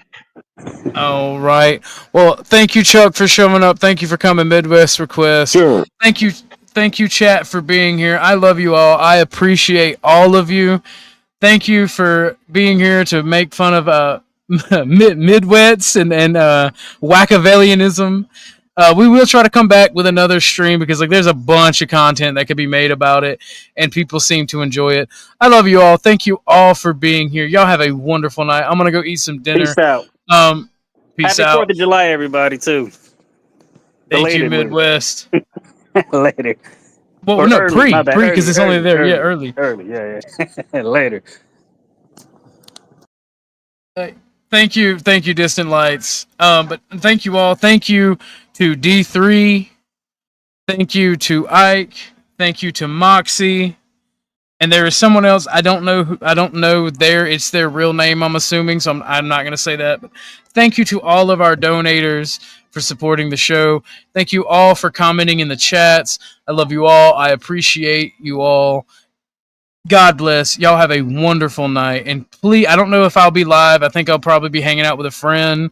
But if they have to work or if plans fall through, I guess I'll do a stream. I don't expect many people tomorrow, but I guess we'll do a I Love America stream and do some Revolutionary War and Civil War documentaries for tomorrow. Hopefully the homies don't have to work, and y'all have a good day tomorrow, a great 4th of July, and spend time with your family because you never know when they're not going to be there. And God bless you all. Love you all. I appreciate it. I'll see y'all on the next one. And Tropicana gets its roof torn off, Tropicana Stadium that the Tampa Bay Rays play in. And if you look into it, Tropicana orange juice was created in 1947 at the same time the U.S. military did their first ever experiment on a hurricane. You guys look it up, 1947, first experiment on a hurricane. Bradenton, Florida is where Tropicana orange juice was created, in Bradenton. So you just happen to have Anderson. I can have non-sexual orgasms within my body, pleasures that I didn't know were possible. Fuck yeah. There's another short hat. You deserve that, wrestler. It's true. You do this. It's damn near like a rite of passage in this. Oh my god, it's working. Mandy says that Dolly grips harder than me. This is fucking unacceptable. Get pulled out, bitch. You don't grift enough. I really haven't been grifting hard enough. You guys. Also, real quick, thank you to Industrico. He is trying to get me stuff to do for the stream. Bank account transfer?